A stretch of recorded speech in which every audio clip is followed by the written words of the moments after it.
Ladies and gentlemen, are you ready for the grand finals of Riyadh Masters? قصة جدا طويلة راح تنتهي اليوم. الجراند فاينل في رياض ماسترز راح يبدأ الآن. مباراة واحدة $2,500,000 من هذه المباراة فقط. مين اللي بيحصل عليها؟ كلنا متشوقين. We brought 20 teams to this tournament and only 2 remain as they fight it out for $2.5 million. إلى الآن ما حد بيقدر يتوقع أي شيء من نتائج المباراة. سبيريت قدروا يمشون من الأبر براكت، ما في أي أحد وقفوا بطريقهم. ليكويد حاولوا، صارعوا إلى آخر لحظة، إلى آخر رمق، استطاعوا أنهم يرجعوا مرة ثانية للأبر براكت في الجراند فاينل. لكن كلنا ندري ليكويد توهم طالعين من المباراة، لعبوا بس 3 كانت جدا سريعة لهم وان سايدد، فيبدو لي انهم جاهزين، بس سبيريت اكيد عندهم كلمة ثانية. How could we have it any other way? Team Spirit, finalists of last year's Riyadh Masters, going up against Team Liquid, finalists of every LAN this year. ليكويد ما هو غريب عنهم انهم يكونوا متواجدين في الجراند فاينل في كل ميجر، في البالي ميجر، في الليما ميجر، في البرلين ايضا، كلهم متواجدين في النهائي ودائما يحصلون على المركز الثاني. لكن هل الشيء هذا ممكن يتغير اليوم؟ او فريق سبيريت زي ما فازوا في اكبر جائزه بتي اي في التاريخ ممكن يرجعون يفوزون مره ثانيه برياض ماسترز، خصوصا انهم فاينلست في السنه الماضيه. Are you guys ready to see some players on this stage right now? Well, let's bring them out.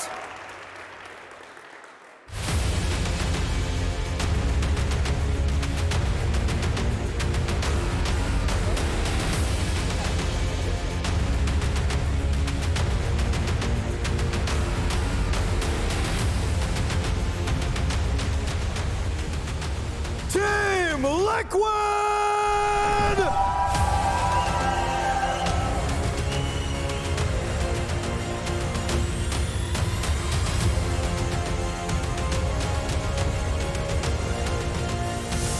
Insania, Mickey, Nisha, Boxy, and Zai gracing us with their presence on this stage as they have shown up to every single LAN final. But this time, there is no Game and Gladiators. They have already defeated them. This time, it's a rematch against Team Spirit. هذا الفريق اللي ما هو أبداً يبعد عن الجراند فاينلز، دائما تلقاهم متواجدين في اي بطوله عالميه. الفريق اللي الكل شك فيه انه ممكن ما يوصل في رياض ماسترز الى النهائيات، لكن تغلبوا على كلام الكل واستطاعوا انهم يسوونها فعلا في اللور براكت. لكن الان خصمهم مره ثانيه ما هو غريب على مسرح الرياض، ما هو غريب على رياض ماسترز، ولا هو غريب على الجراند فاينلز ابدا. خلونا نرحب فيهم.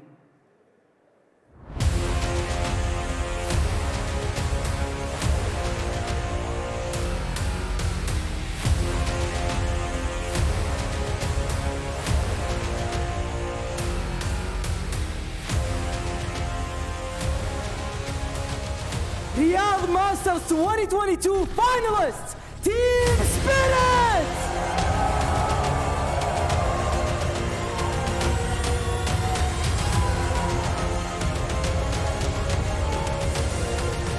سمعتوني صح أعزائي المشاهدين والحضور، هذا الفريق ما هو غريب أبداً على المسرح.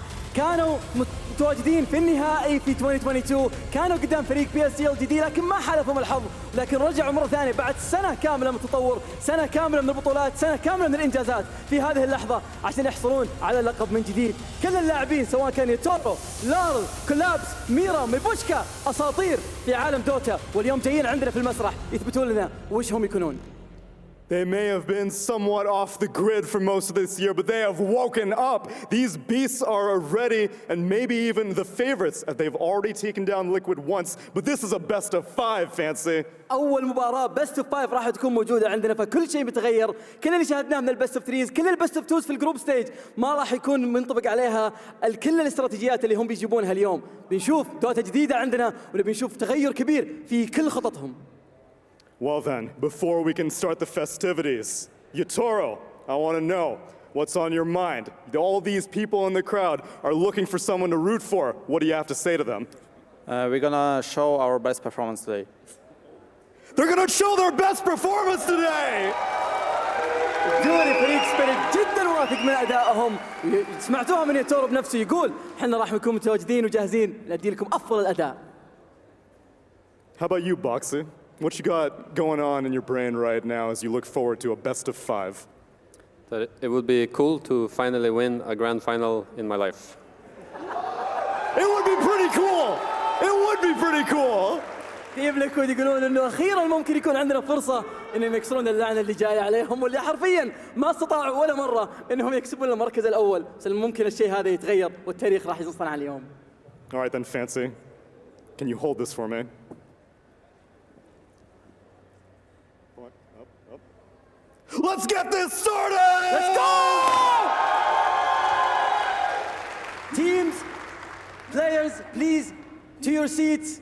Let's get this grand final started!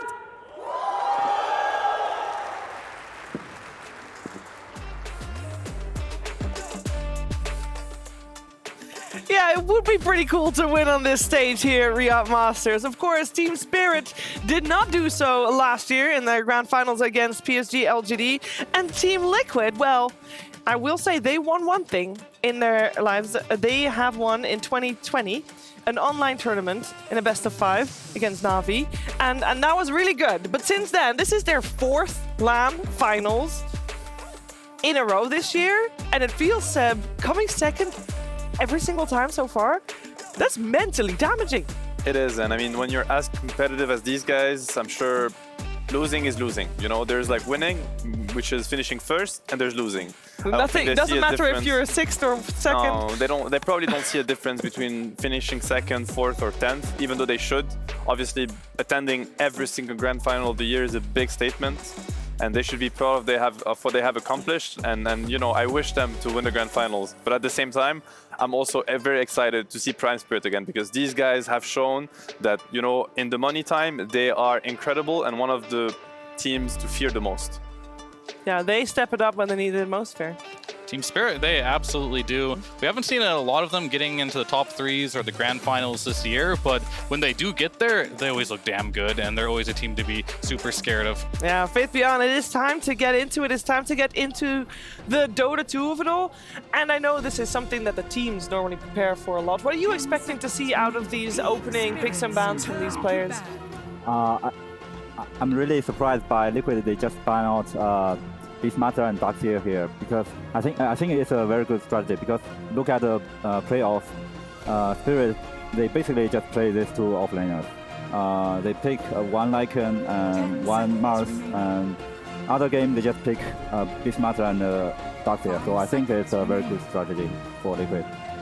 Shut Collapse down, shut Spirit down. These were the 2 bans of the 3rd map of the upper bracket final that Team Liquid ended up doing.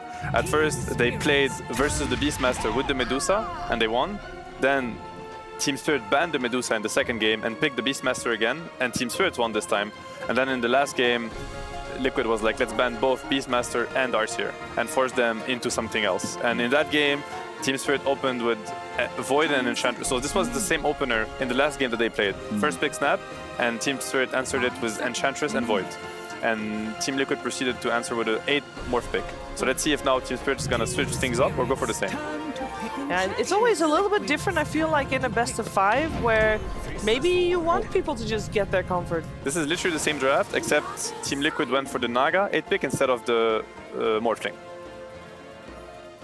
It looks interesting. We just saw Liquid come off a 2-0 against Talon. They played on 2nd pick both these games, so they're going to be playing 1st pick again. And interesting enough, they are just running back similar draft from the upper bracket finals against the same team, against Team Spirit. So they're going to get the Naga. It's been pretty prominent in this tournament where we see 1st pick Snap into a carry on 8 with bans here.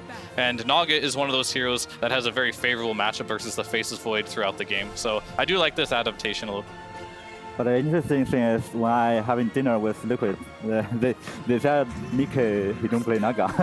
Maybe it's a special weapon for this tournament, for this grand final. Yeah, I mean, it's very interesting. I mean, that's what we were talking earlier on our way to the venue, right? And you were saying that you thought what's very nice about Team Liquid is that they're not afraid to try things and to go for like creative strategies and even extend their hero pools when they need to. They're the kind of team to really... They're very versatile, and they're not afraid to pick what seems the best to them, and that's probably an example of it. They probably decided, well, Naga is one of the best heroes against Void. Maybe it's not a hero we play very often, but we believe in ourselves, we can do it. their players, they dare to stand out their comfort zone. They willing to play the hero they don't like. Yeah, I definitely agree with that. And as this tournament has been progressing, we've seen a lot of late picks carries happening, but now it seems like we're just getting a lot of these Medusas, first fade banned, Faceless Voids, Terrorblades, Nagas. A lot of these hard carries are just getting first phased with a couple bans to protect them. And we'll see which one of these teams is going to be more comfortable in that situation. I think the Naga is a hero that I've seen it do really well mid-game and then in the early game, but sometimes in that late game, it might have some issues. Maybe that's why having that Snapfire really helps this hero out a lot. You can get the lanes push out, you can delay the game. Normally, Naga can't be that be-all, end-all late-game carry, but Snapfire can be. What surprises me a bit is that they're not really protecting this Naga pick right now with the second phase bans. They're banning Ember, which is of course acceptable. They're banning Wind Ranger, which is, you know, not necessarily the best hero, but they're not protecting her on the lane. Maybe it's a bit crazy, but I know Zai plays Naga. You said Mike maybe doesn't like it as much. Is there a possibility for Naga to be position 3 this game, where it's actually extremely good versus Faceless Void and Enchantress in the lane? It literally can 1v2 that lane, and Boxy likes to roam around a lot, and he's going to be very free.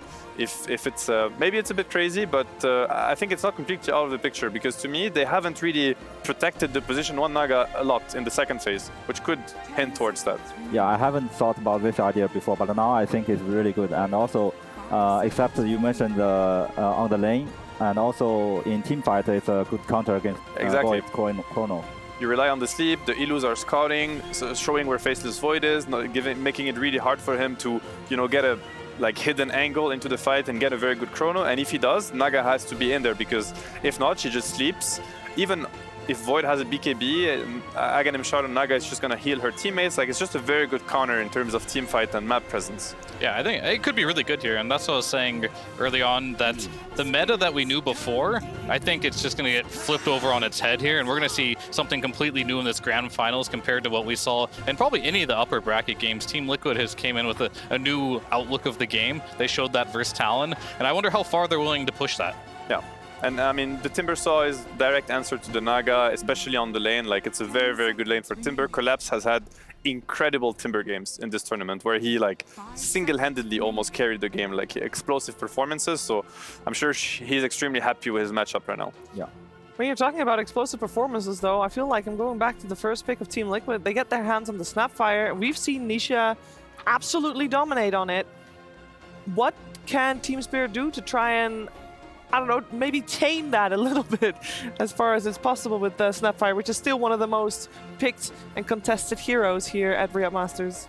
The hero I see the most against Snap mid has generally been the Wind Ranger, but that one's banned out. So Storm comes to mind a little bit, but the lane is a bit rough. But heroes that can kind of get away from the early Mortimer kisses and ganks generally seem to do pretty well. But I talked to Stormer the other day, like, what's good versus Snapfire mid? He's like, I don't know, man. Yeah, like this hero is just too strong in the mid lane right now. Yeah. That's why this hero is picked so much and so early. It just gives a lot of freedom for the drafters, because you pick that hero, you know it's gonna impact the game the same way. It's just very stable, right? It doesn't lose the lane. If anything, it wins it. They have to worry. There are heroes there that they now cannot pick, and you're free to kind of complete your draft with other things. Yeah, this hero is definitely insane. Like, you can't imagine, like, you pick a hero and you never win, you never lose this mid lane. Cannot be punished. Yeah, extremely strong, and it scales really well into the game. Also, obviously, they like the face and they go for the Iolash. Okay, very interesting. I mean, this is a combo that they have run a lot throughout this tournament with a lot of success. I think they lost their last game on it, but overall, you know, their win rate is very high on this combo, and they decide to run it. Obviously, very good against Timber. So now Timber is threatened, and it is possible for Timber to die against this. So I think it's for sure is post Naga, because mid Snapfire and Last Rock and with combo safe lane. Yeah, no, normally Could be. I would imagine That's very interesting. that Yeah. we're going to have Mike on the Lash. Because they never play. Yeah, the Wisp Naga would be weird, right? Like Wisp Naga safe lane. Yeah. Yeah, and then they never play Snapfire post 4. Yeah. No. So yeah. Not this tournament at least, but I'm sure Boxy So knows how to play the hero. They have played Iolash safe lane also, Team Liquid, Yes, in they one have. game. Yes. We could be looking at that, right? With a they could last pick. I mean, Versus potentially Timber, it's everything really is good. open. Yeah. It's good versus Timber, exactly. It has really good tempo on him. Enables back the IO, which can have a rough lane against Timber, but with Lash is probably very different. Yeah. I wonder if they'll pick the Pango here for Team Spirit. hero that could be good versus Lash, could be also another tool against the Naga. Very good pick. Yeah. They're thinking about it. There's like a big chess game going on right now between these two teams in the draft. It would play a bit in liquid hands. Okay, they go for the mid. I was thinking if you show your mid now, it gives now complete freedom for Liquid to decide how they want to put their lanes, knowing that it's a little bit open. So it's a bit risky, I think, that they did so. But as you said, these heroes like Puck, Pango, like they just had too much value, and probably they just don't want to see them banned. Most likely here, as they'll probably just last pick a support here for Spirit, and for Team Liquid, still in the air what they want to do here. They've got a lot of options here. Even like you see Naga and you think, sure, if we dig back in the archives, this hero's been a support, it's been an offlaner, it's been all types of things, but lately it's only been a carry. How frisky is Liquid going to get with this Naga pick? Since you brought it up, like, it brings up a lot of possibilities for them. We've seen Jabs go for the offlane Naga a couple of times. I, mean, I don't think he did it. I don't think he did it at Riyadh Masters, but he definitely did it relatively recent. Yeah. I mean, I think it's good. I mean, maybe I'm just like distracting us with this idea, and they're not thinking about it at all. But in terms of Dota, I would love to see it this game. I think it would be really amazing. I think it's offlane Naga for sure right now. You're convinced on it, yeah? Because you can't put Naga to Timbersaw, right? Yeah. It's a bad matchup. Especially with Wisp or Snapfire on support. Feels like these lanes are just going to be extremely rough, and that would leave the Snapfire to be played on +4, as you said, which they really haven't done. So yeah, we could be looking at a lineup like that, definitely. And to be honest, like I'm thinking of like +3 Naga, Snap mid, and Leshrac +1. This is a lineup that plays really, really fast. They're gonna bring the pace up really quickly, and for a Faceless Void, it can be very scary to play against that. With that in mind, though, I mean, we don't know for sure where things are gonna go on Team Liquid, but what boxes does the last hero on Liquid needs to tick? Like, is there anything they're lacking? Because I mean, for example, they're not too heavy on the old disables. I think Takis or Skywrath is really perfect for them, but I don't know why they ban Takis. They ban Takis themselves. They just need some damage. Extra catch and damage would be amazing, for sure. Yeah. I mean, if they don't want to go the route of like getting a silence, we do know that Boxy does like the Mirana, which could be a good setup for then Snare and Sleep. Could be decent. Yeah, I love the Mirana pick, actually. I was thinking that too, but then again. Hard versus, like, the one thing they don't have is the reliable stun for Puck, because he can phase shift through the Snare, but there's going to be probably no Lion. Skywrath is in the pool. I mean, the Skywrath might be fine, honestly. I think it could also be a Nisha hero, potentially. You know, it could be a Nisha hero with a +4 snap. I think Naga is so good against Ench Void on lane that you could play any hero there.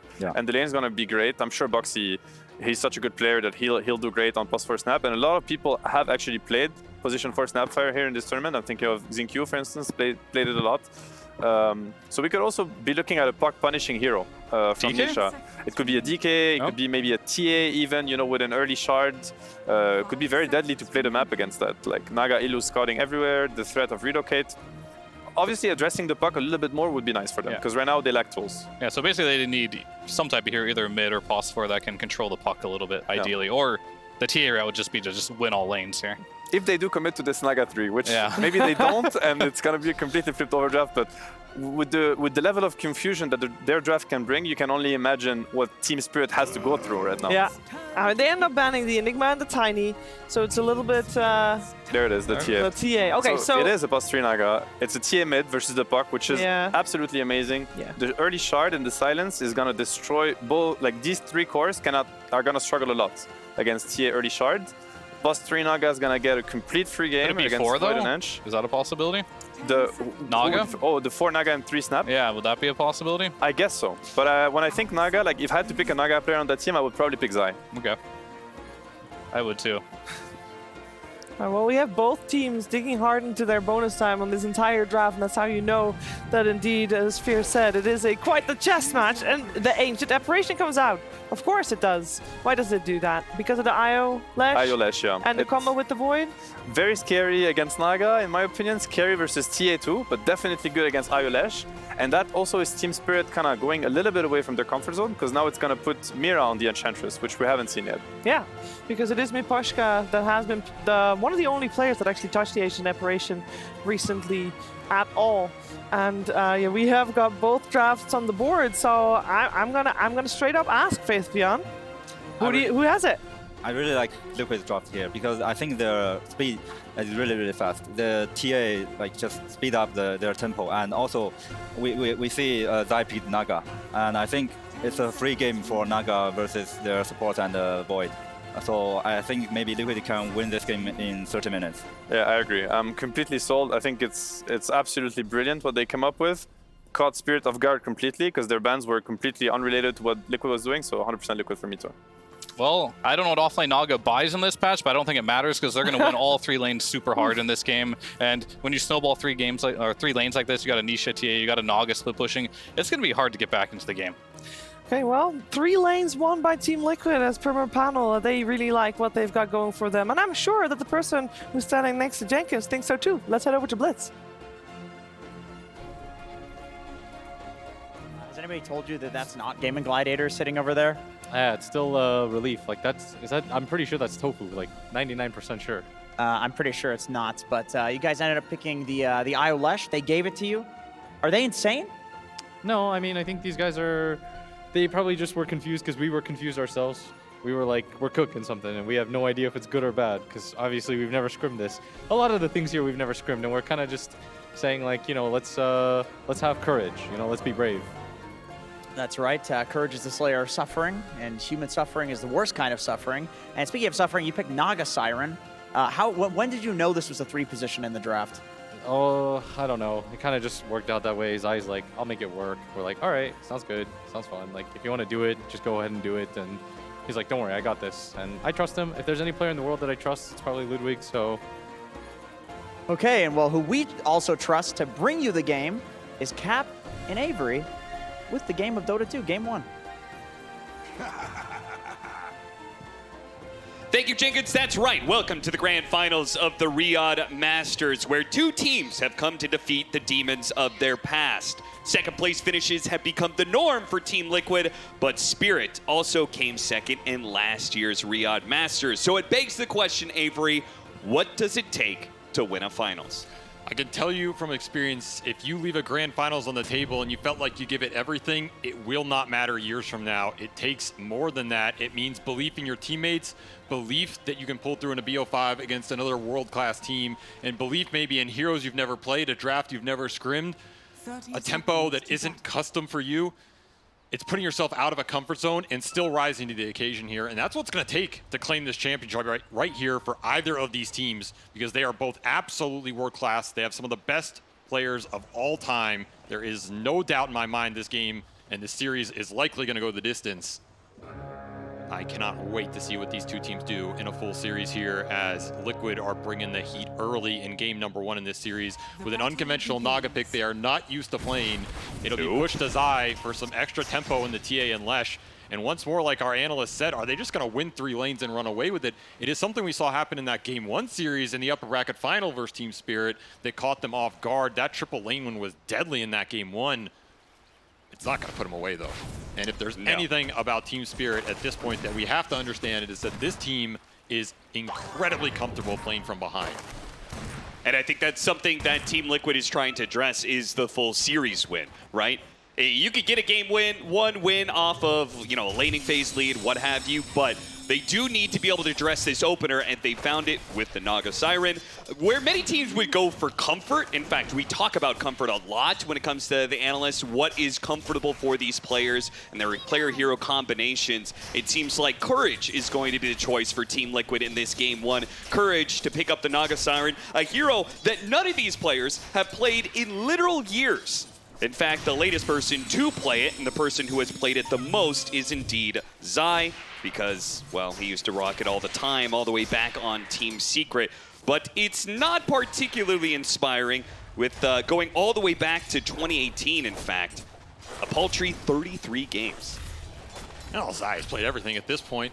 I agree with Blitz. If you're going to trust somebody to play an unconventional hero period, it's got to be Zai. We'll see if he can make it work in the team fights. A lot of interesting dynamics in this game. The lane shove between the IO Lesh and the Naga, pushing in the threat against Team Spirit. You need to be able to control the map between the Timbersaw and the Puck to buy time for your Faceless Void to get into those later game fights where you maybe have Refresher, you have double BKB, and then maybe you don't care about Song. Maybe you don't care about the Leshrac magic damage that is coming out here. This is also a very interesting game because we might have one of the only games I can remember in a long time with a non-distinct aura buyer. These are just like 6 cores who kind of want to all build damage and scale. you know, you can itemize for auras on Timber and Naga, but I feel like we're not going to see it this game.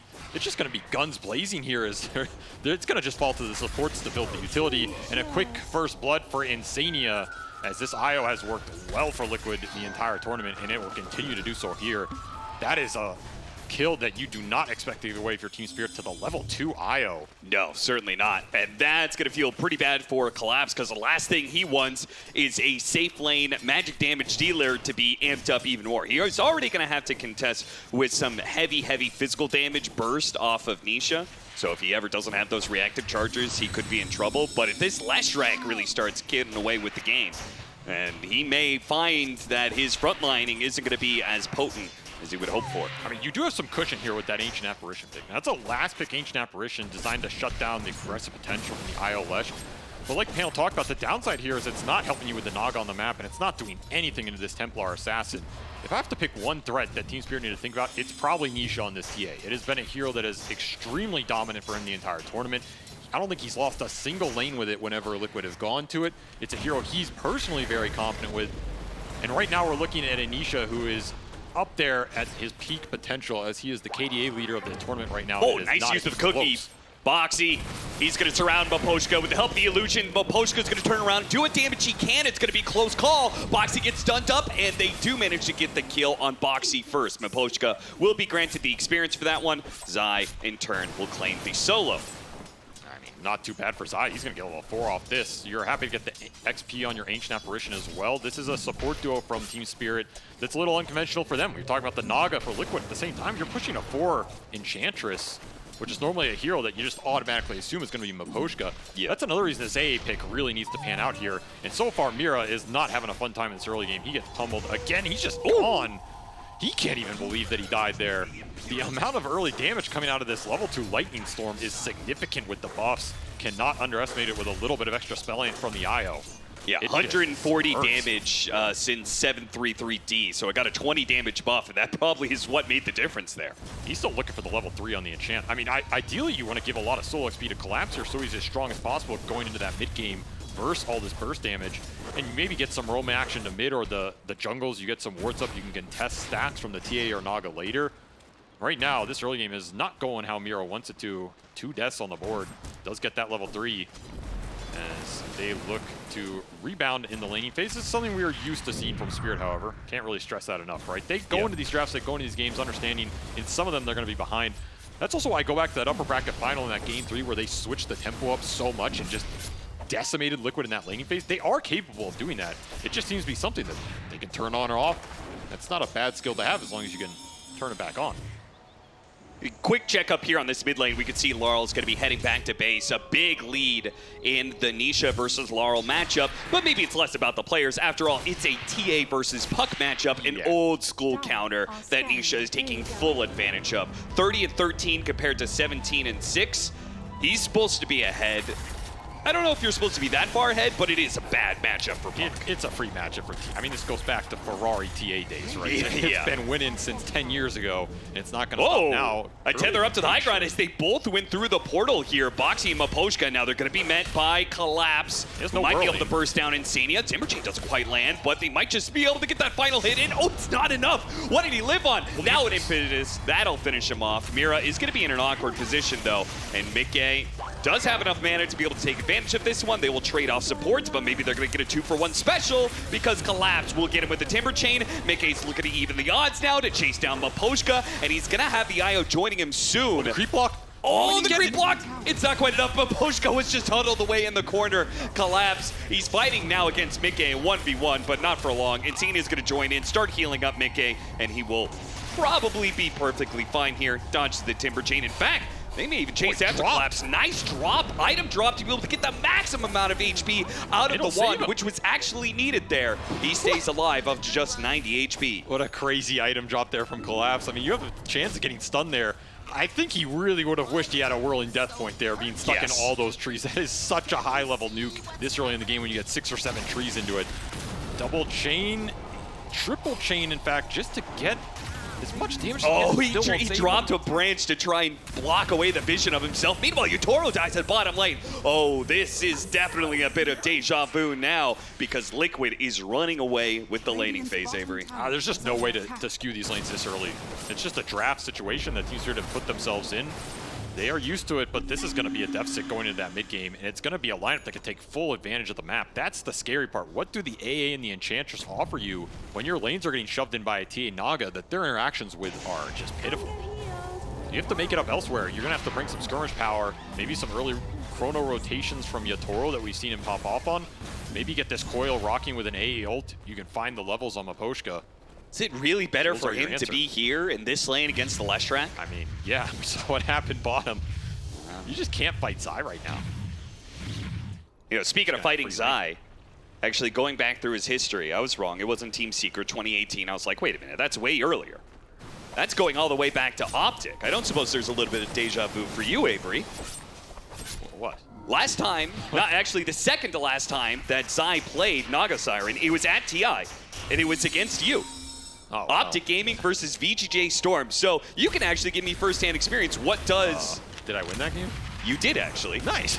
You played Jakiro. I don't remember it. I'm sure he popped off. Catching collapse, they left him alone in the safe lane. The lane swap maybe not working out for Team Spirit the way they intended. He can't stand on here. The rotations through the gate with this IO are look at way this too mass fast. rotation onto Nisha, though. They have to get this one. They are losing way too much in their side lanes. They need to be able to punish Nisha, but Boxy is here, and he's going to help them out a little bit. Another round of refraction going up to quickly break the coil. Insane is going to join in too. The heals are going off. Laurel, he needs to deliver the last bit of damage before the heals can do enough. Nisha, another win. No, the orb doesn't land. Oh, now a waiting rift. It's still not enough. Nisha survives, and it's Laurel who dies. Oh, no. They needed that kill so badly, but somehow Nisha versus Laurel, the difference is made underneath the tier 2 tower. Sometimes the best juke is no juke, because I think he just got in his head with that one. Nobody in their right mind would expect Nisha to just run in a straight line. Yep. I think Laurel juked himself a little bit. He really did. As some early series pressure, perhaps. Yeah, the pressure of a finals. Laurel, this is his first time experiencing that kind of pressure. The rest of Team Spirit, obviously, very equipped to be able to handle this. They did it in the biggest prize pool in Dota's history. I mean, we should say the heals were significant there. Toro will make his presence felt with a Chronosphere and should collect the kill on Mickey. That's a streak kill, 4x, almost 800 gold. Jesus, how is an early kill like this worth so much? I mean, because they're up in a lot of net worth early on, and that's why that TA kill would have been just as valuable here. These are the big core kills you need to find with your ults of Team Spirit to get back in this game and slow the pace down, because you already have this level 6 on Insania off of all that survivability. It's one of the reasons Nisha lives here. The support's doing their job and doing it damn well. And now you already have reload up to make some aggressive plays of your own. You just logged him on the tree, I think, too. Just a nice little sidestep from Nisha. Another stick, 8 HP is what he ended on there. And strength treads plus a belt, early itemization. Also, so many little things go into a play like that you can swing so much momentum in this game. Laurel looking to recover now. That was a kill he desperately needed. Oh, and collapse. Speaking of deja vu, yeah, collapse dies in literally the same spot he died last time. No early Vanguard in this Timber just leaves him super susceptible with only 2 points in the reactive. Zai has set up shop bottom, and there's nobody that can kick him out. And meanwhile, Liquid are happy to bring in reinforcements with that reload. However, Deja Vu straight back the top into the clutches of Yotoro. Cookie is going to be given over. Mickey needs to run away from Yotoro, get away from that damage, but Yotoro, he pounces forward, gets the bash required to claim the kill. A good trade-off, but if they lose more supports, it could be bad. Nice Laurel's going to come in, though, and they've got collapse with the song. It goes off in time, and Zai will allow his team an opportunity to be able to get away. Team Spirit's still going to chase a bit, though. Yeah, they have another time dilation and a leap up. If they can catch up to the Naga just so damn fast, Collapse will kill Boxy on the backside. And there's a Troll Summoner coming in with the flank. It's going to pop the illusions, try and dodge away from the Chakram, but Team Spirit, they are relentless. They got Boxy. They won Zai. He's been having way too much of a free game here. The reload, Mickey's going to come back into this one. He teleports back into play here, and now they're going to look for the kill onto Collapse. Once again, the aggression from Team Spirit is going to result in potential turnaround, but he gets away with the Timber Chain, and Mickey dies instead. A third death for this Leshrac that was snowballing the lane as Team Spirit strike back, and they are still looking for Zai. Somehow this skirmish got so damn extended, the Leshrac dies twice before you get the Naga once.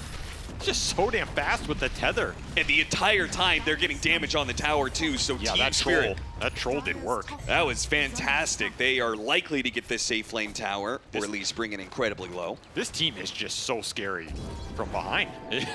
I've rarely seen it in so many iterations of Dota, but they just power up. They find these big core openings, and it starts with the ultimates. It starts with Yatoro making rotations and getting involved in the game when his team needs them. Just baits Liquid into a top sort of fight where this Faceless Void does work with the early dilation point. Collapse also picking off a solo kill on the backside boosts his XP, and the fact he gets out of here on the second attempt by Mickey just feels great for Team Spirit. Gotta remember that also went back to a 3-man AA blast from Makoshka at the start of that. Yeah. This AA can do some serious damage and negate a lot of the EHP out of the IO Lesh, so it's something that you have to think about if you're Liquid. Remove the supports from the fight, and suddenly your Leshrac just powers up infinitely here. Now, sadly for Team Spirit, it was a great fight. Killing Mickey twice is a great way to slow down Liquid's momentum. Unfortunately, Nisha has been quietly farming that entire time, and that's why the net worth really didn't change that all that much. And we've seen Nisha's TA pop off in these playoff series. It's been something that has become, I think, something the Liquid needs to rely on, is Nisha being able to win his lane with the Templar Assassin and then just keep farming and get really, really big. I mean, it's him and the Naga. I mean, Zai is the most farmed hero in this game by a long shot. 5-0 and 0 start for an offlane Naga is the dream, as he's just going to rush an Orchid here. This Manta is so damn fast. He's going to have a second item Orchid unless Yatoro... Ice Blast, but there is going to be kisses. Is this going to scare away Yatoro? He's going to commit. He commits for the kill on his eye, but he doesn't get it. And I don't think the Ice Blast is going to take him out. Oh, it does. On the last 2 ticks, it's enough. And an unstoppable streak taken away. I guess Team Spirit are happy with that exchange. They get the 2-for-1. They get this Naga with the streak. A lot of gold and XP into Maposhka there. Yeah, what is Maposhka going to do with all of that? 1,700 gold? He's so big now. All of a sudden, he's level 9, and he's higher level than Collapse. That's like, all right. I thought I was the 3. Chill out. Give me some XP here. And that item, I mean, he has 1,800 gold. You can buy a pretty big item on the AA here. I mean, you are a 5 position. What would you grab here? I don't even think Fast Shard is bad. This Shard on the Ancient Apparition is a real game changer in the fights. The extra lockdown here, Maposhka's been able to land these blasts. It's a big deal. You can chain the Cold Feets off it as well. This is a level 3 Cold Feet, level 4 Vortex. Cannot underestimate the Spell Amp coming in with double Cold Feet hitting on a hero. I would not mind Shard. I would not mind Glimmer Cape. You could even go a Pipe if you really feel like you can get to it here. It's going to be nice for your cores. Again, these are 3 damage-dealing cores for Team Spirit. You're not going to have the big auras here. And suddenly the net worth for these 2 Team Spirit supports that I was worried about in this game playing into Naga and TA, not looking too bad, as they've been able to push out these lanes and find the big chrono exchanges.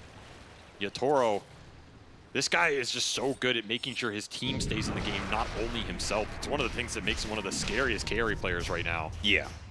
He will always find farm, but he will make sure his team is getting up there with him. Yes.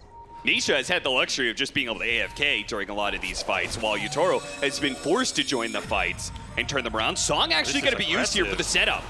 Let's see if they can land a split Earth onto 2 heroes here. They're going to go for the Puck and Mira's Enchantress. They only are going to get the Enchantress, of course. Phase shift, just too good of a dodge for Laurel, but decent commitment by Liquid in exchange for an Enchantress. I feel like Team Spirit's not too broken up about that. I mean, they're also going to force Spirit back here with all the lanes getting shoved in outside of the bottom one, and they're going to make them show. And this is also an incredibly strong power spike for Liquid, as they have the Blink Shard on Nisha completed on top of the Mech IO with the Bloodstone Lesh. So much healing going into this IO Lesh. Now, you can counteract it with that AO. Oh, but he got the Shard pickup. He goes for the Puck kill, silence. And the kisses. It lands! The final one is there, and it kills Maposhka too. So Nisha pick up that Blink Dagger. He farmed to a Shard, bought it, immediately got big effectiveness out of it. This is where the map can collapse so fast for Team Spirit if you start to give up these kills. You have the reload threat coming in on top of Naga Illusions with an Orchid coming out soon, on top of a TA that can silence any of your cores that have no Dispel right now. This is a very tough next 10 minutes to get through if you're Team Spirit. You really have to play the map well and babysit some heroes, maybe bait some goes out from Liquid and try and turn it around with your Chronospheres, because that's the one part that's working for you here. Yatoro he's finding some big openings. As Orchid is done. Oh man, that is a fast Orchid. Yatoro's very dead. This game pace is incredibly fast from Liquid right now. 8K gold lead at 16 minutes. They have threat on everybody in this game right now. And Nisha's delivering more solo kills. Tries to use the TA trap, Naga. deny again. Zai just ran in, did not expect them to be. He's going to be bailed out, though. They don't have an Ice Blast, so Insani comes in with very clutch heals. They hit a Split Earth and lots of silences on Collapse. And you said the pace is picking up for Liquid. They also have a way to very quickly do Roshan off of these fight wins with a Templar Assassin. So that's the beauty of this TA pick. It's a classic combination with this Naga going back forever. You control the map, you shut the waves in, you get a pick off, and instantly you're taking objectives. This TA gives you the single target physical burst firepower that sometimes Naga lacks, especially as you go into these mid-late game fights. Liquid are going to have it all here. This is a lineup that can offer you damage in terms of the magical, the physical, the utility, the lock. I mean, it can do it all. And top of that, you have the healing. If you dodge out that A blast, suddenly the healing becomes a problem like we saw there. Team fights are going to become pivotal for Spirit as they want to push this into the late game here. And maybe some ratting action. Like, you have this puck, you have this Timber. If you can get them to some dispels, suddenly the Orchid's not as effective. Maybe the reload isn't as scary. You can start to push this waves back into Liquid a bit deeper. There's still 2 tier 1s up to claim for Team Spirit if they get to a point where they can play more aggressive here. That's the dream as the lead continues to build for Liquid in this game 1, looking very similar to that game 1 in the upper bracket finals. It's not the most farm efficient play I've ever seen in my life. Toro takes a quick 4-second timeout.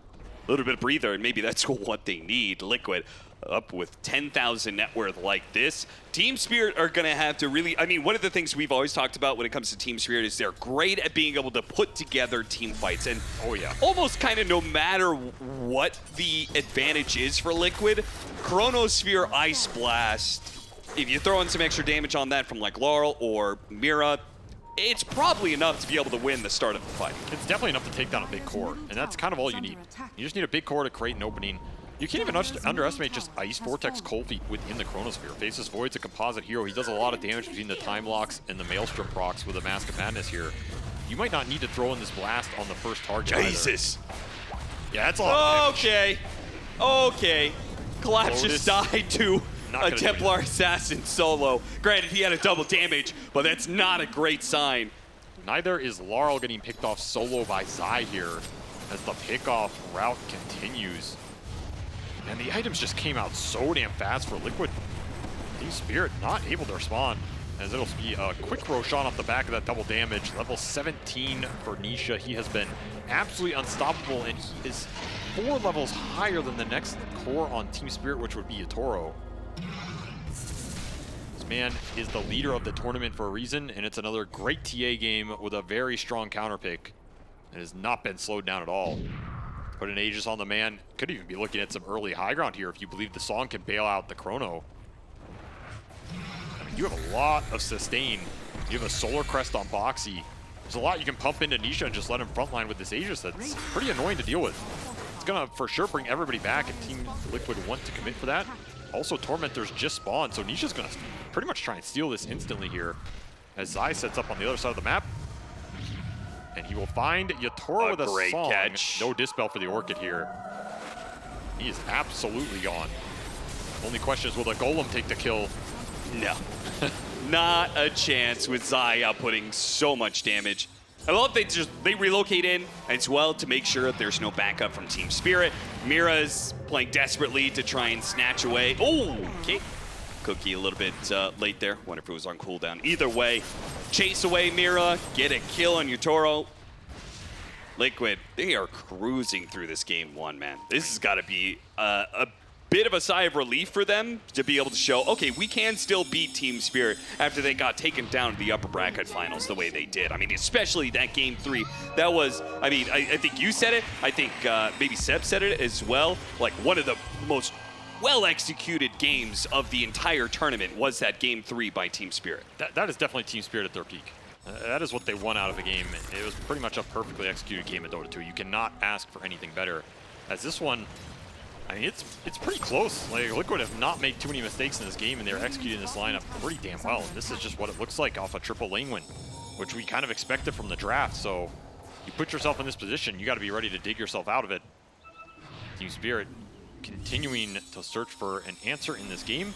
They do have a Dispel on Collapse with the Lotus, and they're going Yules on Laurel for a second one. Dude, Nisha's so ruthless. He's just like, no, you're not going to get all of these creeps. I'll deny one or two. I mean, he knows how strong he is. It's very difficult to commit on him twice here. They're just going to dodge him. Yules is finished for Laurel, so you have Dispel on 2 cores now. If you get to the Manta on Yatoro, then in theory you have 3 defensive items that will help you combat the Orchid Net here and the TA Trap Silence. And I think at that point you have to try and take a fight. You're not going to outfarm Liquid with this type of lineup. TA Naga, and Leshrac on top of it. They're just going to cruise through waves and camps on the map right now.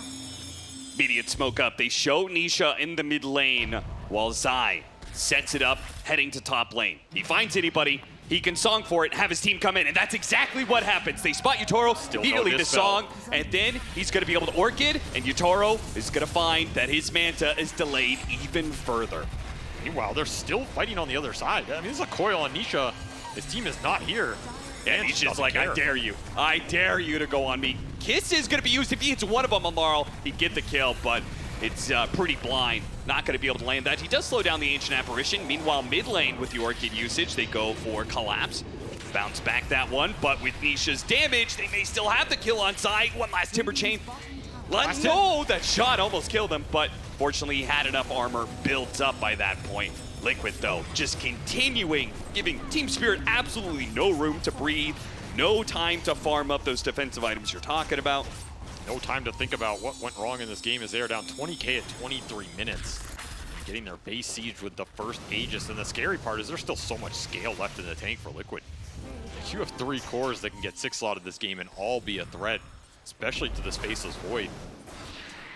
This is a difficult way to start the series here, as Liquid have come to play, come to win. They're striking very fast out the gate. Well, you've got another 45 seconds with the Aegis. Nisha's going to make the most of it. Take yet another tier 2. Presumably, they're going to wait it out until they get to that second Roshan, and that'll probably be the high ground push. But we'll see. Team Liquid has been hyper-aggressive so far in this game.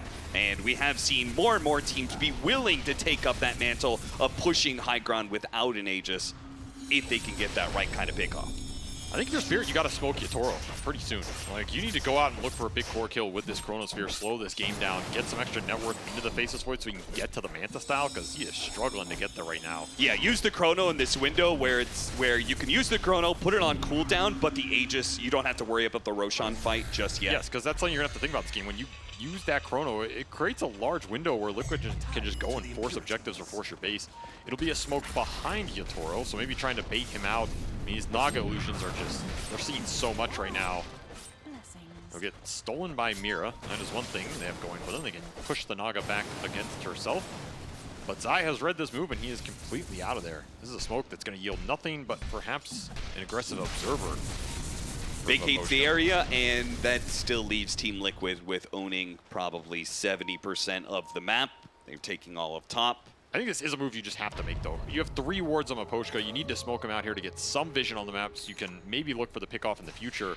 The other side of the map is just fully trapped up, by the way. I mean, you see all these red dots on the minimap right now. Yeah. That is just free vision for Liquid off of Nisha with some perfect TA trap placement. There's just so damn many. And it's a little bit too early to be carrying a gem around. Yeah, there's no way. There's no way you can buy gem. I mean, Maposhka could, because he got so much gold in this game. It's just you can't even move there with the gem. Yeah. So you may spot the traps and you may die anyway, lose that gem, and then you're in an even deeper hole. And Templar Assassin is already pushing level 20 here. He will get it. It's an insane amount of experience Nisha's accumulated in this game. Pipe done for the IO, but there was a nice item pickup there. Mira with the Hurricane Pike, that's going to help a lot in putting more damage inside that Chronosphere. So if Yatoro hits that big Chronosphere, combine it with the Ice Blast, combine it with Mira's pure damage, throw some Laurel damage in there as well. There's definitely a lot you can throw in here. There's always a chance, I guess. And this Hurricane Pike is decent versus the TA in the Lesh too. Like they blink in, you pike them back out. There's always a chance unless Zai literally rats you with illusions and you lose to that. This is definitely some revenge for that game 1-2 where the Yatoro Naga ratted them out for 40, 50 minutes here and made that game spicy. That's true. This time Liquid say, we can do it too. And turn do the it with pain our off-laner. right back around them. Man, that TA shard, even Boxy is a threat to Laurel when you just add one trap to the mix. Immediately a smoke out because they see heroes in the bottom lane, so they figure if they can make a fast enough move here towards top, get these kills quickly before the relocate comes into play. This one might land if Liquid try and go on Yatoro. He's just so aggressive, they know there's some sort of smoke behind him here. He might be able to catch Boxy. It'd help if he got a bash here. Time dilation, they're going to use the coil. I mean, they need as many kills as they can get. All of these kills are worth. It will get a glyph instantly out from Spirit. They did not even wait to see this edict hit their buildings.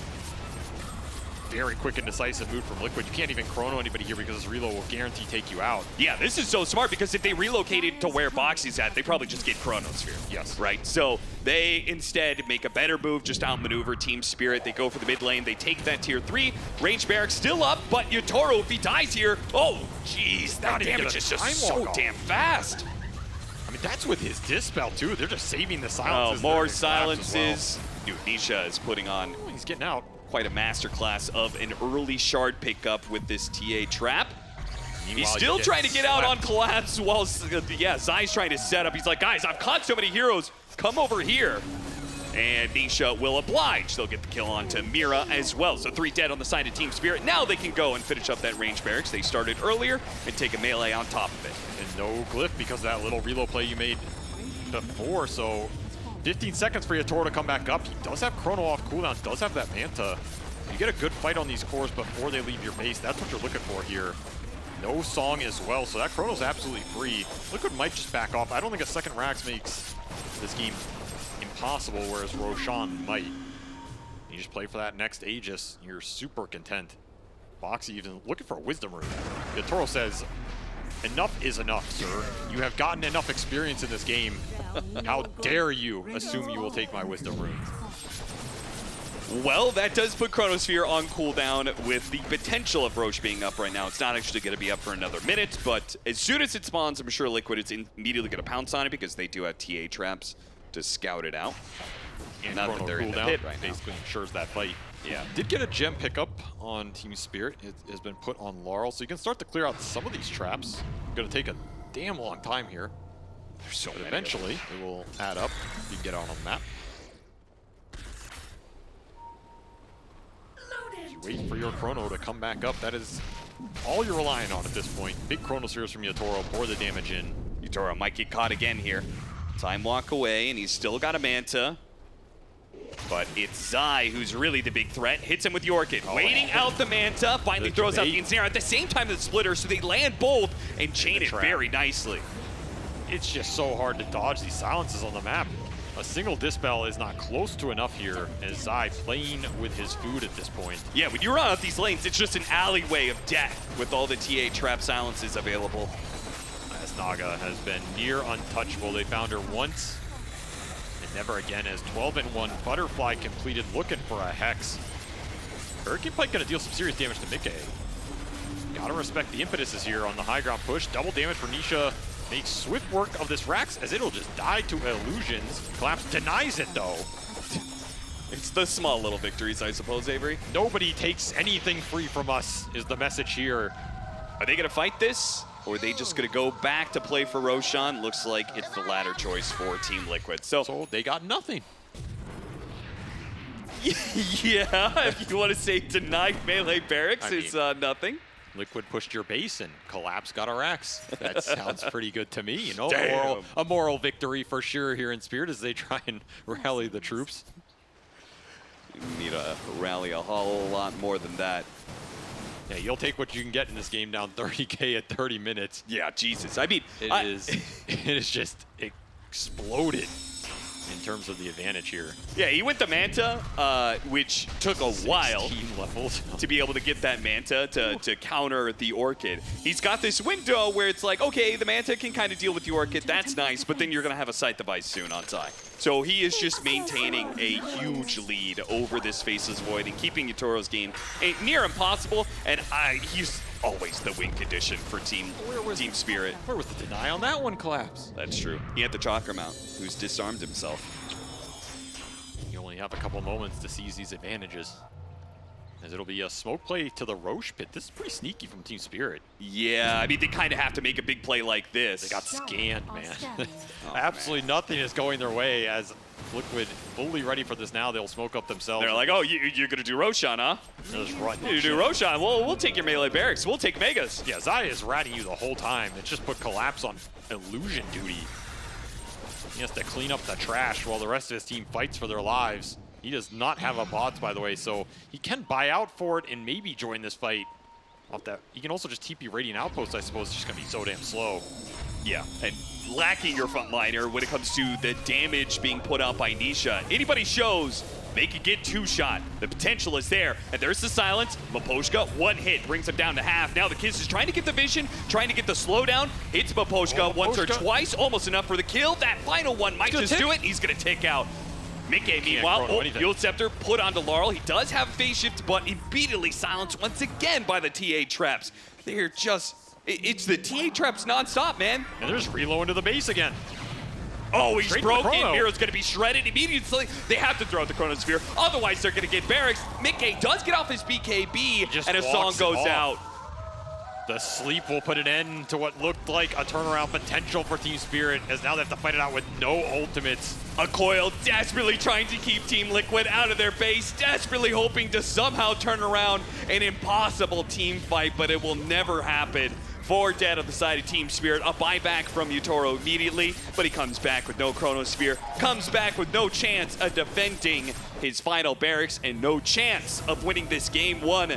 Team Liquid, who got stomped out of the upper bracket finals by Team Spirit in one of the fastest, most dominant games of the entire tournament, return the favor right back around in the opening game of this best of 5. That's a lot of momentum to build straight off the bat here. You send a message with this game 1 with some flexibility and heroes maybe Team Spirit weren't expecting. If this is what Liquid can do out of the comfort zone, you have to think about what they can do within it here. This was a very casual game for them. There's almost nothing that went wrong. They had a triple lane win into a map snowball with the Naga TA lineup that it's very difficult to combat with your support duo here. I honestly think this was a drafting win from Liquid. Spirit showed their resilience, and I do think they're a better team as the series develops. So if you're going into game 2 here, Team Spirit, you're looking to adjust your methodology. Think about how Liquid are playing the map, what they're doing to you in the lineup, how to get a better setup. And if you're Liquid, you cannot rest on your laurels here, as a game 1 victory secures you nothing. They have been up before in these big series. They have been up before in finals. Yeah. And it has not worked out for them. So you're happy with this, but a lot more work to do. A draft win for Team Liquid sets the tone for this best of 5, but it's a long way to go to claim the Riyadh Masters trophy. We'll be back. We're gonna go ahead to the panel to break down this game 1. There is a lot of work to do. SVG is entirely right. A lot of work to do here in this series for Team Spirit. Luckily for them, it is a best of 5.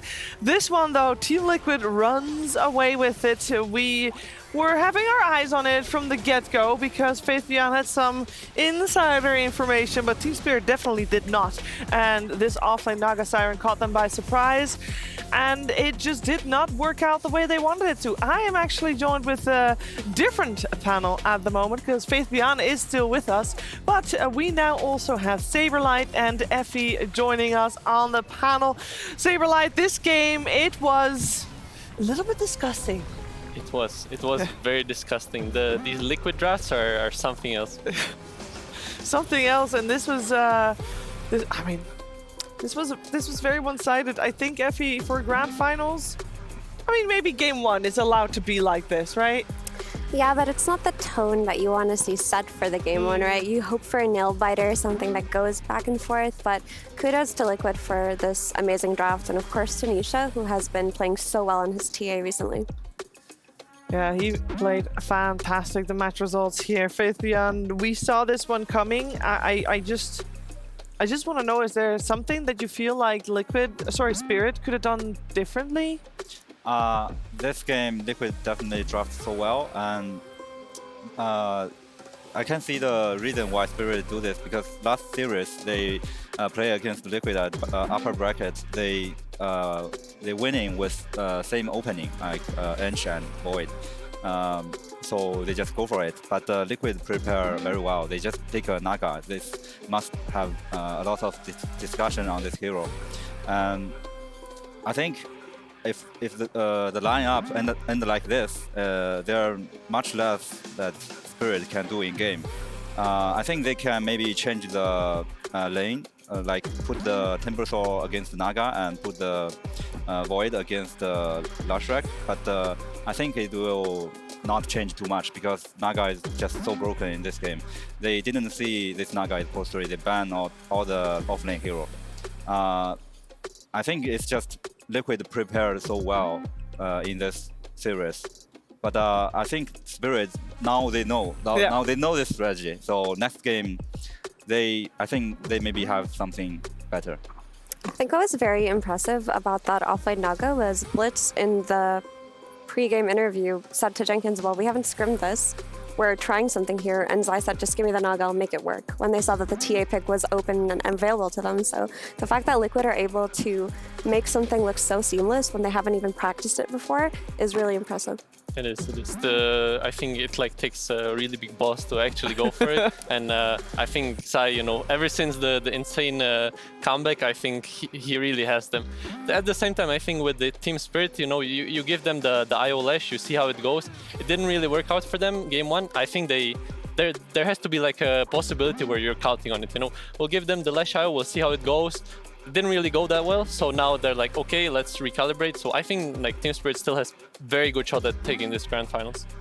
Let's take a look at the STC play analysis that we have chosen, because there were a lot of pickoffs in this game, a lot of skirmishes. We did have Lashrak, of course, dying here to the first Chronosphere, and it did feel like Team Spirit put so much effort, Faith Beyond, on trying to shut this Lashrak down on the top lane. Yeah, because that's the only person they can kill. Insania tries very hard to make him live through it all, but at the end of the day, he does die a couple of times. But oh, come on, let's be real. We all saw the item build of Zai on his Naga Siren Saberlight. That was not an offlane build. Yeah, it's I respect it. I respect it. Sometimes you need to go get a little creative. Your team is not carrying, so you just go and you carry yourself. Yeah, we had the overall last pick coming out from the Ancient Desperation FE. Did not do very well. I mean, I don't necessarily blame the AA here because I understand it. Team Spirit, they love to run the Ancient Apparition. They see an IO Lesh. They think that's the approach they can take to it. I feel like Spirit's entire draft would have been fine if they had just banned the TA. If the TA was not in the picture here, it would have looked very different for the Puck. It would have looked very different for the Timbersaw, and Spirit's early game might be a lot better than what we saw. So I think this Templar has to be on the radar for Spirit in the upcoming games because, like I mentioned before, Nisha has been such a beast on it since 5 days ago when he started to play it. He's just run it back over and over and just look better every time. Yeah, he's had a fantastic tournament so far, and this first game was no difference. Now, of course, overall last pick, you normally go for a bit of a curveball, and AA was definitely tailored to try and shut down the IO Lash, but at the end of the day, that's not the focus they should have had. Indeed, they should have maybe tried to focus maybe a little bit more on the TA, but by that time, it was too late. So Team Spirit is going to look to a game number 2 to try and come with a different plan, Faith Beyond, because that's just it, right? A team comes in with a plan in a best-of-5 grand finals. You've got a couple to choose from. But how does that go from a team perspective? Like, do you come with a couple of plans, hey, this is what we're wanting to do to the team, and you just pick a different one from your plans for game number 2? I think first team must prepare some strategy for both first pick and second pick. And I can see for Liquid, I think they prepare more in this series. Because before they play some like Luna Visage and also Long Druid.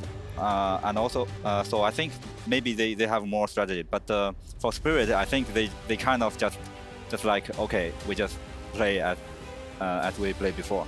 I don't see they prepare so much. Or maybe you gotta try one game out with your normal strat, see how that goes. Maybe that one works. So we'll see what they come up with for the next game. Before the next game, though, they have some time to talk to each other to figure it out, and we have some time to listen to Jenkins talk to someone else. Hello, ladies and gentlemen. I'm here in the crowd with two completely random people. I'm just kidding. This is Stormstormer. Hello, I'm random. And you also did content yesterday. And who are you? I'm Dasha. And Dasha and Stormstormer are going to motivate both of the teams, particularly because we want a hype game 2. That was a bit of a stomp. So you're a fan of which team? Spirit. And you are a fan of which team? Liquid, obviously. You're on the panel. You can't be biased. I'm sorry, I'm not a fan of any team. I will give a speech to the crowd. Okay, he's going to give a speech to the crowd.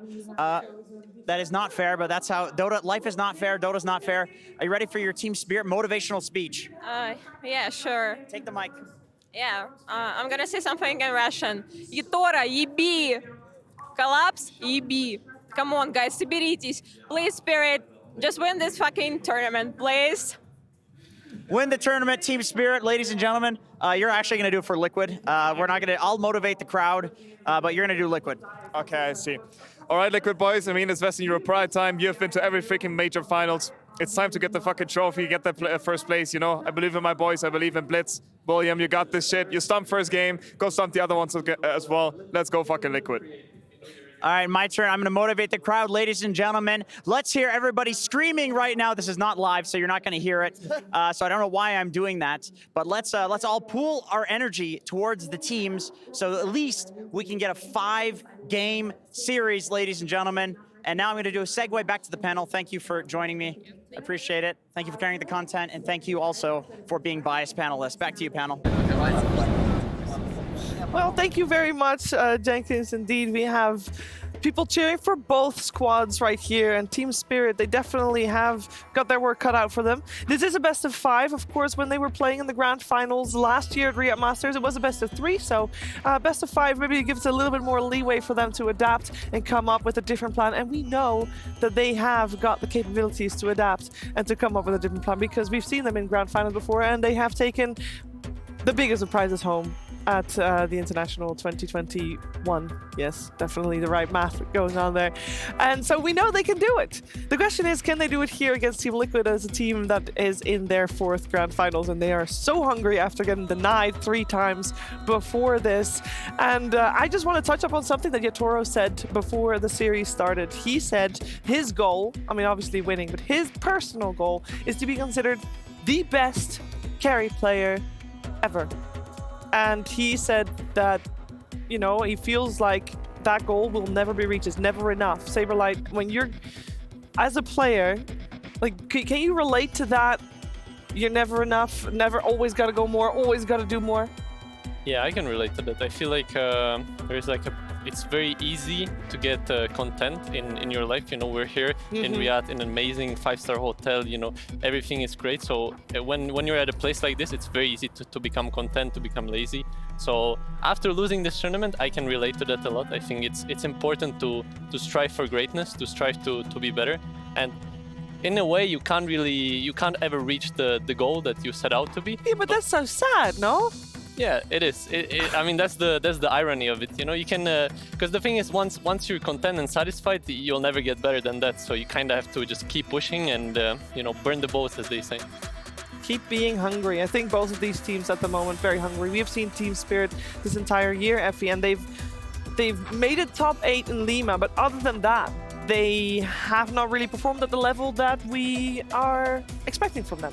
Yeah, I think the last time we saw them truly shine was at Arlington last year. But after that, it's kind of been, you know, mediocre placement after mediocre placement. And this is a team that won TI-10 in one of the most spectacular fashions, in one of the best 5-game finals we've seen in a long time. So I think that they are in TI form right now, and they can bounce back very easily. They just need to reset. What I really like about Team Spirit and what I really like about watching them is I feel that every minute of the game that you watch them play, it is so hard fight. Like, it's so hard fought. They are never content to just concede parts of the map. They never play like they're at a net worth disadvantage. They always find their way to any kind of fight, any kind of smoke, anything that they can do, they try to do it. I think a lot of people will remember Team Spirit's game against BB Team just a couple of days ago, where they were ahead in net worth for 15 seconds. And the rest of the game they were behind, but they still won the game in the end. Team Spirit, Faith Beyond, they've got a very methodical way of playing Dota, I feel. Would you agree? Yeah. I mean, Team Spirit, they always trying hard. Before when I play against them, even I win the game, I feel so tired because you cannot like relax at any moment. Even you are almost winning. They always trying to find chance to beat you. I have to say that one thing that I respect about them so much is whenever I see them play, they're like the one team that would actually just go for the throne. Like both at TI 10 and even in this tournament, they just walk down mid and they just destroy your throne. And I think it takes so much courage and confidence to actually do it. And they're one of the only teams that does it. Yeah, you got to be able to make those split-second decisions. I think that goes to show for a lot of players, they do these things. As example, Zai. He had a split-second decision. I think a lot of people could have, looked back and say, okay, yeah, if you sell your items here for this exact amount, you can buy travels. You can probably do it in time if we get the interrupts for the teleport scroll, and we can make a play like that. But you got to make that decision in such a short amount of time that that just puts people above the rest. And Team Spirit has shown that they can do that. Team Liquid has shown that they can do that as well. So 2 grand finalists definitely ready to make a big showing, although Game 1 was very one-sided. I can't wait to see what Team Spirit has in store for us next, because they do seem to have something in store, because we have a exact same opener, and that, Faith Beyond, that is a statement right there. This is Spirit. Only this team can do these things. Can you? What do you mean by this is Spirit? Like, what do you think is so shocking about this being run back? They picked this very fast, and they just lost very fast, and they still have very strong confidence about this opening. I don't think other team can play like this. Other team will just think, okay, we change something to pick, because you have lots of opening you can choose in first phase, because you can you can pick off lane plus post 4, or you can pick something like Storm plus Silencer, some normal pick, but they just go for it. For now, I respect it. If they not fucked up again. Well, yeah, go for it, Effie. No, I just love the confidence to stick to your ideas and not try another one of your openers, because that means that they have identified that the problem within the draft wasn't in this phase, and they're going to fix either the second or the third phase. But I think that the Templar Assassin was really the biggest thorn in their side, and they feel confident in their Void, they feel confident in their Enchantress, and that's a very good sign for the rest of the series.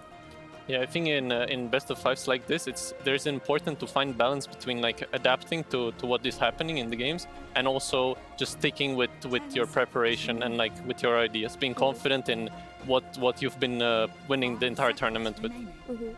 So I will tell you guys what happened in the previous game during this phase. We did have the we did have the Wind Ranger and the Lion banned out by Liquid, so they stick with that one. They also in this phase banned out the Ember Spirit. We'll see if they go for that as well. On the side of Team Spirit, they have changed it up, because the Doom is the same ban, but previous game they banned out more offlaners in this phase with the Mars and the Legion Commander. This time around, they start by removing the IO, and we'll see, of course, if that Templar Assassin is still gonna be there as well. They will still have overall last pick, so they can at least... The previous game, we saw them picking up the puck very early, which allowed Team Liquid to still go for the counter there with the Templar Assassin. This time around, they can counter with whichever hero they want, probably for their mid laner. Potentially for Collapse's off lane. But we'll see, as Team Liquid is this time taking a lot of time. I will say, yeah, the first half of this draft went so fast. We knew exactly what was coming. Yeah, Team Liquid is exactly the same on their side. They will be obviously on Radiant side rather than Dire, but they have their bans and picks exactly the same. Slightly different order, but that does not matter. Yeah, a couple of things to note are, of course, the threat of the IO Lesh is gone this time around for Team Spirit simply by taking out the IO, and that does mean that they focus less on the offlane bans, but that also means that there are other solutions that they could pick for Collapse by not banning it. So we might see a really big adjustment here in the second phase for Spirit. But I think even now this Naga is offlane. But I think Snipefire, if going mid, is still a very good hero right here. And also, Naga is just too good to laning with Void. So I think Spirit is still kind of struggle at this point. I think they, I mean, we'll see what heroes they pick, but maybe they can do what you mentioned, that they try to send Void not against Naga, but against the other lanes, regardless of whether Naga is carry or not. And now they pick a hero that is good actually laning against Naga. So I'm curious, Saberlight, because earlier you were talking about how you have to have the balance between adjusting and sticking to your guns, and do you think that it's a common thing for teams to overcorrect after they lose? Kinda depends. I think if you have another like draft prepared, then you're not really overcorrecting. I think it's important that, especially in grand finals, you just play your comfort hero. So for example, for Yatoro, he loves this Faces Void hero. So I think, you know, for them it's good that they can pick their comfort. I also think if the TA is banned, so suddenly the puck route opens again for them, because this matchup is extremely hard. And you know, if their mid doesn't lose this bad, then maybe the game becomes easier. Yeah, we got the techies picked up by Team Spirit. Of course, we had that banned previous game in the last banning phase by Team Liquid. And this time, I'd say the onus is on Team Liquid, because with the techies pickup, Team Spirit doesn't really reveal all too much other than what is their off lane, for which they have at the moment Naga Siren. So we're going to see them pick up most likely their support and potentially even a mid laner for themselves, I think, Effie, because this, I mean, it depends on if they want to keep that flex on the Snapfire. Yeah, I'm also curious if that Storm Spirit will emerge at any point from either side, but something that I want to know is Saberlight was talking just earlier about how comfort is so important in finals, and in that last game for Team Spirit, they did last pick Ancient Apparition, and they gave Mira the Enchantress. Mira does not often play this Enchantress. It's not one of his specialty or signature or comfort picks. So now that we see these techies, we can assume that the techies is for Mira, and he's just going to be playing a lot more confidently this time around. So I think that in terms of comfort, Spirit are nailing it so far. Yeah, what do you feel about the Rubik and the techies pick Faith Beyond that we see coming out? What's Liquid contemplating? Techies is a needed hero for Spirit, because last game Liquid also banned it out. Now this Rubik is just a normal pick here. It's just a normal laning post 5. We have to see what they want. It's probably Mickey Monkey. Yeah, it's a pretty good pick here, because you can counter like most off lane that Collapse play, and also very good at team fight.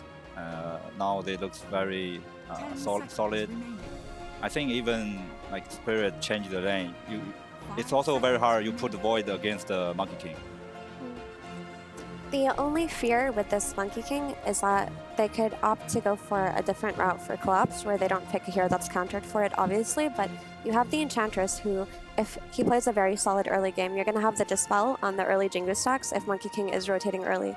Plus, the Techies is a hero that kind of lanes quite well against the Monkey King. Like, you're constantly harassing him with your mines, you're constantly poking him and causing him threats. So, as far as the Monkey King goes, I do feel that it's not entirely difficult to deal with right now for Spirit.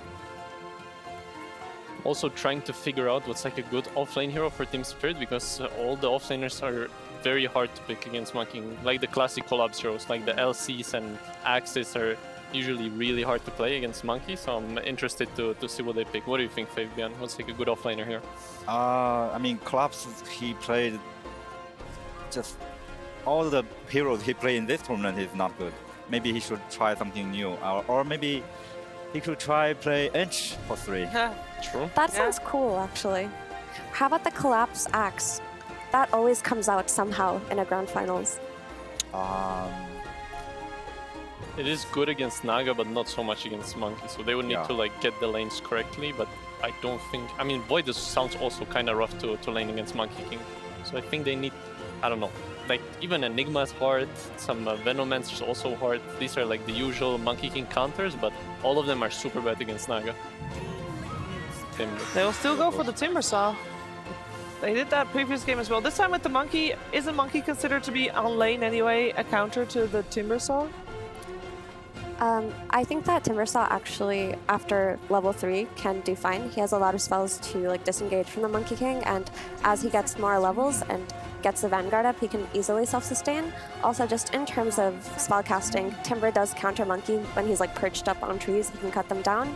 But I feel like you would have something more to say about this, Saberlight. Yeah, I think the Monkey Timber matchup is very like high skill. I feel like it can go to either one. It's like, I don't know. I would not want to play Timber against Monkey from my experience, but some Amar the friend, I'm sure he would enjoy it.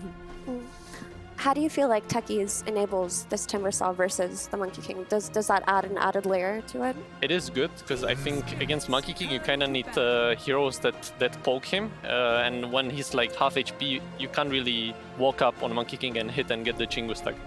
So Techies is nice in that regard. At the same time, it is very easy to mischief the Q bomb on Techies. So I think it still might be a kind of hard lane for Team Spirit, but it's playable for sure. I think one point I want to mention is Naga have a free lane on top, so it's very easy for another support to rotate to bottom. So I think it depends on how they play their supports. Like Ench and Techies also very strong. They have very high chance to kill Monkey King on lane, but also if Liquid play Tri-Lane first, they also can kill this Timber Saw easily. Hawk gets taken out. Yeah, Meepo as well. And we don't know exactly where the Snapfire is going. Although, with the overall last pick for Spirit, I would imagine that Team Liquid probably will want to put it mid. But that would mean that they need a support as their last pick, which would be strange. Actually, I think Skyrest is still, like, last game is super strong. Yeah. Against every hero. You mean for Team Liquid? Yeah. Yeah. Yeah, some supported magic damage is really nice. I was thinking Phoenix as well, some big team fight, because so far if you look at these four heroes, they're really strong in laning. Like just these four heroes against the other are, I think Liquid would win lanes. Okay, they take Mirana instead. They have a nice setup for it, so makes sense. Yeah, the ensnare into arrow combo has always been very good. Also, Mirana is a hero that loves to rotate to the mid lane, and she plays very well against Enchantress, right? She can arrow her creep and trade with her on lane. She doesn't provide the team fight in terms of stuns, but she does have the Moonlight Shadow, which will enable Liquid to find these angles and maybe kill the Void before he can cast Chrono. Yeah. I think team fight for Liquid is enough right now. They have Monkey King and they have Naga Song can reset their team fight. Ooh. What do we think about this Bat Rider overall last? It's a mid? Yeah, it's a mid. Laurel Bat? Good hero against Monkey, and I think Naga to a certain extent, so I think they just wanted some more magic damage to counter these two heroes. I saw Laurel play this, I think it was it yesterday when he played it against a Dragon Knight, and it didn't look so great, but I feel like versus a Snapfire, it should just be about trading farm. I'm not entirely sure how this matchup will go. I think it's still an edge for Snapfire, but Batrider gives them a means to rotate to the side lanes, which they didn't have before. And like Saber mentioned, it's good versus the Monkey King, and this Monkey King is the threat in this game. What do you think, FaceBeyond? I think I still like Liquid more because I don't think this Batrider can destroy Snapfire first. And also I think Naga still have a quite free game here, and also you can rotate Batrider to side lane, and also I can like have a TP on Snapfire. So I think Liquid have more strength on lane stage right now.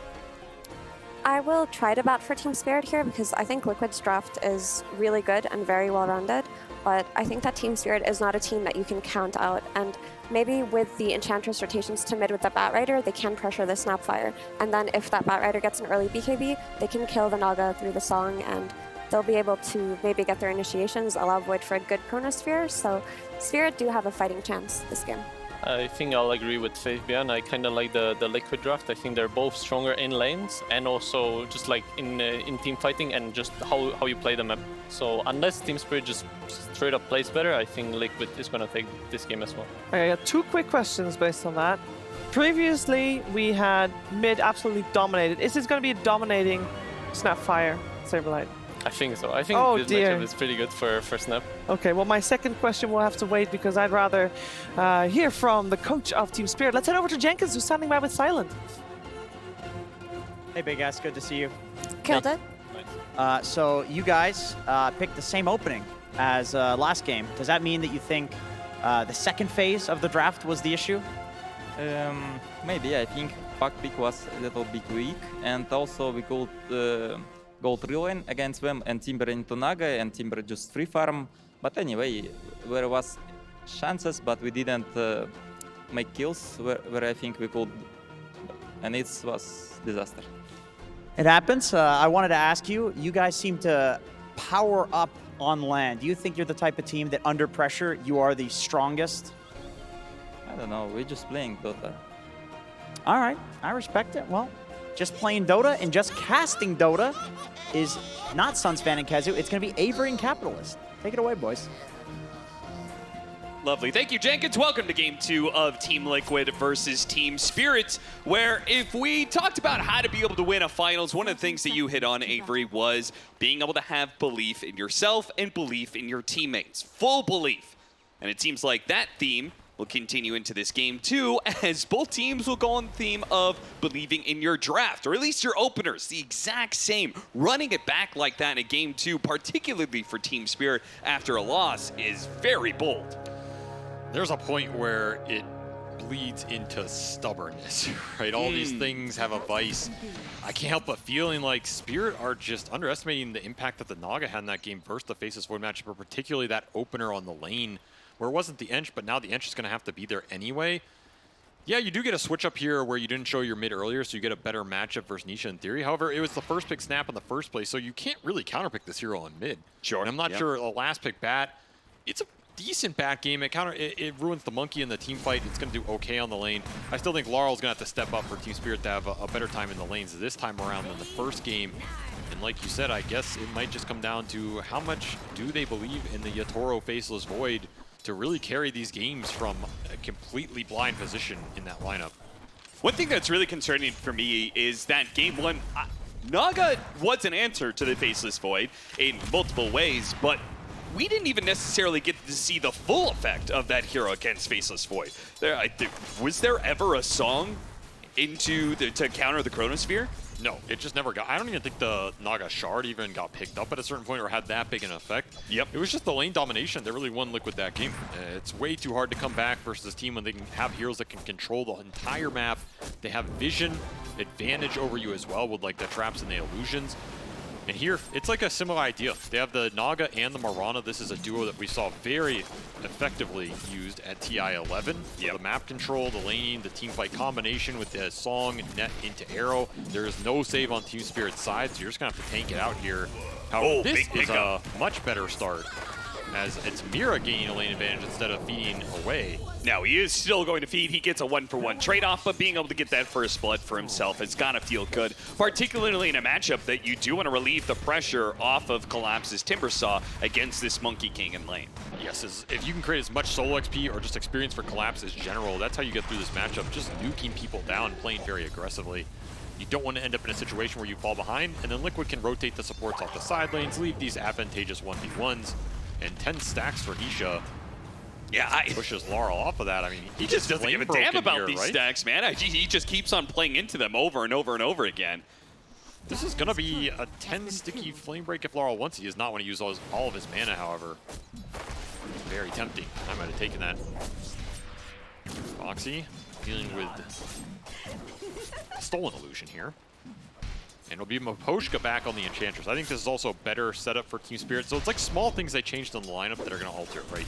Putting Maposhka back on the Enchantress, getting a higher damage, more lane shove-oriented support in the techies here for Mira. Feels a lot more comfortable for them. Yeah, Maybe sadly his that'll help the impact tempo. as 4-position Enchantress against IL Leshrac, like he couldn't harass out the IO or the Leshrac because they have such incredible sustain, so. But in this, this is a kill lane. And Mira is a very important piece of the puzzle for Team Spirit as well. Like activating him, getting him on heroes that he's comfortable in this series where he can go around, combine with Laurel and get that kill squad going. I feel like that's when Spirit have looked their best. When they activate their mid laner, play through him, I think it's a big key part of the meta right now. And Liquid are always going to think about it because of course they have played versus Gaimin 1,000 times this year. And that is the team that always comes to mind in that sense. So maybe the pressure isn't as much around mid in this series, but I think it is still a big piece if you can get it going. And like last game, I mean, Nisha, he just never died in that game. He never got touched. And the TA controlled the entire map. Laurel, he goes for the kill. So important he gets this. 12 Magic Wand charges, Scatter Blast that isn't quite there because Laurel was sitting just on top of him. He will die, but the trade-off is so worth it. He gets the experience lead now over Nisha. It means he might have a chance at another kill when he gets that lasso, especially if Mira rotates for him, something that they didn't really get to see in game 1. I mean, it's just super worth it from a standpoint of shutting Nisha down alone. That is valuable here. You're doing it on a Batrider, which is a hero that needs to kind of get these trade-offs in the momentum. And you brought the Rubik teleport over, which is great for Insania. Pretty rough for Mickey as he gets left in the 1v2, and we'll get some decent regen burn. Also some free time for Collapse to push into the level 4 here on the Timbersaw, where you're not pressuring him off the lane because you have the Rubik to back you up. So overall, pretty decent start for Spirit. I mean, exceptionally decent compared to last game. Doesn't get much worse than that. But here, you're looking at Yatoro on top of the CS board and a solo kill mid. It's kind of what you want. Just eke out some small victories here, get through this laning phase, set yourself up better to deal with the map pressure that eventually will come from this Naga. It's something you'll have to think about. As Ice Armor comes into play, everybody's favorite spell. That's gonna help that lane. He is looking really good in CS right now. Again, especially compared to game number 1. Blood Grenade thrown out. Mira, he's gonna have to go for a blast off away from Mickey, and that's gonna be good enough. Though it will cost them Courier. Leveling up Whirling Death means Collapse is a little bit more offensive power, but he's more susceptible to the damage. Nice tree plant. Uses the Ironwood branch, places it down to get the Timber Chain, to get the kill. Unfortunately, while small tactics may have won them that kill, the overall strategy is probably going to cost them 2. Nice kill there from Mira, being able to get the tree and prevent himself from giving up the Jingu stacks and maybe a second kill. That was his last tango. Very small technical plays. I guess we'll eke out a sort of even trade. I don't know if you want to put core kills into the Monkey King, though. That was a very aggressive move by Collapse. He maybe just felt like he wanted to go back to heal, so you force some trade into he gets full HP and comes back. Didn't want to sit on this lane at half. Let's see if it pays off over the long term as Poposhka battling Boxy for creeps. We'll take an Alpha Wolf. Throw some damage back into him. It will be an impetus build from him, so the Enchantress is going to be a little squishier here, but will be able to contribute a lot more damage in these early fights, which tells me that Spirit want to go to mid. Missed a cookie off the mark. Laurel, he may have Nisha's number in this laning phase. Got the kill first on him, then dodges the attempt with the kisses. And Poposhka was forced to take that Arcane Rune, so neither mid will get that rune that they really wanted, and the level 6 advantage for Nisha. How did he get level 6 after... Didn't Laurel get the kill on Nisha first? He definitely had gotten a level advantage. He has just way more denies. Like 12 more denies. It'll get you there a little faster. Wow. As Laurel will pick up his level 6. And still pretty even here on that mid lane. If you get a roam going into it here, I think the Batrider technically has more aggressive potential if you can get the stickies onto the Snapfire here with the Enchantress. It's going to start roam. now. He's really far in the he's lane. so close to that tower. Laurel, he'll bump him back. He's got the lasso ready to go. The TP is coming in. The Fade Bolt is just not going to do enough to stop this damage. Or maybe it will. The Telekinesis stun back. Another There's Blood Grenade. Yet another Blood Grenade, and the Impetus lands. That's enough. TP the Monkey King of all heroes here. Mickey is just gonna TP to run back the bottom. Immediately Laurel tips him Collapse too. They know that was a poor TP for Liquid. This is where Team Spirit want to fight. Again, trying to activate their mid with the Enchantress roam. This is where this hero shines as long as their side laners are happy in being left alone. I say that as Yatoro is definitely not happy being left alone here. Naga Mirana, this is a very old school combo. And one Zai is very familiar. This is actually a combo that he played back in the day with Universe at TI6. Yeah. I think even at TI7 it was popular. Now he's on the other end of that 3-4 trade. Experience, it always comes back in value. You just never know how. In Dota 2, especially when we're constantly going in cycles. It's a giant circle. It's just a question of where are you on it.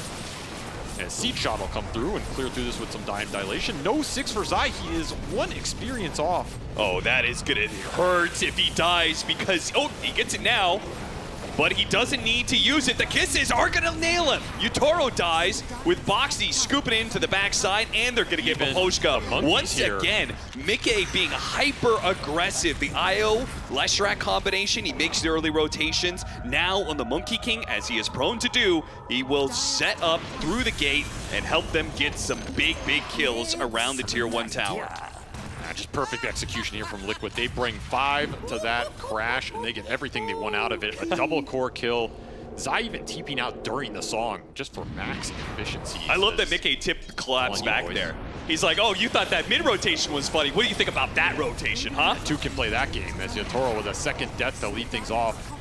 If Zai go down here, maybe you're a little happy with this exchange, but you just got nothing out of this fight. You got a TP on a Timbersaw. Collapse is going to have to walk out the base after being stalled up with a little song that Zai says, see you later. I don't even need the XP from this. And this is one of the downsides of Batrider, is I do think you always reach this lull where you're working towards Boots of Travel, but you don't quite have it, so you don't have this constant presence around the map, and you're a pretty poor hero to pressure the mid tower as well. So he didn't really get much off of that. Mid tower didn't take much damage. It's not like Laurel got a huge amount of farm anywhere on the map. And as a result, Liquid maintain a net worth lead off of the laning phase. But this would do a lot to offset this. Mira and Maposhka going for a gank on Denisha, who Scatterblast TP's out. Impetus. Oh, the Impetus doesn't quite reach him. Those crowns, extra HP here. Now they will be able to steal the stack, so at least they're getting something for this. And that was only 2 supports. The question is, where was the Batrider? Like you were saying, he was just trying to farm up this Boots of Travel. If that's 30 seconds faster, Laurel could connect to that play. And suddenly, you're looking at Anisha kill into the stack steal. They'll try and commit for the Ancients here as well. I guess this is the part where the Batrider is still advantageous, stealing away stacks. Yeah, this feels good. This is not something Spirit were able to accomplish last game at all. And TA just kind of ran away with it. But this Naga pressure is going to heat up. And it will eventually come to fruition here as he's out farming Yatoro, taking away his camps right now with the Naga Siren. Gotcha. You're going to have to keep playing through the Batrider, keep finding kills with the lasso, not leave Collapse on an island either, as he's still having troubles in this Monkey King matchup. This is a hero you have to kick out. Like, Mickey's going to be able to defend towers this game. It's going to take the Bat rotating to kick the Monkey off the lanes to convert into the objectives here for the Timbersaw and the Enchantress, which means maybe some earlier smoke moves to set all that up. Of course, you have some vision on the side of Team Liquid like last game between the Naga Siren Illusions and the Mirana ulti. You're very happy to combat those moves if you can bring numbers like you did earlier. Finally, Collapse will have a Vanguard at a reasonable time here. Yeah, those first couple of items are so important considering what happened in game 1. I'm thinking about the Vanguard and Collapse being tankier, but also Yatoro's Manta, right? He had a very, very large window where he was dying to Ensnare, dying to Orchid. If this game Ensnare into Arrow is going to be a really big problem for him, he needs that Manta fast. He has the Asha right now, and I think he's trying to forsake even the Treads just to get it that much quicker. Dispel's the name of the game, especially if you can get to the BKBs. Like, BKBs are where Team Spirit's lineup becomes scary because then that combo goes away. A lot of your damage from the Snapfire goes out the window until way later when the talents come online. And you just walk out of the Wukong's command. Exactly. There's not a lot of BKB lockdown here for Liquid outside of maybe an Ags later on the Naga Siren, which could be interesting if you try and combat that timing from Team Spirit. Might see it earlier on Zai than his item build from last game, which was a lot more aggressive, as the Team Spirit cores are keeping a better pace this time around. Still behind on the tower advantage, as that safe lane tower went down for Team Spirit. Liquid able to capitalize on that, and a Moonlight Shadow to try and scout out the map. You're going to look for Yatoro in this jungle. Two-hero combination with the Atos done on Nisha will guarantee an arrow landing, and this is a max arrow build from Moxie. So if you land this spell, it's a lot of burst damage and a lot of connection that Liquid don't have to commit on. Like, you can just poke with this Atos Scatterblast arrow, and all of a sudden you might just die, you might get caught off guard. A similar move here from Team Spirit as they're going to bring Laurel's Batrider. If they can get around here behind Mickey, nice Mickey may just end up rotating into them. Oh, this timing on whether or not he stays on the trees is so important. The smoke's gonna break, and Laurel has a chance. Wukong's command, though. Yeah, Team Spirit realizing, okay, he's somewhere up in these trees. We gotta get out of here. No longer do we have the advantage of surprise. Laurel is gonna be hit by the Boundless Strike, and the arrow perfectly placed by Boxy. That leads into the Rod of Atos, and a whole heap of chains disables. That'll end with Nisha claiming the head of Laurel. Nice positioning from Mickey. Felt like they knew that move was coming there. And the single napalm, you had a 50-50. You either throw it down or you throw it up. Unfortunately for Laurel, he guesses wrong. Liquid able to turn it around. Those are those types of defensive tier 1 fights that Liquid are happy to take here, especially once they have the bots done on Nisha. The reaction time is just going to be instant. You have Song to turn around, you have Kisses, you have this Moonlight Shadow that might make the initiation awkward for Team Spirit. It was a problem last game in terms of where do you get these tier 1 towers down and how do you commit for them. And it's a similar issue here, as Collapse has just not been able to assert his hero around these objectives. Might just be another fairly slow passive game from Team Spirit as they try and match the farm rates. At least that part's going better for him here. Yatoro not getting pressured as much, at least past that early laning stage here. Yes. And do you feel like Team Liquid are... I feel like they can't actually apply the same level of pressure, actually end the game as quickly as they did in Game 1. That's probably true. This is a bit of a slower lineup. The TA really accelerated those Roshans into the building damage. Yeah, exactly. We got to a little bit more here with the Monkey Snap. But the Monkey Snap are also maybe scarier in the Ultra late, like with 5 or 6 slots and some refreshers and stuff. So if you just push this game very late, you don't necessarily need to accelerate it as faster for Liquid if you're comfortable farming up and playing the map, especially if you're securing. Wukong's command and a fast kill onto Mira. Gets it.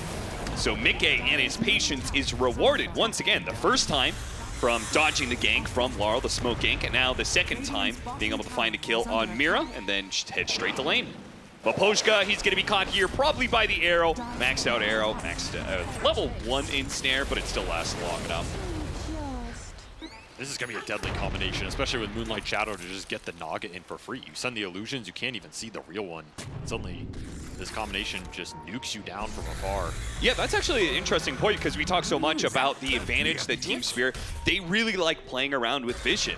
And it's something that they actually lacked both in Game 1 and Game 2. And Team Liquid actually have the advantage. Naga Siren is kind of a vision hero because she shoves out the lane so much. I mean, there are two big factors when you go deep at land and people start to play a little tenser, a little more scared. If you can get massive team fight or you can get massive vision, it just makes your game way more comfortable.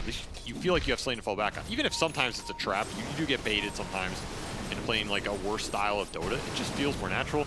There's a reason this Beastmaster and Darkseer got banned first too. One, it's limiting Collapse's hero pool, but two, those were two of the best vision heroes for Team Spirit in controlling the map, pushing the waves in, setting up the fights. Right. Here it's another game where they have the vision disadvantage, something they used the Lycan for in that Game 3 in the upper bracket. Zai, real one found, but the song goes off first. They are super grouped up, but Liquid do not feel confident trying to go for that. You saw Yatoro really wanted to somehow get a Chronosphere in there to stop Zai from getting out, but it just doesn't happen. Maybe he still catches Nisha, though. I can't believe anybody from Liquid is still around. Oh, he juked him. Oh, he somehow stays out of vision. The Monkey King is going to be the one to die instead. The blast off lands on him, and he's surrounded by heroes. Too much for him to handle. He tries to trickery dodge, but there's way too much. The kisses, that is enough to get the Techies kill. The Fire Burn will take that, but a 1-for-1 trade out to the advantage of Team Spirit as they trade core for support. They're very happy with that exchange. They get a lot of farm for Yatoro off this as he just gets to head bottom. Okay, maybe it's a 2-for-1. Laurel still gets caught on the way out by the Rod of Atos into the arrow. Another combo that Liquid have to play around Boxy. Was that just off the Watcher vision? That's pretty ridiculous value if it was. Just a nice heads-up cut by Collapse, and something that this Monkey King is going to have to think about this game is he's not going to have a fast BKB here. The Timber and the Bat Rider can find you and just cut you down.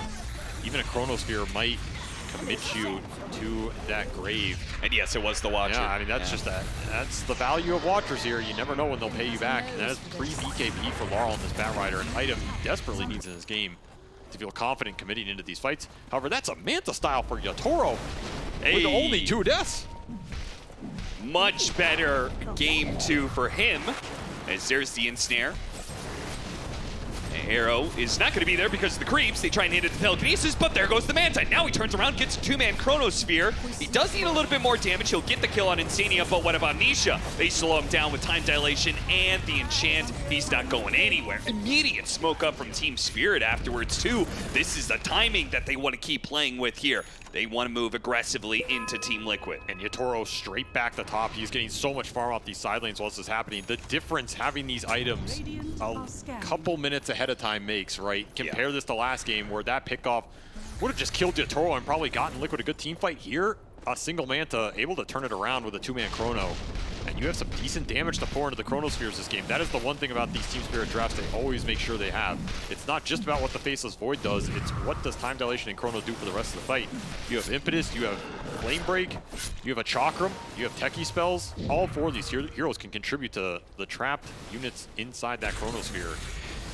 Very good spell for Team Spirit this game if you do not counteract it with the song. And this is much more even and much more what we expected out of the series, as Liquid are not going to run this game over with a lane win. They're going to have to team fight their way through Team Spirit this game. And that is where they shine. The spell immunity will come out eventually, as well as BKB finished for Laurel. So all three of those Dispel items that Team Spirit were looking for in Game 1 are already done by the 19-minute mark here in Game 2. And he hasn't even completed the Orchid, which is still going to be effective. Don't get me wrong, it's just not going to be the same kind of power. It's not free. Yeah. You're going to have to work for it with the kills. And another Tier 1 push for Team Spirit. Another Chakram stolen as well for Insania. That'll help defend this tower. Even the little potato contributing. Laurel, he's going to pop out from that high ground, pull in Insania. Gets that kill. Now Nisha's gonna box in, see if he can still hold this Tier 1, but you gotta be careful. Lotus Orb already picked up. The arrow's not gonna quite latch, and that means Laurel, he doesn't go for that any further. Just pushing him away from the Tier 1 tower is good enough for him. Team Spirit very happy with this. Toro gets the farm. I guess the Naga is matching him, and Zai did pick up a Tier 1 of his own. So honestly, Zai making the most of these scenarios. I thought that was gonna be a bigger swing for Spirit. The Naga's just pulling ahead on the map right now, and the Orchid is basically completed here. That threat is online. Is it going to net as many pickoffs as it did in Game 1? That's the big question here. Can you make this Orchid work for you? Because when you go Orchid second on Naga, you're committing a lot more to controlling the map and pushing heroes out of zones, as opposed to a second item Heart or a Butterfly Rush, where maybe you can force the 5-on-5 a bit stronger and your illusions are way stronger on the map. Something that is hard to deal with right when those items come out. Can you run me through some scenarios of how he's going to use this Orchid against all these kind of dispels? Like, how is it still going to be successful for him in finding these pickoffs? You can start the fight with like a Song into Arrow or Song into Wukong, and you force some of the Dispel early, or you just trap heroes in that arena. Maybe the Soulburn Burst is just good enough. Post BKB is when it's going to be most effective, right? You force early BKBs out of the bat, put Laurel in a position where maybe he BKB lasts with somebody, but you get a Song in return, isolate the BKB, it runs out, you just Orchid somebody up and kill them. I think it's an item that can be good versus Yatoro over the long duration fights. It's just, if he finds the initiation, that's where that item is not going to feel as good as like a Heart or Butterfly here, because your illusions aren't as strong to scout, and when you get jumped, that Orca is not doing anything for you in terms of survivability. So it's a lot, it's banking a lot on the vision and initiation power from this Mirana Naga on the map and finding those openings and just bursting you down. The Bloodthorn later, if you want to commit to it as well, is pretty strong in this game. Like, it'll help Zai commit to a 6-slot right-click Naga here, which maybe something they're banking on going late in this game. Yeah, I mean, you identified it pretty early on. Monkey King, Snapfire, great scaling into the late game. It does feel like Team Spirit is hitting this window where right now they're going to feel okay with fights. Soon they get BKBs, then they're going to be super dominant, and very likely I think that's when they want to try and end the game. I don't know if I want to play into 3 scaling Liquid heroes, Liquid cores. I think the Snapfire is the biggest threat. And that might just come down to finding initiations on him with the Chrono or the Lasso. You get good jumps, anything is doable here. Yeah, it's not going to be the easiest to kill him if he gets BKB off before Chronosphere. But the Spirit are finding a lot more on the map this time around. They're finding a Tier 2 bottom with the Rally. They're controlling at least half the map, so they're splitting the farm. And Collapse is in a way better position, man. Like, it cannot be underestimated how much more he has found in this game than last time. And he will be able to scale here. Looking at Bloodstone, Shard. See what he ends up committing for. I think what's Assange for some tankability. What's interesting about it is that the draft, when you kind of run it back, right, same openers and stuff, you're kind of saying our idea is correct. And in a way, both teams ended up being correct. Like, we'll see how it plays off for the rest of the game, but at least initially this looks like an even game that any team can win. Team Spirit are certainly going to be able to hit their timings, and now it just comes down to execution for them. Liquid, they have this crazy late game timing. They still have some outplays they can do around these dispels with the Orchid. And their initiation with the Song, last game I think that Song was waiting there to be a counter initiation tool. This game you can use it aggressively to set up a Wukong in the arrow. Sania dead again to another Lasso. Now, Liquid is going to respond here playing with the Moonlight Shadow. They're going to push forward in a 4 versus 5. The Mind's going to get the heads up, though. They're looking for a clump, maybe Yatoro. Yatoro does not have BKB, so you in theory can Song Arrow him here. Got the Rod of Atos with the arrow. Now there's a hero there. They just can't see him right now. And they would much rather play around their vision, especially when Yatoro's coming in with the Chronosphere. He's looking so aggressively right now. Oh. He had an idea that Mickey was there, and he was correct about that.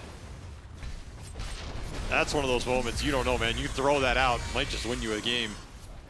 If he had done that, that would have been one of the most fearless things I've ever seen in a finals. Just like blind, just like, I bet he's here.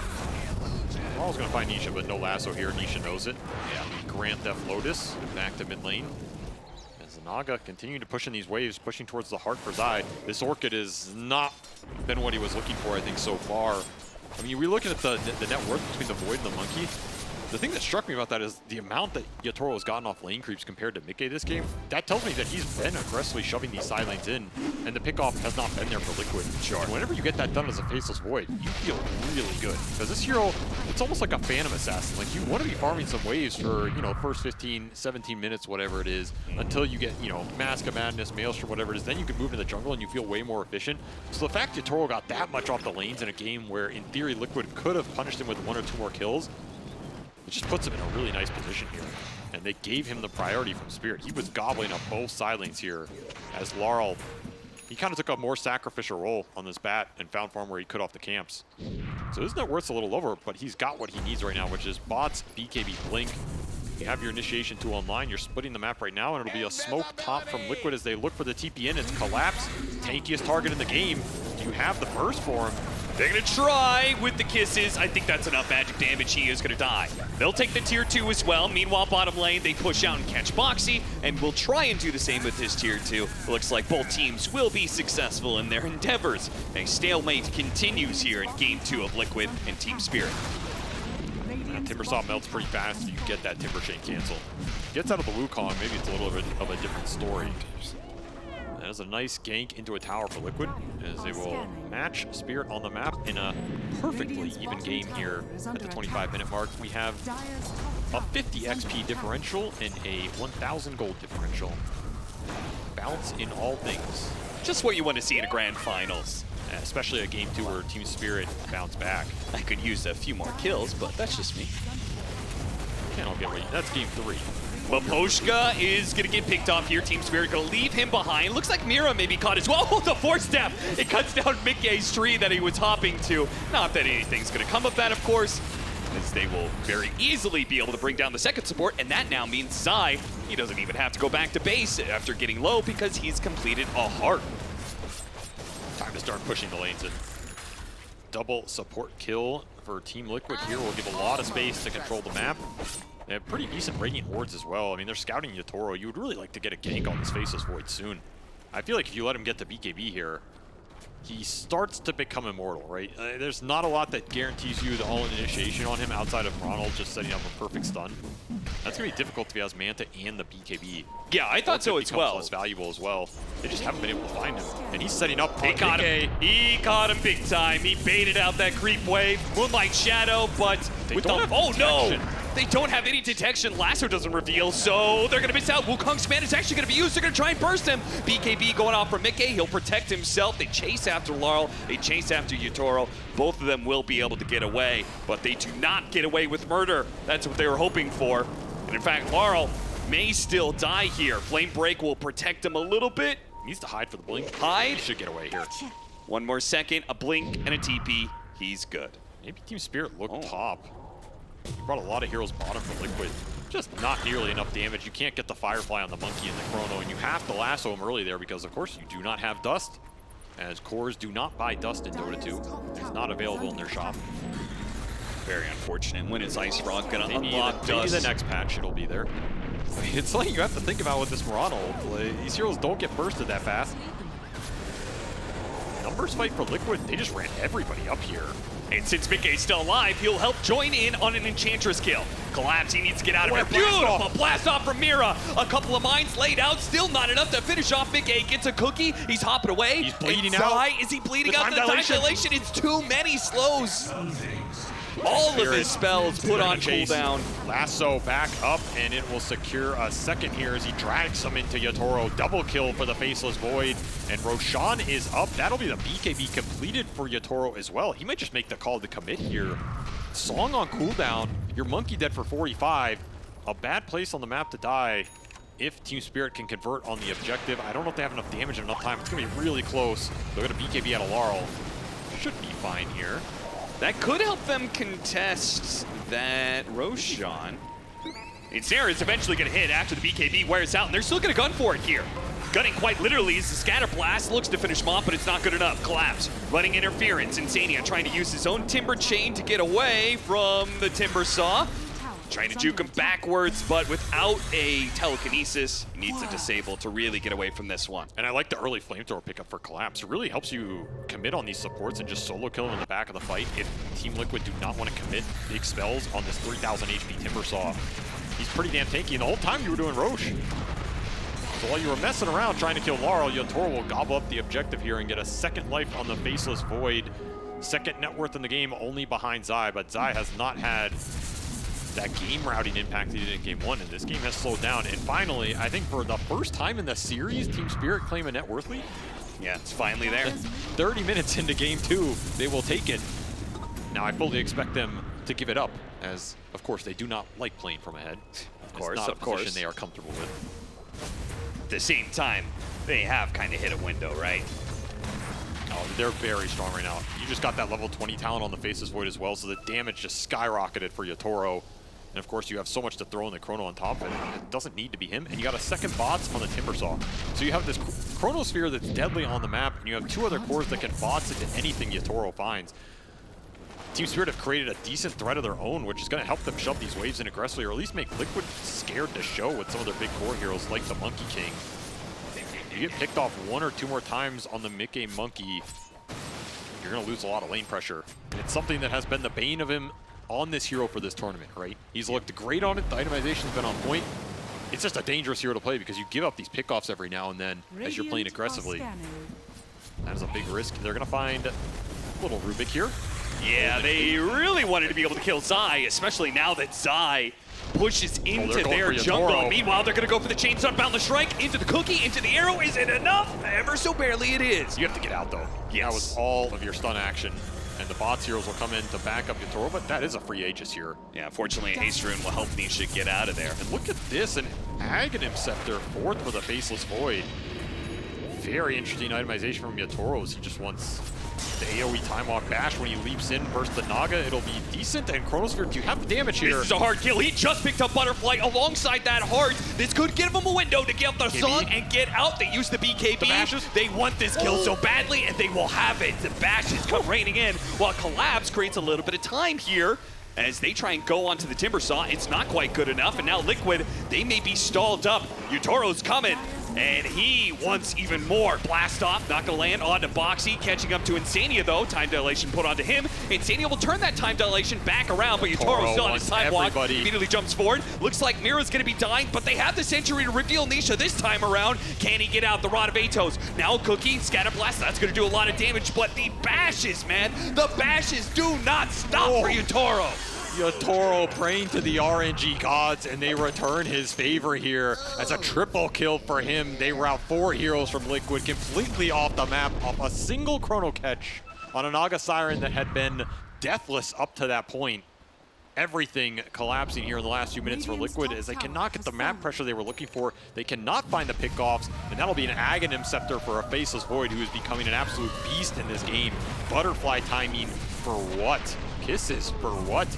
None of this matters if I just run up to you and bash you into oblivion. Back into the game, we do have Liquid getting a pickoff on the other support. That was a gem. Oh, and yeah, that kill is worth way more than it should have been. Very valuable support kill here. Immediately nets them a ward kill as well for Zai. Hey, I want to talk to you about a concept here. Naga Siren, this is something that you occasionally bring up, is this concept of this hero, it gobbles up a ton of farm on the map. Yeah. And as an offlaner, he is the top net worth for Team Liquid. Impressive, yes, but it also means he's taking away a lot of farm for Team Liquid. You kind of see in that last fight. They used Chronosphere, they used BKBs, but they killed the Naga, which means they had the advantage. and they just go for it. Is this going to be a problem for Liquid? The fact that Nisha and Mickey won't be able to scale as well as they could if there wasn't this offlaner hero taking 50% of the farm on the map. It does vacuum some net worth away from your cores. This hero will always do it. It just takes so many last hits, and it's something you have to play for. You have to get deep and start cutting waves. I mean, 400 last hits, right? Nisha's at the bottom. He's suffering in the net worth. You have 3 carries. Everybody's trying to carry the game. Sometimes nobody ends up carrying the game here. And this is a game where Naga doesn't just 1v5 it late. You're going to need at least 1.5 out of those 2 other cores to come online at some point. Especially the Snapfire, if you can get Nisha there. Like, you rather have the end gold on the Snap than the Naga here. Yeah. If Zai can't snowball the game win out, which is right now not happening. That is a concern. Like, how much are you actually taking off the map, and what are you doing with it here? Sometimes the best way you play versus Naga is just put the team in a position where all that Naga net worth is not going to translate into the victory, and then it just doesn't do anything for you. It becomes a dead hero sometimes in these ultra late games. That is what Toro is trying to set up for here with the itemization. Yeah. What Zai is doing is he is always trying to take the hardest farm on the map to be able to take and leave, such as the triangle over to his other cores. Boxy's very likely to have got here. No way out of this one without leaps and without Moonlight Shadow. So rotation through the gates will pay off for Team Spirit as they go straight back through. Yeah, go back through, play for the side lanes even more. If they had that gem right now, you'd be dewarding all this as well. You'd feel really good. Pushka will still find Get it. As he has a bunch of sentries. Definitely not sad about this one. The other thing about this Axe on the Faceless Void, it almost guarantees song cancels, right? Sure. Potentially on multiple heroes without the BKB. Like, you might just be able to leap into the song and get the bash off the Time War. Yeah, that's a really interesting idea. Like, if they try and song TP out, yeah, that is cool. This item's very interesting in this game. It's not one we usually see it picked up this early. I mean, cool if you can put it to use. They'll try on Laurel. He has BKB here. Nisha. Lotus of his own. Time to go. Drag him out. Trying to use that haste rune. The Ogre Seal Totem doesn't go over the cliff. The haste rune isn't going to last forever, but it doesn't matter against Chronosphere. You stop time, you stop Nisha from running around. Now, Zai still finds openings here. He gets the mid-tier 2, and they steal Chronosphere, by the way, on the Rubik as well. So maybe that's not effective against Yutoro, but could be good for the next team fight against the rest of Spirit. Collapse found a Hex on the Naga. Early Hex pickup from him, just going in, creating a front line and lockdown potential. Make the fights easier for the Chronosphere and the Lasso to come through, as Laurel has stepped back and gone more defensive with that second Lotus Orb. So now you have 2 Dispels for these nets, for the Orchid. A lot of the control that Liquid are relying on. You just get rid of it if Team Spirit are grouped up together. I think you have to start finding fights on single targets, isolating some cores, using the Moonlight Shadow, especially to your advantage here, and just kind of play the map more. Head-on 5-on-5s just don't look favorable for Liquid right now, especially heading into this next Roshan. This Faceless Void is almost level 25. That is an insanely powerful talent this game. He just gobbles up the Wisdom Rune. No hesitation here, as Yatoro knows this game is his to claim with that backtrack talent. 9 and 2, 400 last hits here. He has matched a Naga Siren. Through. Big timings, level 25 on him. We've got Scotty complete and a Basher. So we've got Scotty for the Naga Siren and the Basher for the Monkey King. So you were talking about some of the control problems for Team Liquid. They get 2 different items that can help with that concept. Size damage starting to ramp up. You can get this Naga into the Bloodthorn especially. It's really going to shine here. If you manage to catch that Faceless Void with a stun, he can disappear. There's no save in this game. I mean, you have a Hurricane Pike on the Enchantress, you have some Lotus Orbs, but nothing's going to get rid of an arrow. Oh, God. The arrow is still king if you do not BKB it. 4.6k building damage on Zai. He really is trying to do so much of the work in this game. Liquid set him up to take the most amount of farm, and he's doing what he can with that farm, taking buildings, tier 2s, getting pickoffs, almost getting a tier 3 even. Aggressive bots by Nisha. His Invis here, also level 20 on the Snapfire. So that late game scale starting to get there. They also have that telekinesis save. That's something to think about here when you go in with the lassos and these hexes. You're trying to find a core. If you can throw them back quickly from Insania, might just reset the fight for your Monkey or your Naga, force a better clump out of Team Spirit, and then you can just song them into a Wukong. I wonder if that's something Liquid are even thinking about. Like, do they even feel good if they get a massive Song Wukong here? Is that a fight you're winning? Yeah, that's going to be hard. But, I mean, I think in some ways anything to stop the initiation first from Spirit. because now they have Aghanim Scepter on the Bat Rider. So you combine, if they get the jump on Chronosphere, let's say they catch the Naga, right? Okay, Chronosphere on Naga Siren, then Laurel jumps to the back line and gets a two-man lasso and pulls them in as well. I struggle to see how Spirit's going to be feeling good about that fight. I think they're going to probably lose a couple heroes and limp away. Well, Spirit are going to feel good. Yes, that's for sure. Definitely not. As Roshan evaporates here to this MKB. Yatoro bought out for this. He will be rewarded with a second life. Now it does cost them their tier 3 and maybe even range barracks at the top lane. Zai is ratting. That has been his MO a lot of the They're going to try and catch some heroes before they can get back here. The Harpoon's going to be put to use to pull him into the arrow, but Yatoro is going to go for this kill on Mickey, but they have the song. They hit him with the telekinesis. The Chronosphere is going to be wasted. He could not No time for the BKBs. Let's see if they can get the stuns off, though.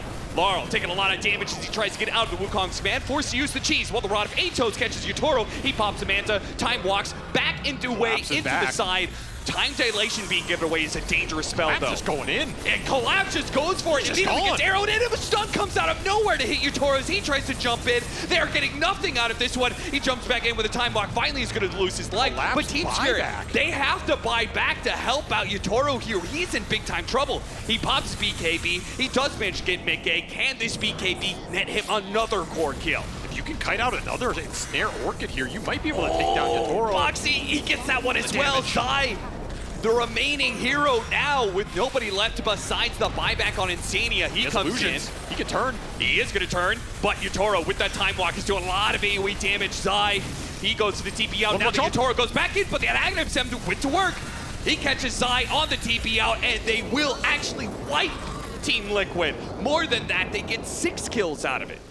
It cost them an expensive buyback on Collapse. It cost them the cheese. It cost them the Aegis. Not the cleanest fight that Spirit wanted out of there. It looked pretty damn dicey there for a minute. But they do get that eventual team wipe and a dieback on the Rubik. So all things considered, they are still happy with that exchange. But it probably cost them more than they wanted to give up at that time. Liquid finding a pretty big opening there. That Chrono song really hurt Yatoro as he had his BKB in his backpack because the man's just too damn wealthy here and wanted the Aegis. I mean, Yatoro, he said, let's do it, let's run it back.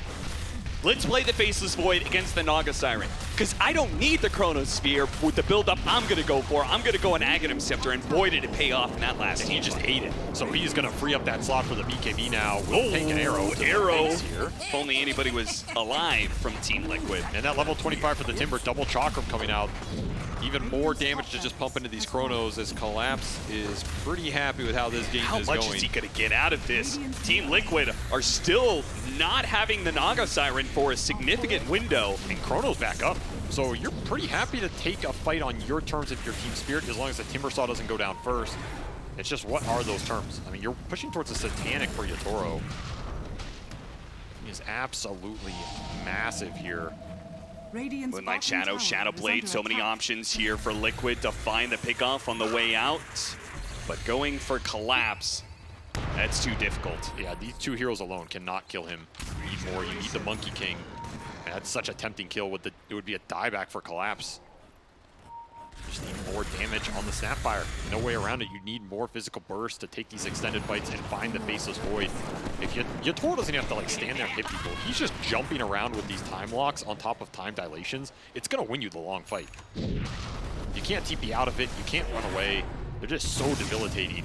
The chase down potential for Spirit is immense. You have to be able to stand your ground, especially in the Wukong. These two big ults, the Monkey Ring and the Chronosphere, decide a lot in the fight. Who gets stuck in one and who doesn't get stuck in the other. Yeah, Mickey just hit him. He's hitting a massive time. He hasn't gotten there yet, but with the tier 4 items out, he got the best one for Monkey King in the Penta Edge Sword. That feels good. That is big. And if you get the level 25, with the Abyssal Blade that he completed, now you can get a song, you could set up Wukong's command, you could get an Abyssal Blade immediately on a hero at the start, just try and blow him up inside of that window. I mean, when you're surrounded, when you're in dead center of the Wukong's command, it does not take very long for you to die with all of those statues hitting you at once. If you get this outer ring with that talent, I mean, Yatoro might not be able to jump far enough out of it. Yeah. Before he tanks a heavy price. However, right now, he is still Kingman. Satanic finished on top of Mindbreaker with a double damage. He is looking to end this game right now. This is a crazy damage power fight. On anybody at this point, it would feel really good. It's just going to be the Rubik for time now. walk. Sania says, not today, my friends. That is a lasso gone. Another 50 seconds for the next one to be up for Laurel. He will catch nothing. Only the wary might find us. Time for Liquid to continue to build into this late game. See the TP out from Collapse, so Liquid know that top lane is free to farm likely. It's also time for Collapse's buyback to come back up. You're going into this next Roshan. It'll be there for that fight. They're going to look at a very similar scenario, and it probably will be another dire side nighttime Roche. So if you're Team Spirit, you're kind of okay just waiting for that next objective here, playing as a tight ball, not giving up any free core on the map, and committing buybacks for that next Roshan. It's going to be a refresher shard. The dream for the Faceless Void here is if one Chrono's not enough, then surely two will claim somebody. It could just turn into a battle of the initiations then at that point. I think it is. Liquid, you may need to get the song initiation and try and blow up the Faceless Void first. Otherwise, double Chronospheres are probably too much for you to handle. And they will smoke. They will look for the jump. They are still missing the level 25 talent on the Snapfire, but they have it for the Monkey King. This is a smoke that Zai is not in, however. Feels a little wasted. I don't think you can run in and take the fight without your Naga Siren. Way too much net worth on this hero. Maybe they're going to try to bait him as he runs down mid lane. I mean, Team Spirit they're just already up top, man. They're gearing up for this next Roshan. Likely going to plant their vision up here. Ninja Gear gem for Laurel. He just gets to run through and scout everything out. Make sure there is no vision for Liquid on this side of the map. It'll turn nighttime in 30 seconds and that Roshan will spawn. I mean, it's coming. It's going to be a while, but it is eventually coming here. The Mines have given Team Spirit, I mean, they kind of already know it playing top lane, but they do know exactly where Team Liquid has been recently with the remote mines blasting off. Laurel sees another opportunity. Well, he might get two. He's going to get 2 for 1. He brings in Nisha, setting up the Chronosphere. Perfect for Team Spirit. Just the kind of pickup they're looking for to crack open the high ground again. And now Team Liquid are scrambling out on the map because they do not want to take Collapse this at a 3 versus 5. them. And Collapse is just running into them. So now it's not a 3 versus 5. It's a 3 versus 4, but without Wukong's command. I mean, Zai is going to rat this out. There's a lot of building damage between the Monkey and the Naga here. I think you have to come back if you're Team Spirit. That double kill that looks so good suddenly does not feel great as you're trading out here. Yatoro will definitely be faster. Laurel shows it's going to force them back, and Liquid are going to go for the catch on the Faceless Void. They bound the strike into the arrow. They're trying for the fast pick off on Miposhka. Any kind of bashes. numbers. Boy, The that bashes. time walk just destroyed him. What kind of bashers is that? Is this man mortal? I don't understand. He has no BKB. Arrow coming up. They hit the arrow. It's going to come out and lands onto him. A bash comes out, bound the strike. They try and give him the force staff. That's not good enough. He is indeed mortal. Liquid make the Yatoro Faceless Void bleed with a short duration arrow. That force staff not in time. You cannot get He bashes and Abyssal Blade. So one support sneaks away. But losing a second lane of barracks does cause Liquid some concerns. They do have a Naga Siren, so these losses aren't the worst, but Team Spirit is getting closer and closer to an endgame scenario. Man, what a strange exchange. That just seemed like a free lane for Team Spirit off the double find, and suddenly Liquid staying out on the map is the name of the game here as they find a big opening with that collapse kill, and suddenly that exchange is not the worst, right? Yeah. I mean, the second lane, like you said, it sucks, but you do have the Naga Siren who can deal with it. And no BKB on Yatoro means you can just song arrow him out here. And this the one stun there's no save for. This is a show of strength, then being able to blow up the Faceless Void off of a song, because that song setup is even more deadly, right? We talked about the song into the Wukong's command. Now it's song into Wukong's command and Aghanim Scepter statues. Mickey is going to be able to set up a lot more damage in an area when they hit the song. Tanky too, man. 4,000 HP on this Monkey. He's got a lot of armor in the ring as well. You get that Wukong off the start, even if you chrono him. Do you have the damage to bring him down? You may have gotten 2 lanes of barracks, but if you want to hold on to your buybacks, you're probably going to be losing something as well. The arrow's going to come out. BKB, Bat Rider goes out. Song also being used. They're going to try and get Mickey TP out, and he does get it. It was a close call, but it looks like Liquid are going to get away. I mean, Collapse had a Hex there. Zai almost ran out of the song range. You got to be careful on who you leave behind, as Roshan will spawn. That objective that Team Spirit were setting up for, it seems so long ago, is finally here. Do they have the buybacks to expend on the dire side Roche. 2 minutes left for it. And they have two of their big cores. Collapse still does not have his as he has just been buying out this entire game. Yeah. Looking for a late game Aghanim Scepter. Is there a dispel for it? Not really. There's pretty much nothing. Could be a pretty big factor in these late fights. It's not an item you expect to come out near the end of the game. It's usually a tempo item. Considering his rather aggressive style of initiation, yeah, that could be very important. Anything to tank him up more. I like this Ag's idea from Collapse. I think allowing him to go in first and not just get bursted off some ensnare arrow is going to feel really good for Spirit. Prolong the fights, make him a threat, because so far, honestly, the team fights have not been going great for the Timbersaw here. You're just getting trapped in the Wukongs. Maybe it's just about who gets here first, as Team Spirit are going to claim Roche control in terms of the area. Again, if you can get your monkey set up somewhere with some statues in a Wukong, it's the type of fight that Liquid are probably looking for. Yeah, Team Liquid's not particularly close to the Roshan pit, so if Team Spirit just commit, they're gonna get it. This is just like last game. Collapse on illusion duty with a Boots Travel as Zai tries to create some tower pressure. It'll be a Moonlight Shadow to lead the charge. Proximity Mine sends the warning here. Dust comes out.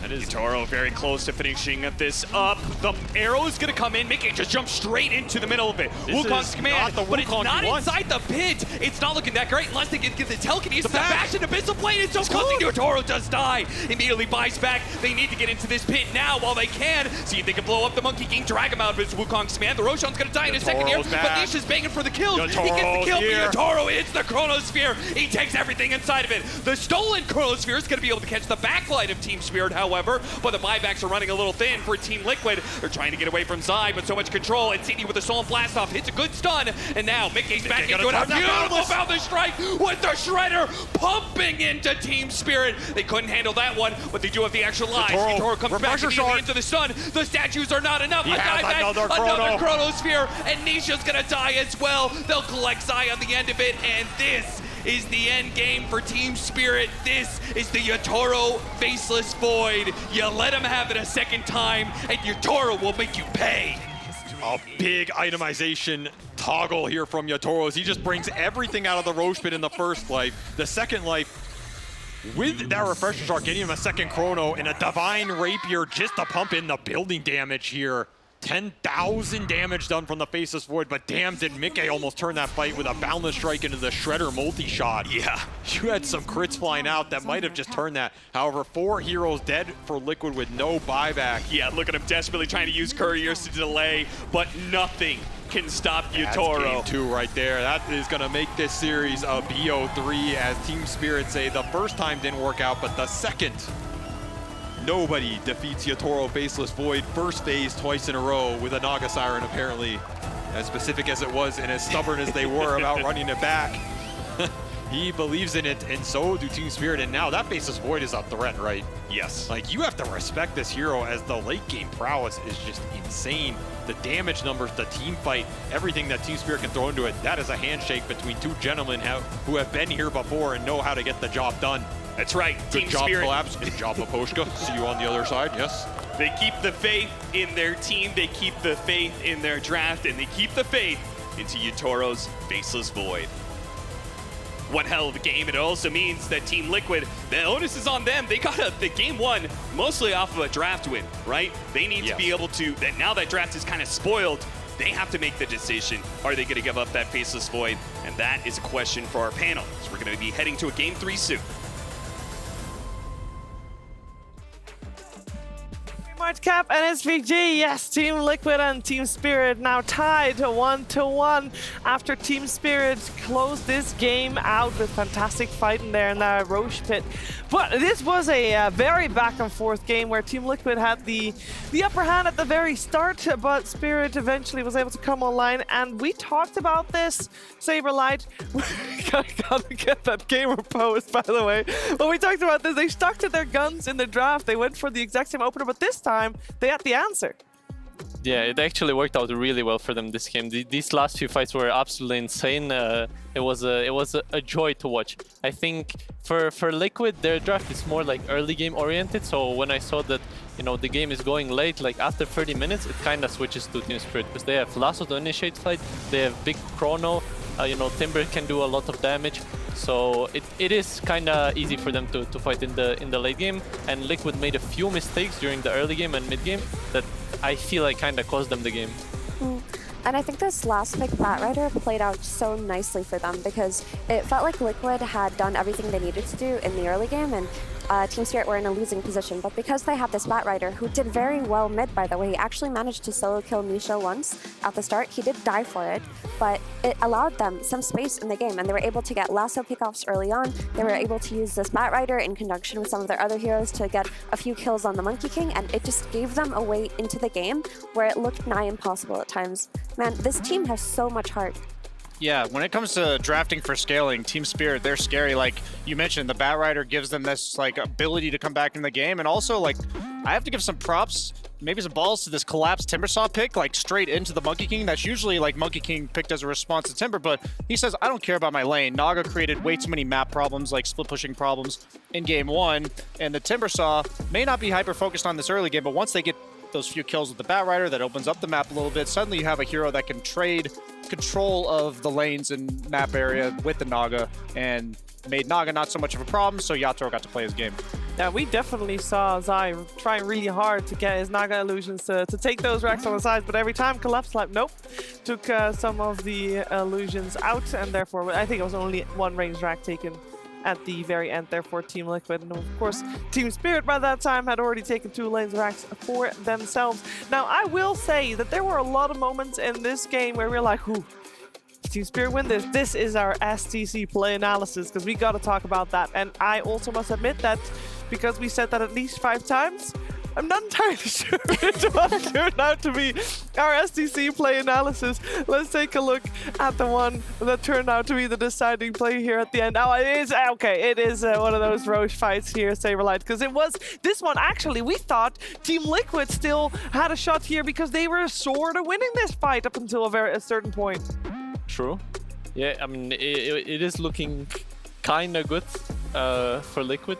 There's no chrono, but Yatoro still has ages. I actually don't remember if they won this fight, to be completely honest. Team Spirit end up winning this fight, but not before at least losing the ages and then having a fantastic chronosphere coming out from Rubik as well. And it was very back and forth, because look, there's 3 people dead on the side of Team Spirit.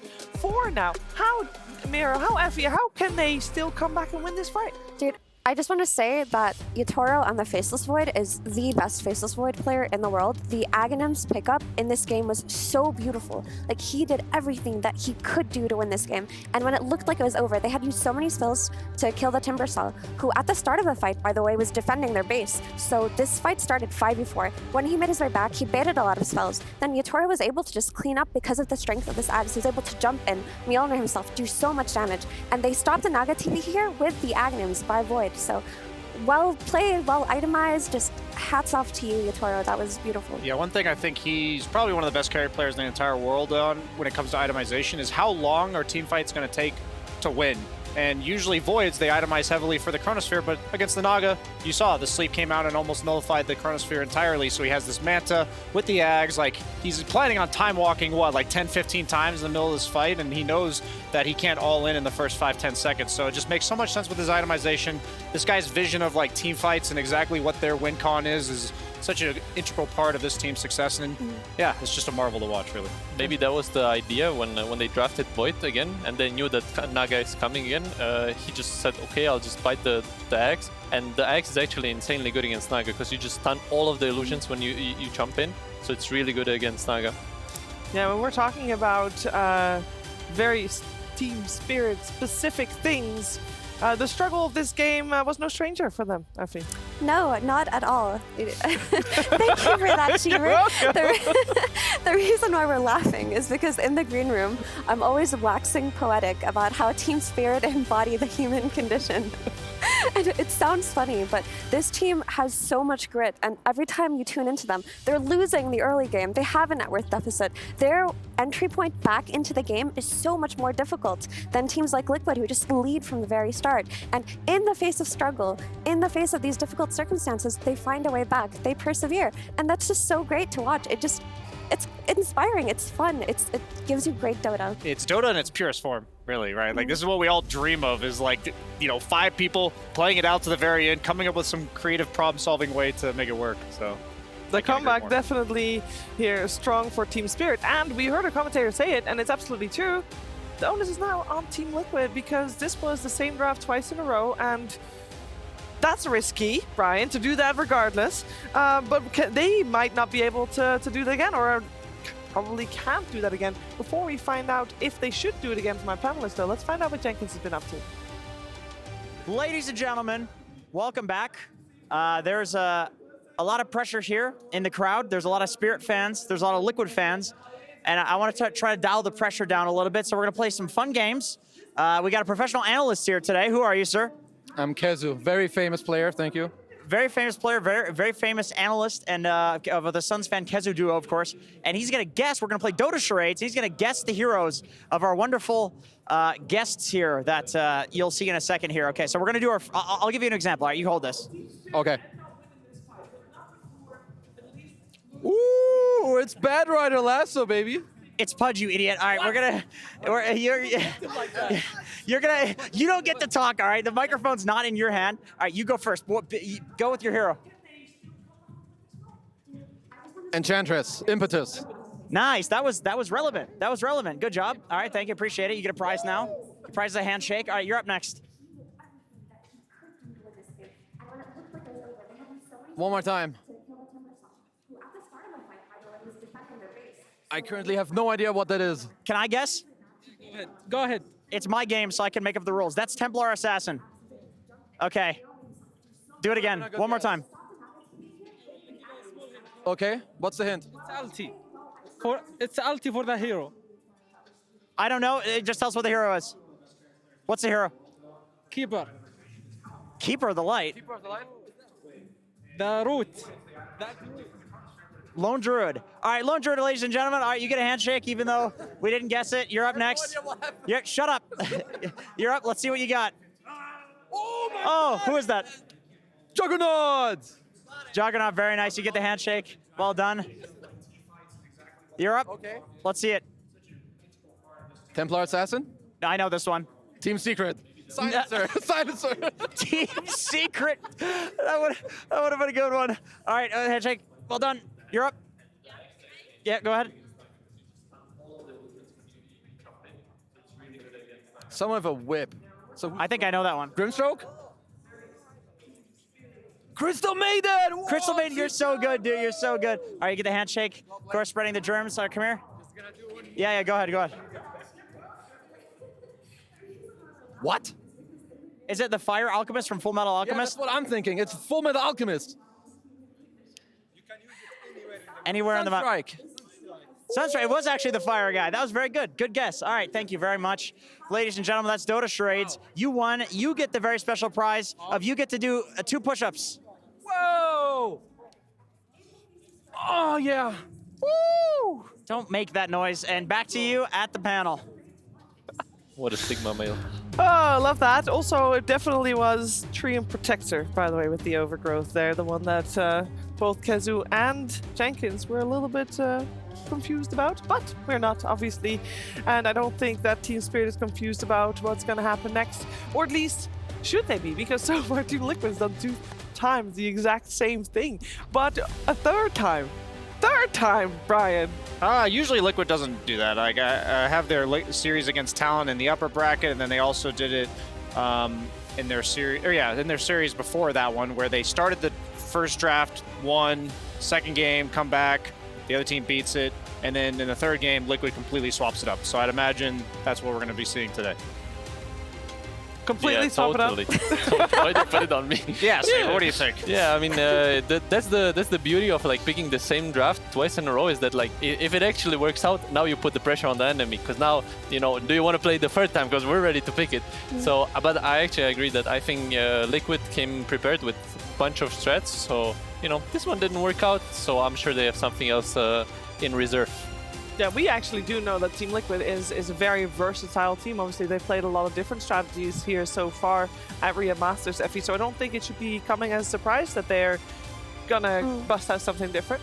Yeah, I think that's actually what contributed to their incredible run this tournament, is that during the group stages, they had one of the largest, if not the largest, hero pool of all the players. They were trying so many different things, and that's why when they were up against Gaming Gladiators, their rivals, they were able to just bring them down because they had racked up the experience. They had experimented a lot with a lot of new things, found things that worked for them, and we're definitely going to see something new in this Game 3.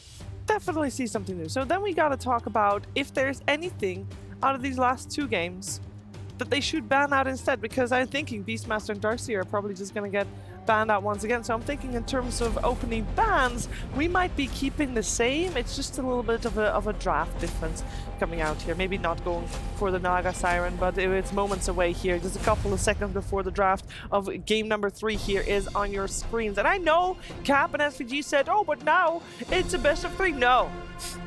It's not. It's game 3 of a best of 5. We have to take all the lessons that the teams have learned into consideration. So it's just game 3 of a best of 5, people. And second pick this time. Yeah, second pick for Team Liquid. And they do change it up because they don't want to have Snapfire and they don't want to give Snapfire, so they banned that. And we got Undying still banned. Let's see if Team Spirit go out for the Medusa there. But it does mean that we got extra offlaners in the pool because Darkseer and Beastmaster still in the pool, and Team Liquid obviously banned out both those in the previous phase. Yeah, if Beastmaster is left in this pool for Team Spirit, I wouldn't be surprised if they just opened with Lion plus Beastmaster the way that they usually do, so we will have to wait and see. But I really like what Beastmaster gives this team in terms of how they play around Collapse and what kind of pressure he can bring to his team. It relieves a lot of the burden off of Laurel.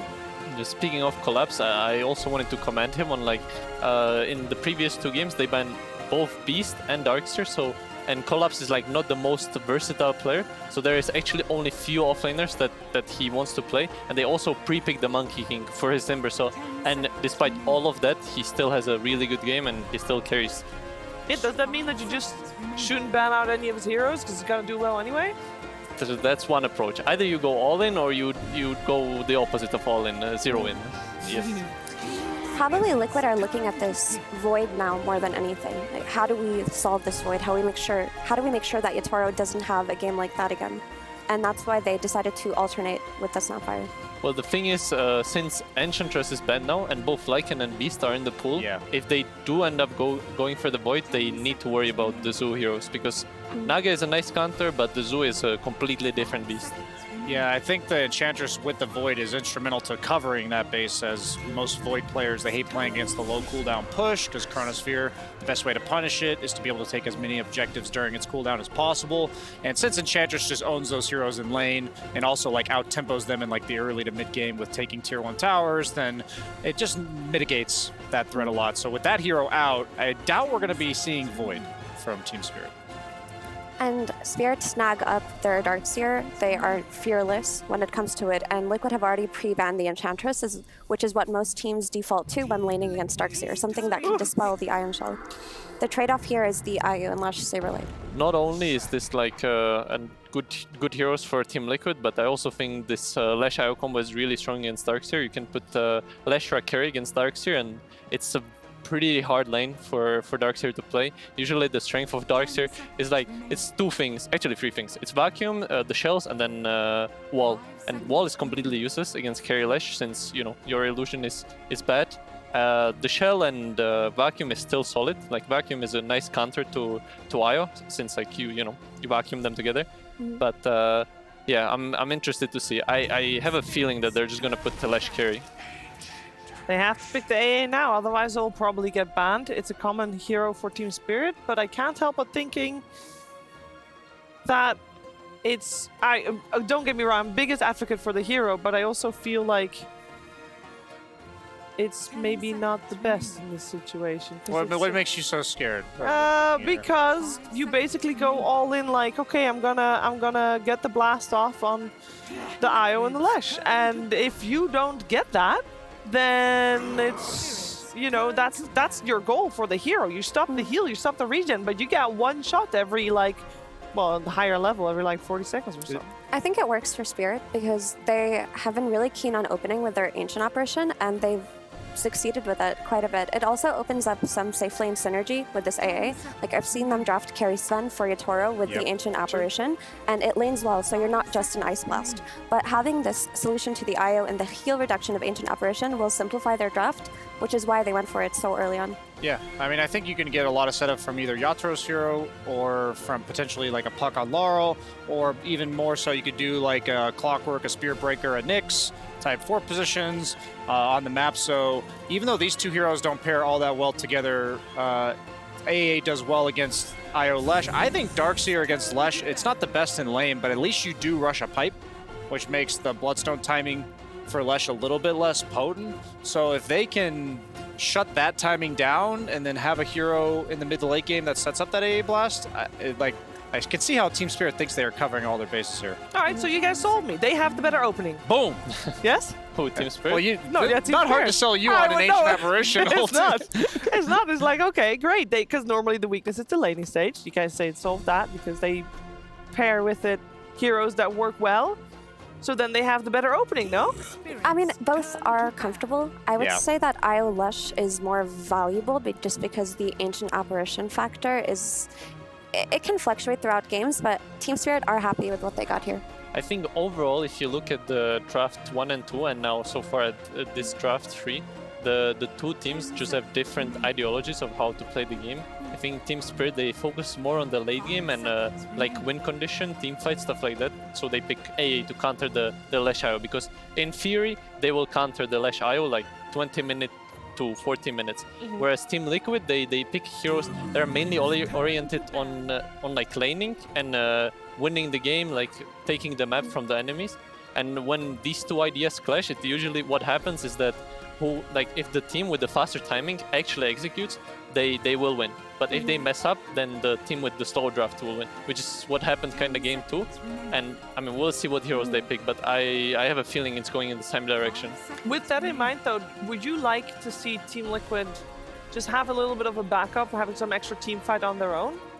Well, I mean, it will, I think, mainly depend on Blitz and how the team is feeling, because the two approaches to this is that either you can say, okay guys, let's just also play slower and we'll actually like out late game them, or you can double down and be like, okay, you know, they're just picking slow, so we'll pick fast and we'll execute and we cannot lose.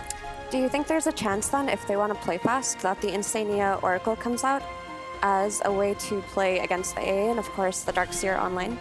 Could that be something that Liquid look at here, or are they kind of pigeonholing themselves into two defensive supports? Yeah, probably not this game. I think having IO and Oracle supports together is kind of grief. But I think overall, as a counter to A, it's very good. But yeah, I think they need Boxy to play something that's going to make moves and going to make space on the map. Yeah, they might even like deny pick the Lion, just because Team Spirit's been picking that so much, and Team Liquid has that coming out of the first pick coming out of the second phase.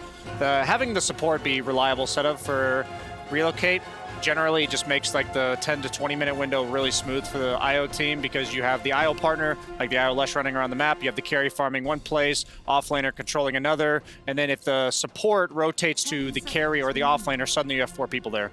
So that's usually the best formula. You at least want, like in the past we'd see Banes, because IO was more of a 4, but now since he's a 5, I have to imagine that's on their radar, not only to deny pick, but also to solidify their mid-game. So what role are we looking at here for Team Liquid? Because they don't want to maybe give too much away on this, but they obviously already know that there's going to be a Darkseer to lane against. Oh, they still will go for the Tiny. There we go. That's the Boxy hero.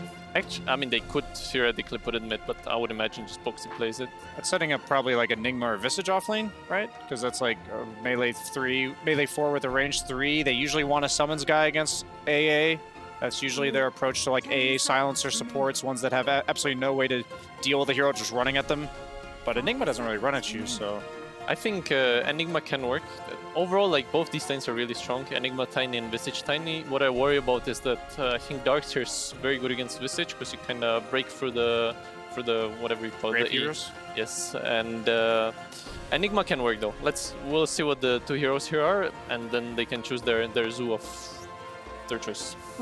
I think Team Spirit should just go for their mid hero right now, some extra setup for this AA, Puck or Pangolier potentially, maybe even a Storm Spirit, because like there's no way that they're gonna counterpick on 23.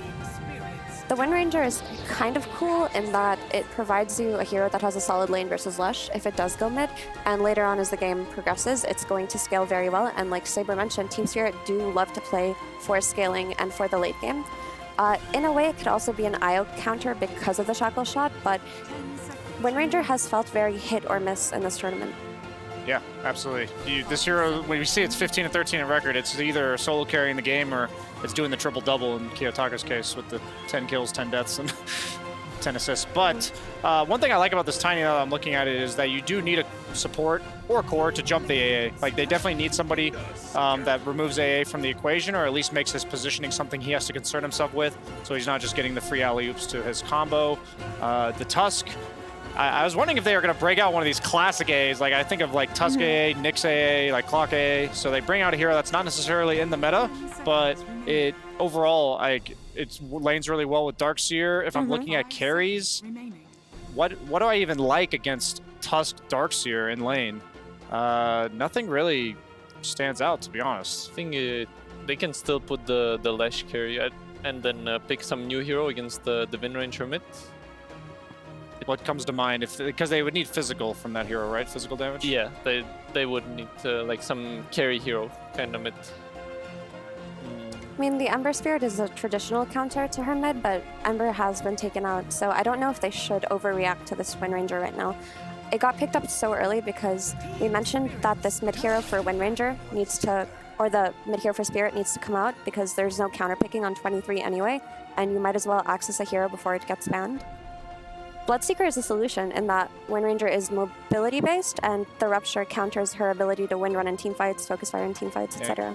It is a very good Bloodseeker game. It's mainly the only issue is like the A ulti, because it's also another hero that relies on heal. But it is a good hero against Darkseer, and it's also the Rupture against Wind Ranger is really nice. Plus, they have the Rupture into Toss combo, absolutely insane. Yeah, the Rupture and Toss combo may have sold me, because when I look at Bloodseeker, maybe I'm hyper-fixated as a carry player on like his late-game matchups. I hate playing him into Tusk because he has a BKB Piercing Disable, which Bloodseeker, out of a lot of carries, heavily relies on his BKB. He also is heavily countered by Ancient Apparition, a sustain-based carry, and then also like the physical, like single-target burst from Tusk Tag Team and Wind Ranger is something that Bloodseeker really can't avoid. Maybe he'll go for like a mid-game Halberd. It would be a solution to that, but by no means is this is meant to enable Liquid's timing that you were talking about earlier, Saber, rather than being like the be-all, end-all carry for them. For our last picks, it looks like Team Liquid is looking for a hero for Zai, unless there is some swap-roos happening, but I don't think at the moment we're looking at that. For Team Spirit, we're still looking for a hero for Yotoro, and therefore we have Team Spirit banning out Enigma first, and they are now thinking about their next ban. We obviously mentioned the Visage earlier, which is still in the pool. The Lycan is also still in the pool. Both of those heroes we mentioned before. We'll see if that's going to be something that they'll go for. For Team Liquid, it's so hard to ban out anything against Yotoro. The man plays everything. Yeah, you just focus on the synergies with AA, I would imagine, at this point. Jug seems fine because it's a really bad matchup for Bloodseeker. The healing ward, when somebody gets ruptured, it lets the Wind Ranger actually run away while ruptured, because the healing ward will top her back up. But it's been taken out. Yeah, I'm saying like that ban is respect, but now it's like maybe you want to do like Monkey King ban or like some other stun that sets up the AA. Yeah, I like Monkey ban as well. I'm also surprised they didn't ban the Visage. I think it is a good Beastmaster game, but not the best against Darkseer. And also tiny Beastmaster lane is not the strongest. But perhaps they want a carry that's not good against Beastmaster, such as like maybe they wanted the Monkey. Well, we'll see what comes out here. This is a tricky pick just because you don't see the last pick offlane from Liquid, and the heroes that traditionally do well against whichever offlaner comes out are taken out. But maybe Naga is still potentially in the pool. Naga potentially. Some CK, and they just go all in the... I would love that. I wouldn't mind the aggression of a CK either. So I wanted to talk a little bit about this Tusk. Yeah, go ahead. I mean, the troll came out, so I feel like that needs to be talked about a little bit more, but there's a lot of kill threat in an AA plus Troll lane, and Troll traditionally, even though he doesn't have the best success rate in tournaments, there are very, very few heroes that he cannot lane against. This hero is a strong laner. So I think it's Veno. the Veno. Veno, yeah. It's kinda Veno is cringe. very hard against Dark too. Yeah. The illusion is gonna poison you. I think Visage is really good. Maybe some Razor if they feel very creative. You can also surge away from a Veno, so this Visage, you guys mentioned it a few times already, lanes very well with the Tiny. It'll give you a lot of lockdown and Roche Pit control too. Yeah, I think they needed some aura guy to, you know, he's gonna buy Solar, probably some pipe that's gonna enable both Mika and Nisha to play their games. I'm looking at this Tusk. I mentioned earlier that I wanted to touch up on it, but it's very rare that we see this hero being run as a position 4. But I think the attack team plus focus fire is a really interesting combination. When you're playing against the sustain of an IO, tag team plus focus fire is one of the things that can out DPS the sustain of IO. So, and it's also something that can jump on an IO in the backline. You can get a walrus kick too at a later point and maybe separate the tethered targets. So the idea with it is very cool. But I don't know how it's going to play out in an actual game. Yeah, I feel like all the items they want to buy against Troll to kite him out, like halberds, force staves, and like Yule scepters. I feel like Team Spirit is perfectly fine having Yatoro just be like the guy that soaks up all the spells while Wind Ranger and Tusk are looking to pick and choose their targets, and Darkseer's got the auras to back him up. I'm really leaning towards Team Spirit's draft for Game 3. I like the creativity also. So am I. I think this looks like a pretty free Troll game. So as long as the bot lane goes fine for Team Spirit, I think they have a very good shot at taking this. With that in mind, what needs to go really well? Like, who needs to pop off on Team Liquid in order for them to do it? Is it just Zai on his Visage? Yeah, play on the tempo of the Visage. Try to win your lanes or not lose them, and then when that IO Lush timing hits, you just take over the map. That's how it's played. Now we have had a mid matchup that has gone one way each with the Laurel versus Nisha situation, and Leshrac versus Wind Ranger. Going to be interesting to see how that's going to be played out as we head over, not to our commentary team, but first over to Silent, who is talking to Jenkins. Hello again, Silent. Hey. Good job. Ancient Apparition. Is this the IO Lush counter? Sure. This worked obviously how it works. It did work. And the Troll. This is not a super popular hero. What makes this a good Troll game? Honestly, I don't think it's the best troll game, but a lot of carry was banned and we need to pick blind, so it's like more secure lane. Make sure you don't lose lane, and if he finds his farm, I think he's pretty okay this game. Okay, well, we'll see if the Troll works out in this series with Cap in Avery. Didn't see that coming, did you? Game 2 put Yatoro's Faceless Void to the test a second time, and he passed with flying colors. This time in Game 3, it's going to be Liquid who are going to be put to the test as they run the IO Leshrac again against an Ancient Apparition. We'll see whether or not they're able to pass their test against Team Spirit. So we head to see who's going to be just one game away from claiming the Grand Finals after this. And an early D ward for Nisha, so he already has a last hit, leading the pack. That is, there is one for Laurel, but that's only a sentry, so not nearly as the equivalent.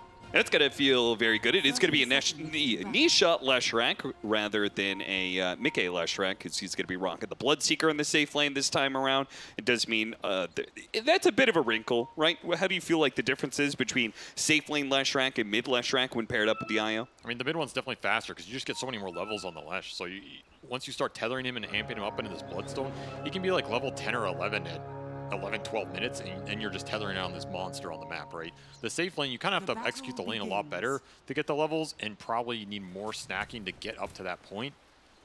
It just becomes a little worse. Also, when you can go into tether into this Leshrac to create tempo, you can leave your carry alone, so the IO's not sapping the XP even more from that safe laner. It's just a lot more smoother in the game in terms of building up to that point where suddenly the Leshrac is unkillable and you can take objectives off the map.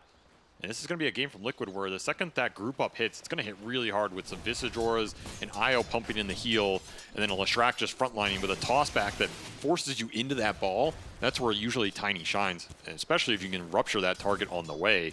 So if you're Spirit, you kind of got to gear up to be able to stand your ground versus what Liquid are going to throw at you, especially this Troll. Troll is not a hero in this game where if you get ruptured on Yatoro or the Visage starts pouring the birds into you, that you can just run away and feel good about that fight. It's just not a scenario that I see panning out. You got to go in with the back wall combo with this Tusk tag team. It has decent synergy here, not only with the shell in the lane, but you have this Wind Ranger going in with Focus Fire with a max tag team that is a lot of extra physical burst damage. Something that might cause mid-game problems in trying to man up versus the Troll later. I think if Yatoro gets 5 or 6 slots, this Troll can be pretty scary this game. However, he does have a lot that can kite him out in that late game between the Rupture and, you know, maybe some late game Nihilism or IO tethering away, Ghost Scepters, toss away. Troll will always have Troll problems, even if you are Yatoro God. Yeah, I mean, it is one of his most successful heroes. In fact, it's the hero that he has the second highest win rate in his career. So we'll see if he's able to offset the perceived notion that Troll is a bad carry. I mean, they mainly picked it for the lane here and the AA synergy. Like, when you commit an Ancient Apparition, you can't fall behind on the AA lane and just become food on the map. You really have to bounce it out somewhere. So in some ways, it puts more onus on Maposhka to have high impact in those later fights versus like the 4 healers here, potentially, that the Visage is bringing in auras as well, like a Greaves or something later. The AA is the payoff. Maybe the Troll doesn't have to be the only one who's committing a carry impact to this game. It can come from your 5. It's like these big team fighters like AA and Phoenix, you have to bounce them out, which means you're going to lose something somewhere else. But of course, it was also a first pick overall Darkseer. That is how much faith Team Spirit have in Collapse on this hero to just carry them through the fight. Yeah, the AA having a big payoff is the thing that's a little bit concerning to me because, I mean, game 1, they had Chronosphere, right? Guaranteed for the Ice Blast. Sure. This game, you don't have nearly the same kind of lockdown, right? Maybe you got a little bit of single target with the roll-in snowball into the punch, or you can have a vacuum, but none of it is the, like, big hold, you know? Did you watch that game 3 in the upper bracket final that we casted? That I know you watched, but I'm asking you anyway. I think I did watch the game I was casting, yes. Did you see this man's shackles in that game? They were pretty good, and you are saying they don't have lockdown? How dare you? How dare you insult the Laurel Wind Ranger? I'm just saying it's not going to match up to Yutoro's Chronosphere. At this point, if he shackled 3 heroes, I wouldn't even be surprised. And that's the lockdown you're looking for. I mean, Tusk and Troll going in with the slow on a back wall, I think is enough here to land some big AA ults. Like, you throw a Vortex, AA Darkseer is no joke. You throw down an Ice Vortex on that wall, you're just perma-slowed. You can't get out of it. So the BKB for the Bloodseeker and the BKB for the Leshrac, when Liquid decide to pick those up, is also a big factor here. You try and get those around the 2nd Roche, the 3rd. How deep are you willing to scale in this game? How confident are you? This is a game I could see either team win late game. I don't think it's that clear who really pulls ahead here in the ultra late. And that Ice Vortex is a incredibly buffed ability lately. In fact, I was talking to Seb backstage in the green room, and he noted this is like maybe a strongest ability now. The ability to be able to play off it both in lane and the way you're talking about it when it comes to the team fights. This hero is more than just an Ice Blast. I think AA was underpicked this. I think this hero is a lot stronger than people think. I think the max Vortex build, it gets you a lot more farm. You can start the shove waves, you can start the farm camps. This spell is really obnoxious on a 4-second cooldown, and then your shard helps you chain these cold feats later. This hero has a lot more going for him than he used to, and he can play a lot more matchups, at least at a better rate. He still has the same problems like the Zoo and the summons getting on top of you. Snowball top is Collapse dead here. It's looking like it. Yeah, they're going to run him down with the extra bit of thirst. I mean, really good body blocking, and Zania will eventually get that kill as Mickey was a bit scared to go for it. And that was a nice heads-up play by Mir. He might get the return, but the tether's up in time. And this is like this is a combo we've seen from Western Europe the whole year long in terms of IO Bloodseeker. Just deadly on the lane, especially if you're trading elsewhere, which is happening bottom. Yeah, they so damn fast. This damage from the Visage, a Visage Bloodseeker is such a scary combination in lane because Visage does so much damage with just level 1 of the Soul Assumption. You combine it with a 4 position that can give you those charges in the first place, and you're kind of guaranteed you're going to have some thirst problems in that top lane. This is a very strong laning phase from Liquid, bouncing back from that game 2 where it didn't go as well. Zai out of mana, gonna give some reprieve to Yatoro, who also gobbled up that Lotus and went for a raindrop. Pretty much you have to on this Visage lane. Extra net worth getting burned away. However, the real victor in all this is Nisha, who has opened up a tremendous gap on Laurel here. 30 and 10 to 18 and 3. This is brutal, as he is guaranteed to get level 6 here and is pulling very far ahead in the net worth. This is similar to the matchup when he had the TA versus Puck, but surely this hero matchup is supposed to be a bit more even, right? I think the Wind Ranger should do a little better than this. I mean, it's probably Leshrac favored with just Lightning Storm spam, but this is a large gap, and that's going to be a nice tether target into this mid game for Insania, because you're going to have a fast Arcane Boots on the Leshrac. It's just going to pump so much mana into him here and increase the farm rate. Nisha doing Nisha things. A good sign for Liquid when he is on top form here. He's gonna push Laurel down. And Laurel had a very good game too on that Batrider. This is another hero we've seen him dominate the tournament with. 6-minute power room. Boxy's played out of vision, but he's gonna pounce now with a two-man avalanche, two-man split earth, a toss together. The snowball pickup can't grab the Wind Ranger while he's up in the air. Well, you can, he just couldn't do it there. And that leads to a double kill for Liquid. One for Nisha, one for Boxy. Nice support rotation. Guarantee the 6-minute rune for Nisha, plus a big hefty bonus as he waits to pick up that shield rune and show them what is awaiting as it stacks for him on top of an Observer Ward mid that did not get dewarded. So everything going right now for the Leshrac here. This is going to be a very fast Bloodstone if he decides to rush it. I mean, you could go Yules in this game. It's a very good Yules game, right? Versus the Darkseer with the Dispels, the Wind Ranger with the Dispel, even the Troll later on. You can maybe dodge an AA Blast in terms of the initial impact damage. I actually wouldn't mind a Yules for the Leshrac. I just think with this type of start with an Iolash, like, you're pretty much always looking for Bloodstone in this combo, and he's so damn farmed. There's no downside to going Bloodstone into a later Yules if you really want it. Maposhka gonna get there? Oh no. I don't think he is. Zai actually backed away to ensure they got the Wisdom Rune. He will manage to TP out, so he won't be punished for that, but he tried to sneak it. I mean, Poshka still has very good levels here. Level 5 already on the Ancient Apparition. The sooner you get Ice Blast off, the sooner you are a hero in the game. He's looking for it. No kills on the Visage, though. Always a little sad. Like, Troll AA is a very strong lane, so the fact that Liquid got through this without feeding any sort of kills to Troll's way is pretty much what they were probably looking for in this lane. Like, you get a 4-position Tiny out of lane, you're very happy, because that hero is incredibly strong in the mid-game fights. Boxy making another rotation. See if he can catch Laurel on this avalanche. Not quite. While Zai is going to be gone on in the bottom lane. So left alone, and Boxy failing to get the kill on mid means that Liquid are going to be a little upset about that rotation unless they can get the 8-minute power rune here for Nisha. Well, I definitely cursed Zai there. My apologies. He will give up that kill eventually. Oh, it spawns bottom. Liquid, a little bit RNG luck. And Nisha getting a very strong early game here. If you can use this haste rune to get another big core kill on the map, just run down a Darkseer or a Wind Ranger or something, that would be the dream. They might even look to invade and see what kind of stacking Spirit have. They don't have anything. Look at another Obs on mid. A lot of resource dedication to this mid lane to snowball the Leshrac.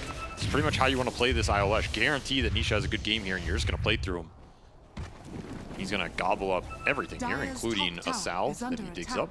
I feel like that is always a place that watching Liquid, I feel like they're more successful is when they're playing through Nisha and let Mickey just be a more aggressive carry than most. I would agree with that, yeah. I think Mickey is really good at playing that like 1.5, right? Yes, that's exactly. What they kind of want him. They want him and Nisha bouncing out the 1 and 2, split between them. Maybe Nisha a little more priority in some of these games where he plays the carry mids. That is definitely the style Liquid are looking for, especially if they can up the tempo with it. Then they feel very comfortable. A haste rune and a smoke. A lot of opportunities here for Nisha to be able to pounce. They already have the Rupture on a collapse. Laurel is going to go for the kill onto Mickey at the same time. See if they trade out cores here. Mickey healed up enough, and Nisha's going to run down all of these heroes. Ice Blast coming in, but it's not going to land on the cores. The much needed kills that are just not going to land. Look at Mickey, he's charging forward with a healing salve on him. Still got to be careful of Laurel, though, in this skinny little bridge. He will maybe get the kill. No, the split earth. He does have enough for a power shot, but I think he just has to focus on getting out. Maposhka's positioning, though, is going to be a big problem for Liquid. This Ice Vortex slowing him down. Laurel getting more damage on the way out. Relocate just to make sure that Nisha's going to be okay here, and a quick refill on the mana. But Team Spirit could set up on it. I think you really want the IO out of this. I mean, there's still numbers up here is the problem. You just can't commit. You don't have the Tusk Punch. And that was an AA ult that you really wanted to land if you were Team Spirit. Yeah. That comes in a few seconds sooner. You probably just guarantee get the Bloodseeker kill. You eliminate the IO heal. And that situation goes a lot better for you. I mean, this tag team focus fire is no joke, even with the level 1. I almost wonder if it would have been better for Maposhka to hold on to that until he was in the off lane, so he had more of a direct shot instead of trying to fly it across the map. He could have just like TP'd and thrown it really quick. He was also probably trying to get it bottom still. I want to make those land, as it'll be Battle Fury for Yatoro here on the Troll.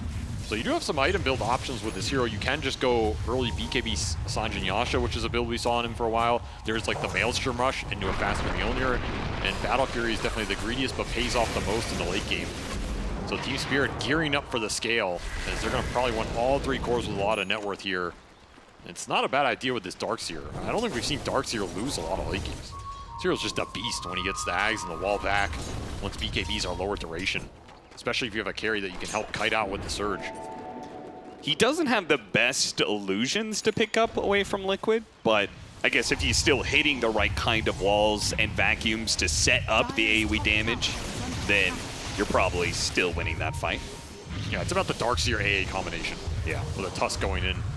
Clearing through the stacks. Team Spirit trying to take advantage of this. The Shackle Shot doesn't land, nor does the Ice Blast. And Insania, well, he's going to be chased down by the Focus Fire. He will die for this one, but you know Team Liquid wants to respond to this one. Zai's coming in. Can he get the bird drop? He does. Nicely played. It's going to be first Laurel, now Yatoro. Yeah, Yatoro in no man's land. Yeah, he's erupted up. There's no way out of this one. He joins in on a bad fight for Team Spirit as it just comes down to that Shackle Shot.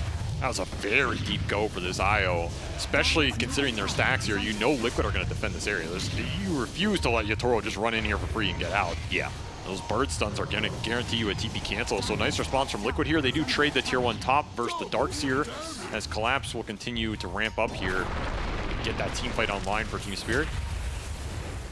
Give some double damage tree smacks. Throw one more for the road. Toro straight back at the bottom. Doesn't want to give up the safe lane tower. Doesn't want to go to the triangle yet without that Battle Fury.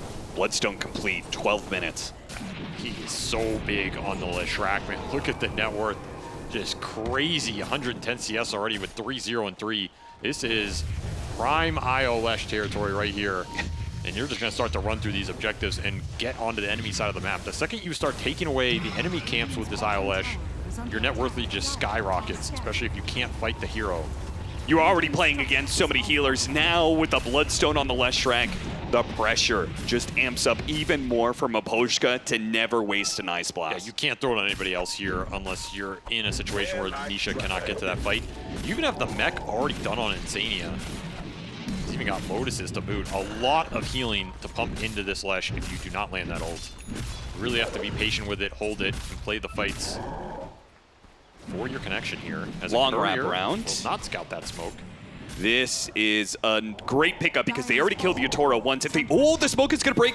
He's not going to make it out, though. Avalanche is going to land, and Yatoro, he's dead again. Not even skilling ult, as he knows it is an absolute garbage ability. Yeah, it's going to be a fruitless use of it, even if he could get it off. Escapes the rupture here, and that reload will be wasted.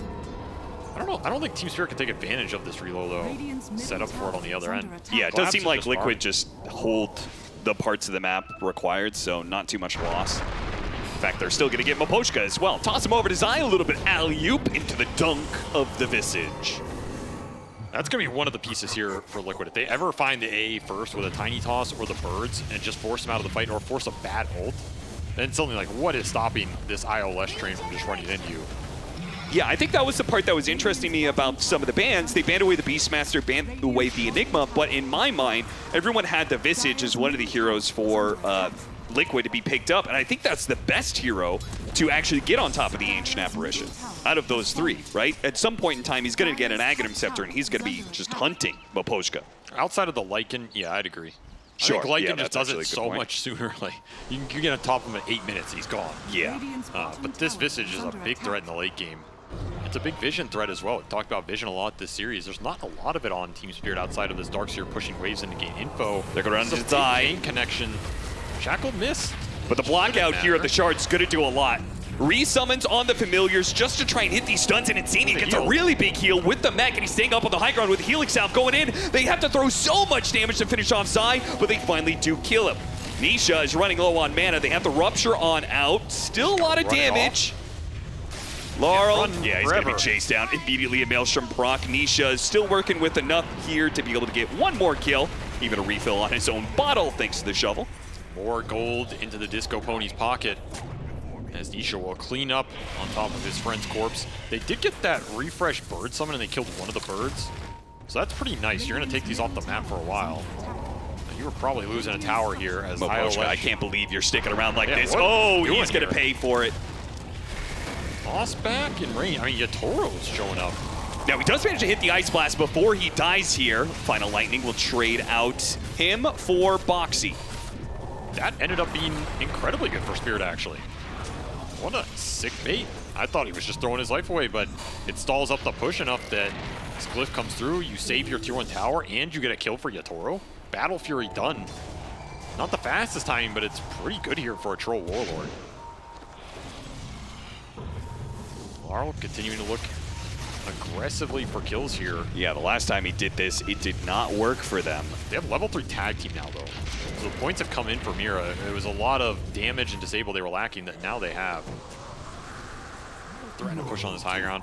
I mean, your burst is pretty solid. Like we saw there, Zai dies pretty fast. It's just the heals that are preventing you from committing on these big targets. Yeah, the fact that he has Solar Crest, he got double familiar stuns out, and then he got a mech heal and a healing salve, and it still wasn't enough. It does go to show that Team Spirit will always have the single target burst to kill these heroes. Oop, Boxy. I'd like to see that Visage Shard later on in this game. It's a really nice tool here. I think so too, yeah. Lineup that wants to go in and kind of burst you off the combo. You just stall it up, you're in a pretty good position. High ground ward for Liquid, just sees everything here. Along with that Ice global. Blast heading towards the rune here, but Mickey doesn't actually step for the power rune. He's running into so many heroes, but so is Liquid. They are going to catch one part of that sandwich. It's going to be Mira on the Tusk. Team Spirit having trouble finding connections with this A ult in the early game. Oh, he had to use a Rod of Atos on the Visage Familiar for fear of just a single stun, setting up for Nisha to run down. The more this Leshrac gets to take off the map, the more it boosts up his team. You're gaining a lot of space on the map, you're farming a lot of camps, and it's pushing Laurel down as this Wind Ranger really needs to start finding the kills to keep up here. This Atos Shackle, they need to connect on top of Vortexes. Poshka is having trouble maybe joining the fight with the amount of zone control that Liquid have. Like, you misstep a little bit, you're getting tossed, you're getting bird stunned. There's a BKB up for the Bloodseeker now as well. Very strong timing for Liquid. They want to try and get a fight or just force the Roshan, especially with the pipe on Zai. This pipe is going to block a huge amount of damage in these early fights before Team Spirit get the really big scaling items online. Fast BKB, 3 minutes and 22 seconds faster, and a fast pipe as well. Team Liquid hitting big timings, faster than normal. Team Spirit, see whether or not they're able to contend with that. One part I love about this series and the way it's developing is that it's actually showcasing the win condition for both teams is what I think was their greatest strength. I think Team Liquid has always looked best when they're playing pretty fast, especially with Mickey playing, again, that kind of 1.5-2 position, heavy rotations from him. Whereas Team Spirit, I mean, they're just so good on the late game team fight execution. It seems like that might be the MO for this series. Team Liquid need to win fast and furious, while, you know, Team Spirit play off of Yatoro's great carry. This is not a bad carry to bank on. He's done it before. He is a majority of their scale, unless that Wind Ranger can find the late game farm. I agree. If Liquid can find the pace in this series, it's going to do a lot for them. You just push the greediness from Spirit down a notch, and suddenly the pressure's on them to find these big team fight connections. When you have the Faceless Void, maybe you can do that here. This Troll is not going to be able to like drag you back from a large network deficit. It's just not the same type of function that the hero's going to provide. As A Blast will scout this out, I don't think Liquid care. They're just going to pipe it up and run through it. And this Troll is just not a threat.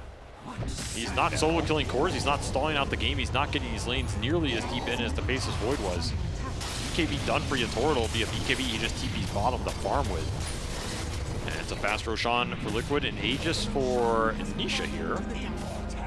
And the bots, Kaya, Leshrac. Look at them. He's thinking about that nihilism. Team Spirit played a lot off of the Twin Gates when they held the map control, and they're expecting Liquid to do the same nice here. setup. They back away right as Liquid is going through the gate. That could have been so good for them. Imagine they just TP into a wall pre-set up and a vacuum to follow it up. But Boxy actually led the charge here. Gives Sai the all clear, and now they push through. They're going to jump immediately, finding Maposhka. Great little pick off to start things. Will they get any more? Mickey is going to push forward to trying to help him out here, but Team Spirit have already backed away. Look at how Liquid are playing the map. The 3-man ball with the IO relocate that can come in and join those other skirmishers with the initiation.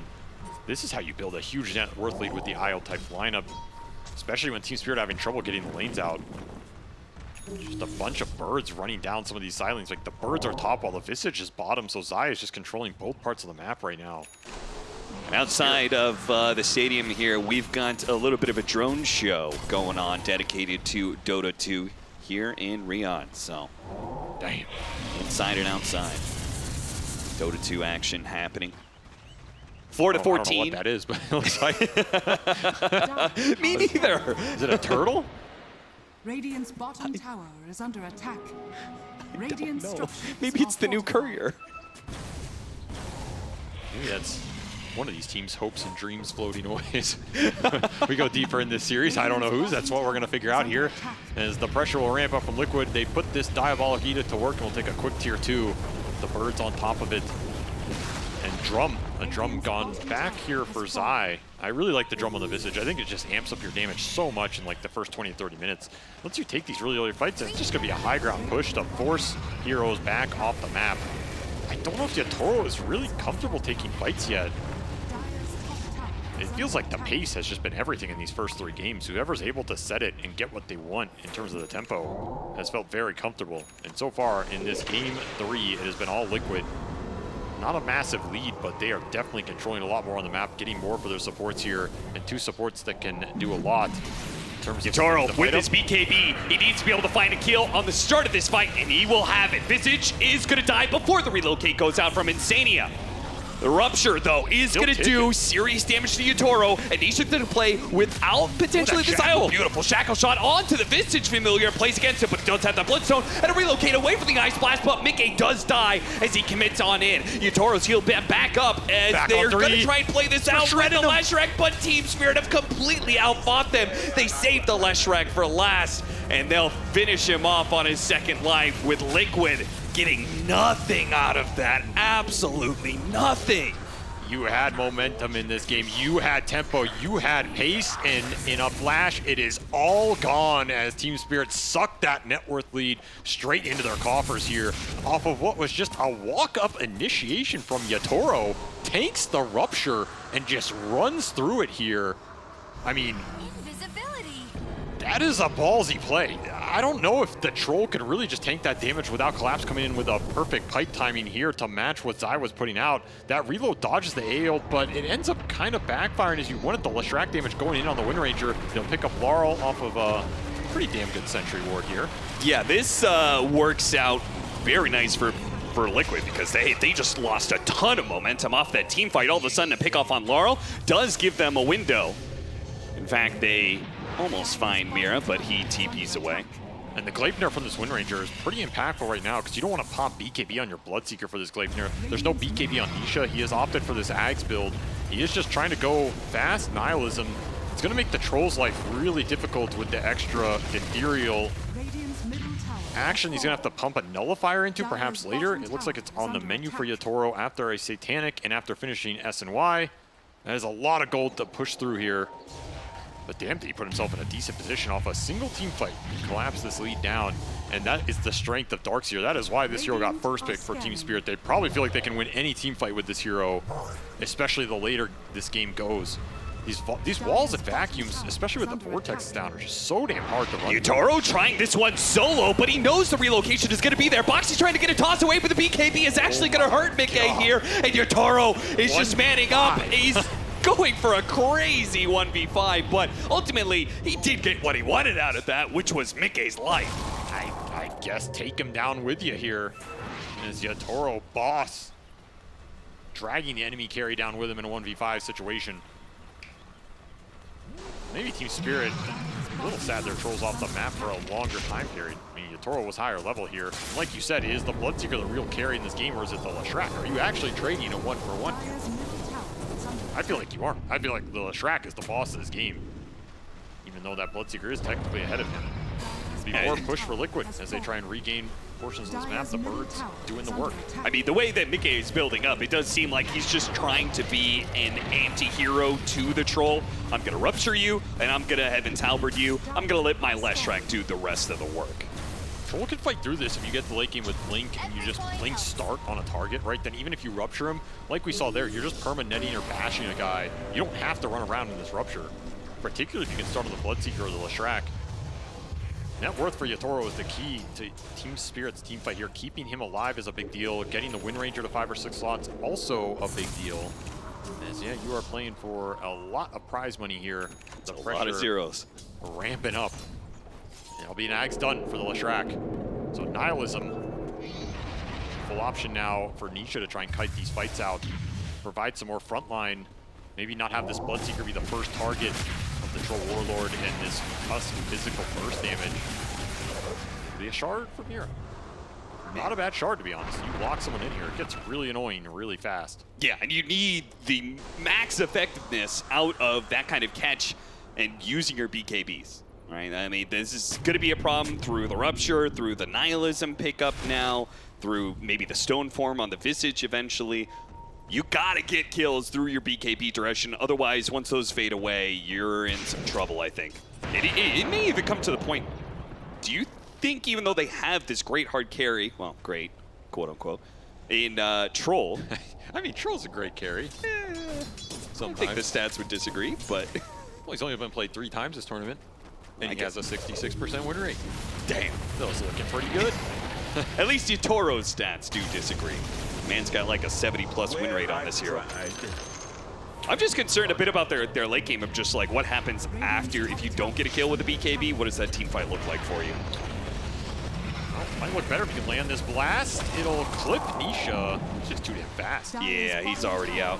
Actually, he's just full health, able to reset. Team Spirit. I don't really see how you play that without the Ice Blast, but we'll see. I mean, they found a lot of farm on their supports in this game, right? The Tusk and the AA really picked up the wave crushing here. You have an Aether Lens on the AA. I would not be surprised if Team Spirit try and itemize to help Yatoro in some of the terms you're talking about, like some Lotus Orbs, some Lincoln Spheres, just pump a single target reflection onto your Troll. Could be pretty nice here. There's not a huge amount that pops it. And we already have Collapse thinking about it. He's just going to go Lotus. That's going to be pretty nice for Yatoro. Like, you can buy a lot of utility for this Troll. Just turn him into a standalone beast. Make him such a threat with the late game nullifier that he can jump on whoever and you can't turn it back around. And that's what Lincoln's done for Laurel. Pretty damn nice for him in dealing with the Ruptures, but also something that could be thrown on somebody else. Oh, Boxy, don't do it. Goes in first. He doesn't do it. He sticks around to block the Ancient camp. This is Liquid trying to posture for this next Roshan. Yeah. That's what they really want in this game. And Aegis on either the Bloodseeker or the Leshrac, but probably the Leshrac, so he can just run in. Even if you AA ult him, he just comes back a second time. That's a way to deal with that. And Nisha's BKB is probably going to be the most important timing in a long time for Liquid in this game. At what point, we talked about when do you commit for this item on the Leshrac.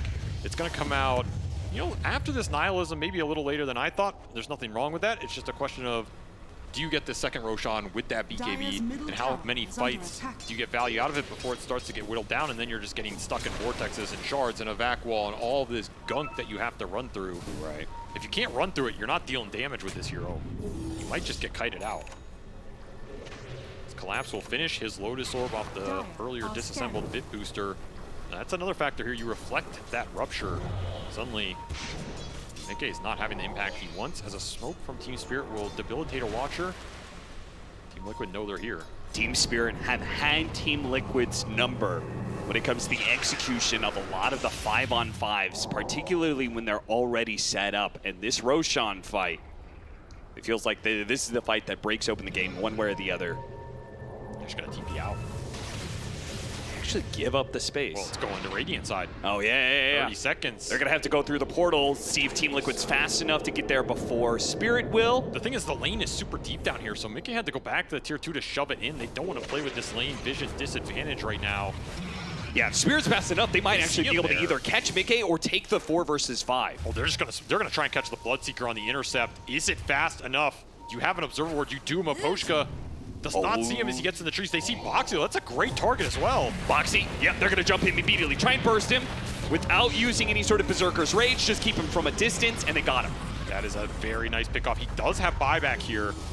Liquid can commit. It's Radiant side. It's gonna take him a while to get back here. And Team Spirit gonna poke in, and that Lotus and Lincolns are being thrown on Yatoro, so you have to think about these Ruptures. The pipe now being on cooldown means Team Spirit. Yatoro feels confident. He's going to push forward. They've got a window where the Tiny is not here. He's going to try and go through the gate. Oh, this is dangerous. He's going to come back into instant damage. He may not be able to blink away. Boxy, if you do this, it could be a dieback. He keeps on baiting it. Is he ever going to go through? Oh my god, he's no just way gonna you keep go him through. sitting there. Yatoro's Wait, Yatoro's gonna go through, and Boxy doesn't realize it because the animation is on his own side. Oh no, he's got the Ogre Seal Totem though. He may have a chance to be able to get away. Yatoro chases after him, and Team Spirit. And now maybe they're the other ones side to of the get map. caught. Zai looped around. He's going for Lore. Where's Yatoro? Yatoro, save us, please. Oh no, Come Team back, Spirit. They're already brother. going to be run down. That's going to be 2 heroes dead. One of them with no buyback. That's dangerous. Ice Blast, it doesn't really clip. They immediately dodge away over to the side. Now a toss back up on Yatoro. Tried to go for the chain stop, but no. Denied. Nihilism though. The BKB, it gets kited out, and he knows it too. He immediately just has to TP away and collapse. Oh no, Yatoro in his bold move of going through the portal to try and catch Boxy will end in betrayal for the rest of Team Spirit. The Boxy gate bait is just too damn juicy to refuse. Yatoro bites and hook, line, and sinker all of a sudden. Wait, guys, our carry's on the other side of the map? Oh no. He did not think that went through entirely. No, because if he wants that fast kill, then he would need to pop BKB for it. I don't know. I mean, that might have been worth it for a dieback on Tiny if you get it right away. I mean, if Team Spirit play that sequence perfectly right, it's an okay play to make. They just need to back off with everybody else. I don't think they were thinking about it either. And then all of a sudden, you have to go back to the gate, pop an early BKB. By the time you're there, your whole team's dead. And a Roshan that Team Spirit were angling for will be taken away by Liquid without having to commit that Leshrac BKB. That feels really good for Nisha here, as he can maybe just postpone it even farther. Picks up a Shiva's guard. Did Insania think there was going to be some sort of go there, or did they just want to refreshing refill? the resources here? Okay. That's a pretty low cooldown. No need to hold it. There'll also be a cheese on the IO, so you're technically looking at potentially 3 lives for this Leshrac. That is a lot for the troll to fight through here. Yeah, how do you, you have to, it means you kind of have to hold your Ice Blast if you want to kill the Leshrac first in a fight. You have to kill him without Ice Blast, and then catch him on the second life. But even then, he could get relocated out, even if he doesn't get the heal, just being able to dodge damage. I don't think you can go on the Lesh anymore. I think you have to take out the IO and the Tiny, maybe try and find the Bloodseeker, use the axes to blind the birds, buy you some time. Laurel's got to find a big target. Big shackles, help your team fight out. You can poke the Lesh like this. You have a nullifier now. Ice Blast's going to be used here. Can they put enough damage to take away that Aegis? They're going to try. Oh, what a beautiful vacuum from Collapse. Now they do have the pipe. They're going to pop the Berserker's Rage and just try and lead into these heroes. BKB, thinking, can he get away? Where's the net? Oh, what beautiful shard. Insania comes in. It's the cheese. That's going to help him out. And then they turn back onto Yatoro, who gets a Force Staff away. He's okay for now. Beautiful disengage. Great stuff from Team Spirit. The improv earlier of Yatoro may not have been something Team Spirit was prepared for, but that fight they certainly were. Man, supports with very clutch small plays. There's a high chance you lose Troll in that engagement, and you're just looking at a racks for Team Liquid. Instead, the Shard catches the Bloodseeker enough that he doesn't dive deeper, and you get him out with a super fast Force Staff before the stuns come through. Miro and Maposhka protecting their carry here, and maybe putting Yatoro on their back as this Troll struggles to commit into the fights, but they did find that Aegis, and they got the cheese out of the IO. So 2 of those 3 lives are gone. I would take that for a single BKB here. They're going to go for Laurel. Avalanche connects. He doesn't have BKB, so if they get the toss on him, great snowball save. That gives Laurel an opportunity to get out. It probably costs Mira his life. Ice Blast over the top of things is going to land on some heroes. They go for the relocate out. Insania interrupted by the vacuum. Really great play, but once again, Yatoro's unsure of where he can get in on Liquid. He has no BKB. He does not want to commit 10 more seconds here. Otherwise, I think he for sure just goes on the IO. 6 seconds for that BKB. No AL that's going to wear off. It's not an opening, but they will bail their Wind Ranger out. This game continues to get stalled up. Liquid can't find that high ground push with the second Aegis, and it'll probably be going to a third here. So now it's a question of how do you build and scale up for that team fight. Zai is going to become a big threat as well, as he found a lot of farm off those fights. Full AC for the Visage. He can go into that Ags, he can go into a BKB shard of his own. Whatever he wants to just become an annoying frontliner, an annoying backline support sniper. A lot of options for him. And it's an opening that has pushed Collapse down as well. Like, Collapse wanted these team fights to go his way so he can continue to scale in this game. Has not found a lot here in the last 5 or 6 minutes. He's pretty much stuck on the same items we saw him stuck on that previous Roche fight. Yeah, that's true. Utility, name of the game. How do you buff up your cores who need to go in and man fight each other? Got it. Like the various abilities that Team Spirit are using to enable Yatoro really goes to show that this hero cannot operate alone. He definitely needs all that utility from the supports to have a successful fight, and even then, sometimes it doesn't prove to be enough. You get Laurel to the 5 slots, then it's not as dependent on the troll, right? Then this Wind Ranger can start running in with the Ag's Wind Run, causing some mischief. Maybe you land a 2-hero shackle, and suddenly the commit is way easier. Rupture on Mira should kill Mira. That is the level 20 talent in play there, the extra Rupture range. Putting on some moves. Yeah, they have the thirst on him. Yeah, actually just getting out of here. I don't think if he gets a... Oh, yeah. He's got a little bit more heal thanks to the mech. And that's a bird resummon that's going to probably get killed here. Okay, so no birds for 60 seconds. If you can kill them through the Graves Keeper. Kill them. Yeah, Zai is really trying to keep them alive. They got one. Not too bad. The big item for Spirit, though, is the Satanic on Yatoro. Like, he's still missing it, which means when he gets stuck in an ult that goes deep, that Battle Trance is a very double-edged sword. More often than not, you end up stabbing yourself. Yatoro has to be very selective, especially during this BKB nullifier duration. He's going to run into the Leshrac. This is a hard target to go on, especially he's got with a reload. haste rune with the Lincolns. Instant reload from Insania. Very careful. Oh, this went off of where it is, though. He's on the high ground, I think. Yeah, it's actually kind of an awkward position. If he stays up on the high ground, maybe he's okay, but if he comes back on the low ground, which he does, easy kill. And that was a gem. He did not drop the gem in base. What? Misstep here from Insania, as he could have just left it back home, but express delivery straight to Team Spirit. Decent swing. I wonder if he thought he was going to be able to get away, but... Yeah, maybe he thought they didn't see him there. However, Spirit, now they're just pushing high ground. No IO for 30. Yatoro feels confident enough to do this. Oh yeah, Team Spirit have already shown that once they get that small little break in your discipline. But this is first tiny toss. This is insane that he's doing this. He's baited out the jump. He gets a force that back away before they get the nullifier out, so they manage to get the tier 3 and get a buyback out of the IO. That was actually an insane play by Yatoro. Like, the fact that you're going up there versus a tiny toss that can just lock you super deep in the base versus a Rupture, and you're basically just banking on the fact that Boxy's not there ready for it. That your supports are going to hit you with the 4 staffs in the right time. That tells you everything you need to know about this man. Absolutely fearless when it comes down to the clutch time, and he is pushing for that level 25 talent. Once more, Yatoro will lead the pack here in experience.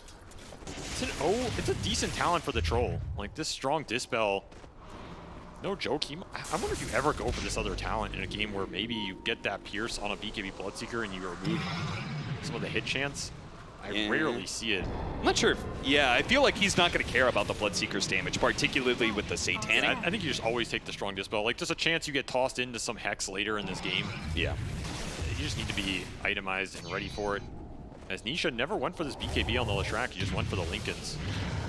The greedier option, but the option that will scale harder here. Yeah, he understands that his nihilism is only as strong as his Lincolns against the nullifier. And we still have yet to feel Laurel's impact in these fights in terms of the big shackles. That is always a factor. You land a 2-hero shackle, it's so much time for Yatoro to go in and just smack you.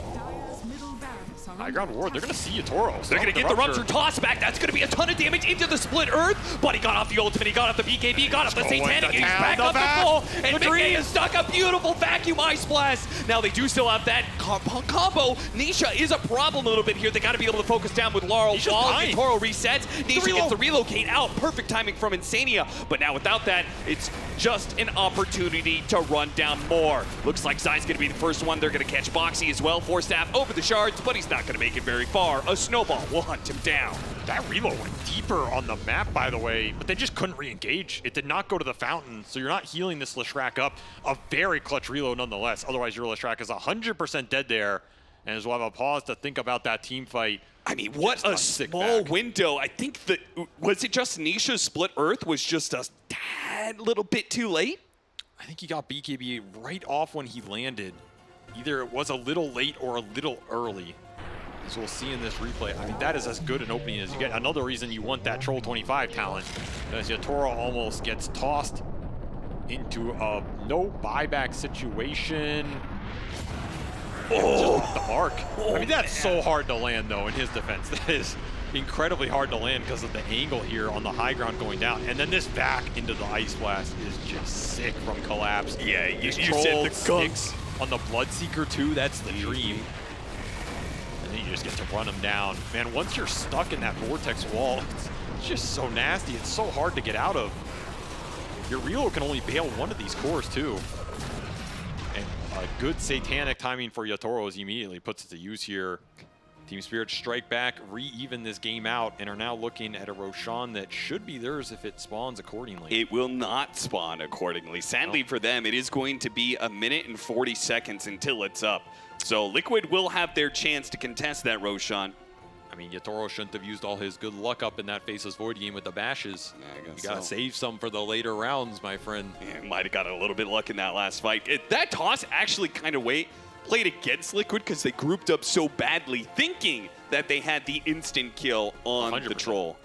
They just all in for that kill, knowing it's an automatic teamfight win if you get it. Yeah. The second you don't, that's also the last chance you're going to have to do that, because this is going to be Troll level 25 off that fight. Yep. You cannot start on him anymore. Mira's going to be more ready for it as well, right? Because he could also blink Snowball save, and then that's effectively the same thing. You have to think about the Snowball saves versus Tiny. Like this Tiny Tusk 4-position battle, it's one we've seen a lot of times over a lot of TIs and big tournaments for a reason. They're two heroes that can start the fight very reliably on their terms. The Tiny has generally been stronger because of the displacement, but the Tusk save is no joke in some of these big late game battles. You buy time for a Rupture target, maybe you get another Wind Run off because you put Laurel into that Snowball, you reset the fight. You might just run out of damage on the side of Liquid between the Bloodseeker and the Leshrac, and Yatoro is starting to shred objectives here. Like you said, that Roshan is going to be a late spawn. Not happy about that one, as Liquid might have a chance to contest. They indeed will, as their heroes come back up. But they have lost a lot of map control. The lanes are going in, and Yatoro has farmed up his buyback in this game, something he did not have for that fight. That is why that toss into the stun was so pivotal there. That is a Troll who bought out, did not have the level 25 talent, and now he has both. He's just not a target you can go on anymore. Yeah, now Liquid have to play a longer team fight, or they have to get the burst on somebody else. Either way, a Troll is going to be terrifying, because eventually he's going to get Swift Blink as well, and then he's going to be the one starting the fights. The second he goes in, if there's a back that lands on 3 or 4, it feels like that fight is over, right? Unless you get out and reset it with a bunch of Force Staffs here. Your positioning on Liquid means everything. You have to space it properly. You have to be together enough that you can focus a target that gets tossed in, and also spread enough that you don't get punished on the counter initiation from Collapse. Not an easy task here, as they're going to run Nisha with a shield rune in. He is extremely tanky right now. But if they could get the Nullifier on him, it would be massive. Boxy tries to jump in, only hits an avalanche. The toss over is into Mira instead. They now try and disengage. Immediately a relocate backwards, but Yatoro didn't really use too much for it. He's Mira, mean. Snowball over the side. They do manage to get the Nullifier onto Leshrac. They're focusing him. The relocate is not going to come back in time. Now vacuum into the wall, catches the 2 supports. They do manage to get the relocate out. Oh, the Bloodseeker is pushed into this one with the Nullifier on him. Buybacks raining in from Team Liquid, but once again, Team Spirit just looks so much better in these team fights, man. Nisha is playing for it with the Nihilism. They have to win the second part of this team fight with a beautiful avalanche toss. Oh, is he actually going to do this one? Yatoro dies. No way. Now a buyback opportunity for Team Spirit with a shackle shot launching them down. Nisha's got to go. Boxy's got to leave. They've got to get out of here because they can win one part of this fight, but the other part... Leshrac on his own, and he's a pig. No help inside. It's just Boxy with one more combo, and he got canceled by Collapse. He's got a Nihilism. If he can wait out the Nullifier, maybe he can turn. He's going to chase down Laurel. Now the Nullifier goes out. He's going to go for the TP away off of this one. Collapse doesn't have a vacuum. They don't have anything to stop him. No way Nisha gets out. I thought he was dead for sure. He got double shackled in a shard off that buyback. Your mid-racks almost died this entire time for Liquid. They somehow get an equal buyback out of Yatoro there, but of course he will be able to refill his pockets with an Aegis as he pushes through that engagement. He shredded through them so damn fast. Double buyback out from Liquid off the Tiny and the Leshrac. Double buyback out from Spirit. What are you doing here? What are you doing here? I mean, it's a nice bird attempt. That's about all it's going to yield. And this is an Aghanim Scepter Roshan. Who are you giving it to here? Give it to Yatoro. Yatoro really wants the extra stats in the axes. He does. I mean, more Dispel opportunities for Yatoro. Satanic BKB, now the Aghanim Scepter. I mean, this Ag's Troll now dispels the Ethereal on the Lesh, right? This is a big deal in this game. You're also throwing a lot of buffs on him. This is an influential Troll Ags. And I mean, the shards from Mira have just been disgusting in these fights. Oh, yeah. Like, the extra shard distance really helping out. And somehow they are able to turn this with a 4-man avalanche toss into the Pulse Nova. Cannot stand there long as Yatoro feels the pain.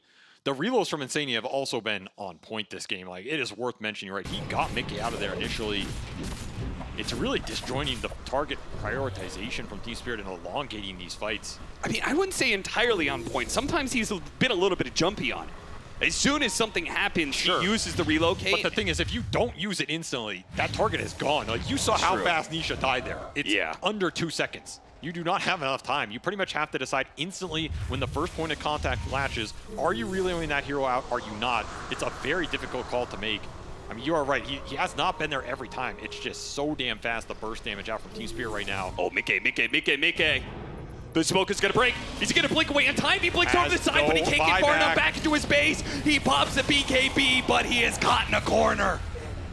Oh no, 85 seconds now. A dieback for Team Liquid. The first of potentially many, as they do not have many heroes left.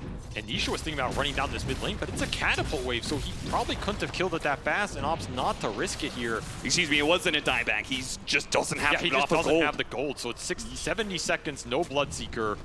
Yatoro, you know this man is going to push it right now. Aegis for 3 minutes, Satanic Ags and level 25 talent. How do you bring him down? It has to be a tiny toss in deep. But how do they do the tiny toss? Oh, instant sight! They were ready for that one. And not today, Boxy. Pull them back in with the Ice Blast Vacuum. Nisha, the team fight Maestros do it again. A dieback on Nisha. Should be the end of the game now as Team Spirit. 5, 6, 7 lives on them, 2 remaining on the side of Liquid. There's no chance, no hope at all. Team Spirit will just run over them. Liquid trying to play for a fountain at this point in time, but they know it's over. GG is called. Now Team Spirit, 1 game away from claiming yet another finals. This is where the pressure is really on if you are Liquid. You are going up against one of the most clutch teams of all time in a high-pressure tournament in a grand final that you have been denied a first place in 4, 5, what is it, gonna be maybe 6 times in a row now. If you are gonna bounce back, this is the time to do it as Team Spirit have ramped up the pressure. And that troll pick, we were talking about the downsides of this hero, the struggles this hero can have, the kiting potential, the ruptures, the toss. None of it matters to Yatoro Boss as he just runs in with the utility and a very clutch hex at the end by Collapse. Not today, my friend Boxy. You are not getting the toss back to try and stall and salvage this game. Everything for Team Spirit coming together in these fights. The shards, the snowballs, the punches, the vortexes. This Team Spirit is just beautiful, man. Too many answers. Too many answers for this game 3 will be too many answers for this series. Let's head back to the panel. Team Spirit at match point, they take this game, and it was kind of like we thought. Team Liquid, yes, they had the early game, but once it got to the late game, once Team Spirit gets those team fights that they want, we can see the perfect synergy of spells come out from them. And it is a rough one for Team Liquid as they are now with their backs against the ropes. Time to analyze how they got to be in this position. And for that, I've got BSJ, I got Effie, and I got Crit in the panel. Hey, Crit, how you doing? I'm doing pretty good. You know, we didn't do too well in this tournament, but it's nice to be able to enjoy some good Dota still. It has been some great Dota being played here, especially in this grand finals. What do you feel about this game that we just watched? I think it's very interesting for a lot of reasons. I think Spirit is doing something that a lot of teams didn't really have the bravery to do this tournament. They first faced the AA, and even though they had some problems in the early game, I still think it has so much value against the IO Lash, and it just showed that it's worth it, you know, even if it has some downsides. And not only the courage to run this AA throughout the tournament, but to pick an unseen hero in this Tuskar for such a long time. And of course, the last pick Troll, who is a hero that a lot of people don't have faith in. And I mean, you can't talk about this team without talking about Yatoro. I don't know how he consistently pulls off these carry performances when everything looks so dark and grim for this team. They find a way to fight. There was that beautiful fight in their jungle where they managed to kill the Visage first with their burst damage from the Focus Fire and the Troll. I mean, the tag team and the Troll, and somehow that was the turning point for the game. I just don't know how they pulled it off. That was incredible. Yeah, I feel like every team has, you know, their strategies, what they've been relying on all tournament, and nobody had really cracked like the recipe, the code for Team Liquid. And when I'm watching these games, I feel like Team Spirit's finally got like all the ingredients that they understand. Like they knew Zai was gonna pick a Summons hero on last pick, and Troll's good against all these heroes. So it's goes like, ask Yatoro, you know exactly what they're gonna pick. Name one of your 40 heroes that you play. Which one of these is good against Visage? And it just feels like when we're here on panel, Liquid's draft is predictable and Team Spirit's is not at all. So that's just crazy that this late in the tournament, you could have a team that's just whipping out specific strategies against another team that I feel like that's more something Liquid does in terms of hero versatility. But yeah, I mean, this is what it takes for Team Spirit to win. And I wonder what Liquid, like how they feel right now. Yeah, because we talked about they could go two ways within this game. Either they go early or they go try to be able to go toe-to-toe with Team Spirit late game crit. And I felt like they kind of didn't make a choice, and that is a choice, making a choice as well. Yeah, I mean, I think one thing that Brian also said is that I think Team Spirit has been very good at running multiple different styles this tournament. I think especially the last series they played in the upper bracket against Liquid in the game 3 where they just put the tempo on from the start, didn't make a single mistake the whole game. And they're also able to play this where they pick A and Darkster, and they just do what they feel is right against what they play against. And I think Liquid in the first game had a really good idea. They came in with this Naga. I think it was really ballsy from them to just come in and play something that they never played before. And I think they kind of have to get back into that and have that confidence to do something that's going to throw Spirit off. Yeah, the confidence is going to be the key factor here because they won with their Eyelush in game 1 and Spirit just beat it. And they won with their Naga in that same game and Spirit beat it in game 2. So it feels like some of their comfortable strategies Spirit are showing that they can adapt to very quickly. So I hope that Liquid find some way to mentally recuperate from this because watching that game play out, it felt like Liquid's game to lose. They had the lead for the entire game. And even the fight that they lost, it felt like Spirit had no business winning that fight in the jungle, but they did it somehow.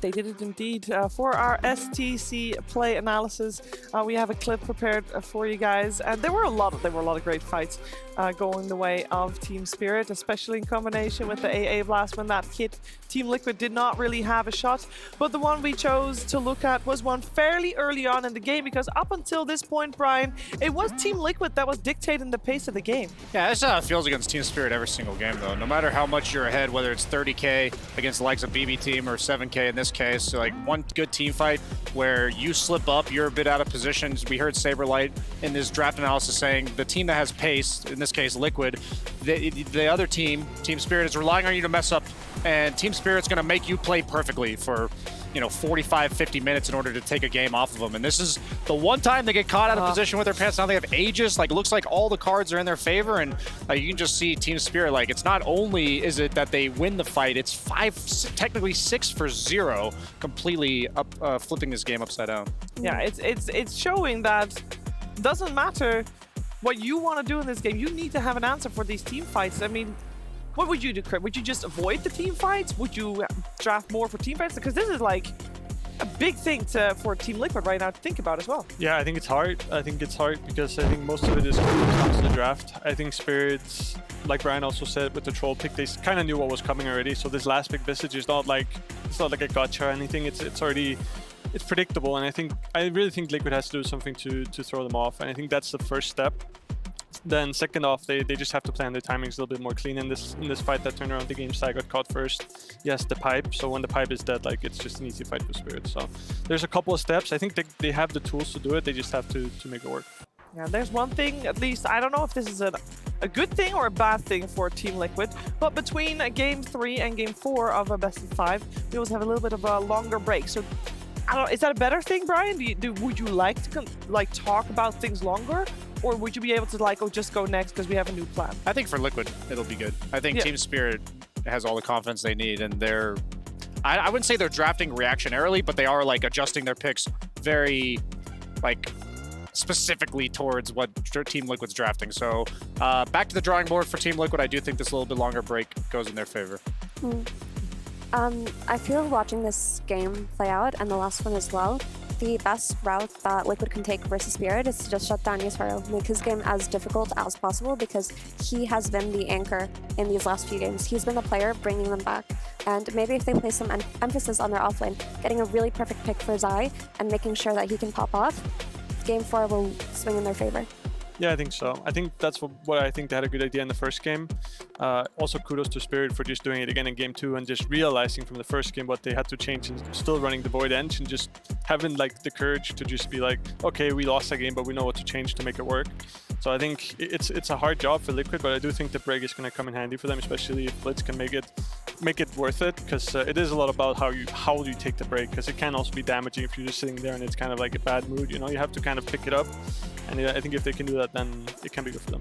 Yeah, this is where the years of experience come into play, with being able to recover from series, from games, mid-series especially. And there are a lot of years of experience on the side of Team Liquid and the side of Team Spirit, both.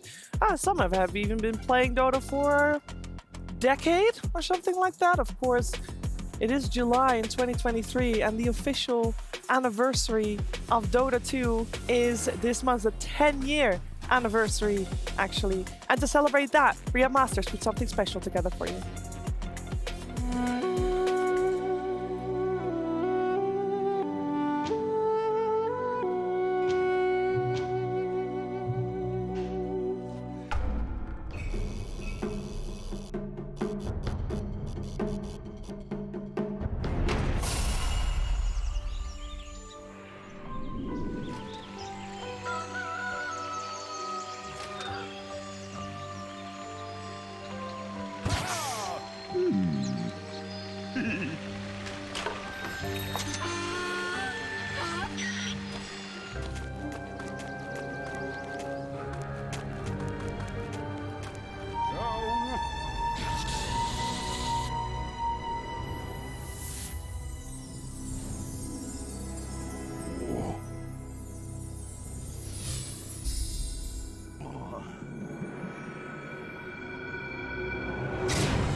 They're gonna cut from the shorter path. They storm up the river. Patience from Zoe. Waiting in the wings. Valvi's about to be caught. Oh, there's the sleep. He catches everyone. Oh, this could be a total disaster. Vacuum in. Ravage on everyone. The black hole as well. Light of heaven turns it around. Ravage as well. Stolen by Dendy. Are you kidding me? They turn it around. Throne's low. Throne's almost dead. Not yet. Silent of fall. Liquid are doing it. They're gonna take it. And Palva is on his feet. Time for cancel TP. He's no. He canceled the TP. Puppy, he's not good. Cancel Dendy's TP as well. They're gonna do it. They're gonna do it. Alliance wins. VI3.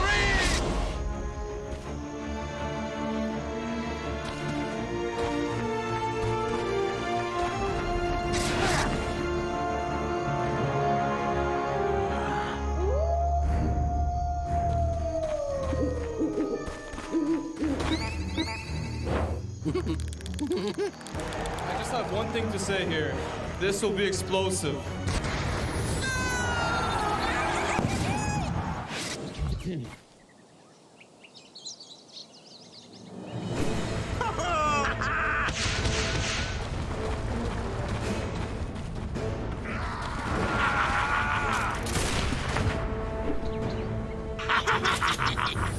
What the? It's not that easy to snuff.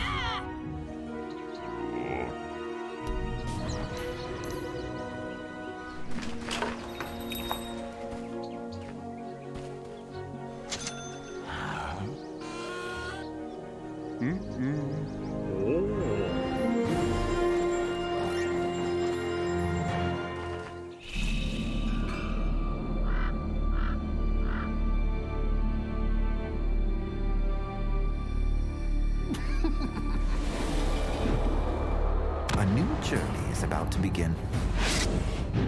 Could you imagine it? All those years ago, coming to this.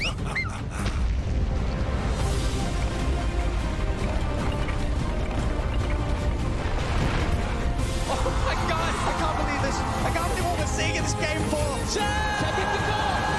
He's on the high ground. He's stuck up on the high ground. It's Stewart back too. Oh, collapsed into to him again. Zion coming for your base. Whoa, win. Oh my goodness.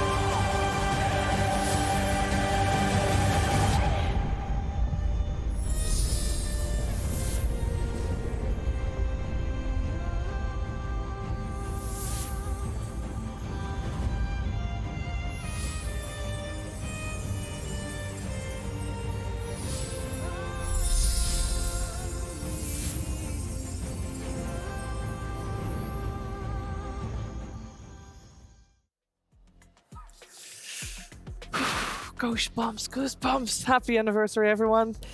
Whew. You doing okay, Ryan? I don't know, man. There's just something about Dota. We've talked about it on panel. It's our lives. And that's like watching your life, you know, for the last 10 years. That's what it feels like. I see teary eyes. No. Don't call me out. How do you feel? No, it's you. I'm not going It's not me. But I will say though, the one part that gave me visceral pain was the ho ho ha ha watching the That was my sniper favorite control part. corner of the lion. I was like, poor lion, get out of there. That was gorgeous, Crit. That was special. Like Brian said, for a lot of us, our life the last 12 years. So yeah, that was very special. Yeah, I told you guys, I prepared that I was going to ask this question. I'm going to still do it because that way I don't have to talk this long. What's your favorite moment? Decade of Dota, 12 years of Dota, 13 years of Dota. Like, obviously before Dota 2, there was the Dota, the original Dota. Brian, favorite moment within Dota? Like favorite, like within the game itself, right? Yeah, I know, because otherwise you're going to say something about me to you guys. Yeah. Of course. I mean, you stole it from me. I mean, I'd say like specifically it would be the TI8 game 4 where I was supposed to do the after show, and so I was walking over already because OG was down by like 20k gold. Yeah. And like I get a phone call saying, it's not over, you gotta run back. And then I run back to see this crazy ass comeback, and then they end up winning the whole thing. So it's just memories like that where you can't script these kind of stories. For me, I would say probably the TI6 Wings run is my favorite Dota moment because, I mean, that was when I was studying in America, college. Like, I never thought that I would be able to attend something like that. It was just like some kind of fantastical idea, and it was my first ever TI that I attended. I remember I set up a donation goal, and people helped me get there, and it was just goosebumps watching Wings dominate throughout it all. It was just an incredible moment with the crowd, and probably my favorite Dota memory still to this day. Yeah, for me that was my first TI. TI6, not so memorable, but I think for me the major just before in Manila was amazing for me. It's definitely one of the best moments in my life, so I think that has to take the prize. Obviously a lot of stuff, even in Dota 1, like doing 10-man lands in Denmark, you know, just a lot of good memories. A lot of good memories with an amazing game. I'm going to share mine as well because obviously there's been a lot of memories. I loved every second of Dream Leagues, which I've been a part of forever. If I have to choose the one singular moment, it would be at TI2. Yeah, they're storming up the river. I was there. It was my first Dota event ever. I was in the crowd. It was magic. Goosebumps every time, and there's so many amazing clips of that out there. So thank you, Riyadh Masters, for putting that together as well. And I think that there are so many little things in that video. You guys at home should probably watch that back because you can find so many winks to little things in Dota history that have happened over the years that they're good. Go find them all. I challenge you hereby. Whew. Speaking of a brilliant Dota being played, we're in the middle of the grand finals here, of course, at Riyadh Masters, and we are moments away from a fourth game where Team Spirit is, well, 2 games up, yes, because if they were 3 games up, they would have won already. 2 games up here. It's 2-1, and that means Team Spirit is on match point. And we are going to try to discuss how Team Liquid is going to make a comeback here, because we all want to have, you know, the full 5 games. Obviously, we all just want good Dota, so as long as this 4th game is going to be hyper-competitive, I think we're all going to be happy. But 5 games, Brian, that's the dream, that's the magic, right? So, we all know you've got some ties to Team Liquid. What are you going to tell the boys? Well, that's a not a good fantastic sign. question. I'll be honest, like this is where Blitz shines and why I'm on the panel and he's up there. I would say simply put that like there's something about this team that always gets them to this point. Why are they always here? They're in a good way, right? Why are they always in the finals? And something about I have to believe there's a mental blocker within this team of actually finishing off a tournament. So I would probably give a little bit of a pep talk that's completely not Dota gameplay related, and that's something that Blitz is going to be giving them almost. Yeah, and you're going to assume that they would have already prepped more than the Naga strat, so they can just I assume they've already grab that. discussed it, and now that they've had that 20-25 minute break that we've all just had, that this is the time to like get everybody mentally psyched up, because even though you're down 2-1, this is the time to shine, not the time to falter. So yeah, do you agree, Effie? Yeah, I mean, I feel like every team environment is different, and I mean, the only people who have the correct answer to like what do you tell them, how do you raise them up, are the people within the team and the coach. So, but I know that Liquid are such a family-oriented type of team. They're all such close friends, and they do have faith in each other. So hopefully they can just, you know, relax, eat some food, and Blitz will carry them with his motivational speeches and his, as Jenkins would say, big muscles or whatever. Yeah. Yeah, I think somewhat along the lines with both of you guys. I hope they had like a good idea about the draft already, and then for William just to be able to sit down and be like, yo, this is what we're doing strategically, and then on top of that just add like a mental note to everyone and just like be able to play their game, you know, because that's what he's good at. He's good at making everybody feel at ease, so I think that's the biggest thing for him. Well, let's also focus our attention a little bit on Team Spirit as they are here at match point. This is a team that I remember during the group stages, at some point we're like, well, you know, we're talking about how Gaming Gladiators wasn't doing too well in the group, so that's what you focus on. And you got Team Liquid that was doing okay, and you know there were other teams that were like outliers, performing not necessarily to expectation. Then Team Spirit is just casually flying, seemingly crit under the radar. I don't know how that was from a player perspective, because for us, it's like, you know, they're just there and we know they're good, but they're not at the top of the list either. Yeah, I think the biggest difference for me is that they've always been a good team at every tournament this year, but they've always been very limited in terms of what type of style they'll play. And I think in this tournament, especially the last couple of series, they added a lot. They added the Eng, like they prioritized the Eng, which is a huge thing for them because they're not a team that usually plays Su, and Eng is really good against Su. And then they also play Beastmaster on Collapse. They play Lycan on Collapse, which is stuff that before, like, you would never see them do this. And I think them adding that on top of what they already had in terms of being a team fight team and like a late game team, that just made them a lot more complete. Yeah, I think that's what's causing Liquid issues now, and also in the upper bracket final, that they have a lot of stuff that they have to think about. And I think, yeah, I think Spirit just looks solid. Like, they look like a really good team, a hard team to beat. Like, you can see why they won TI when they play like this. Yeah, it does feel like they just leveled up in the middle of the tournament, and we're gonna find out if they can close it out here. Of course, this is a team that was already in the grand finals of Riyadh Masters last year around against PSG LGD, and at that point they were not able to get a game, but it did warm them up nicely for the major that followed after that in Arlington. They were able to take first place that, but ever since, the struggling, the suffering, the not so great results, Effie, they've just continued. Yeah, for a lot of Spirit fans, it feels like they might have peaked a little bit after TI-10, and they caught people off guard. And there was like a point in time where I would say they were just mediocre. You know, they weren't exceptionally good, they weren't bad, they were always contenders. But the thing about this team is on the main stage, they do transform. They just become something else. They're so hungry, they're so determined, and they have so much grit. Like, they thrive in this kind of environment, and we're really seeing it. We're really seeing that they can play against all odds. They can play under pressure. They make these incredible comebacks. You can never count them out. Playing against them is so exhausting, as Faithion said. Even if you have a 20k, 30k net worth lead against them, you're so tired. You don't know what's going to happen. You don't know how they're going to find their way back. But I mean, they were did. at some point 10k behind in the previous game. They went high ground anyway.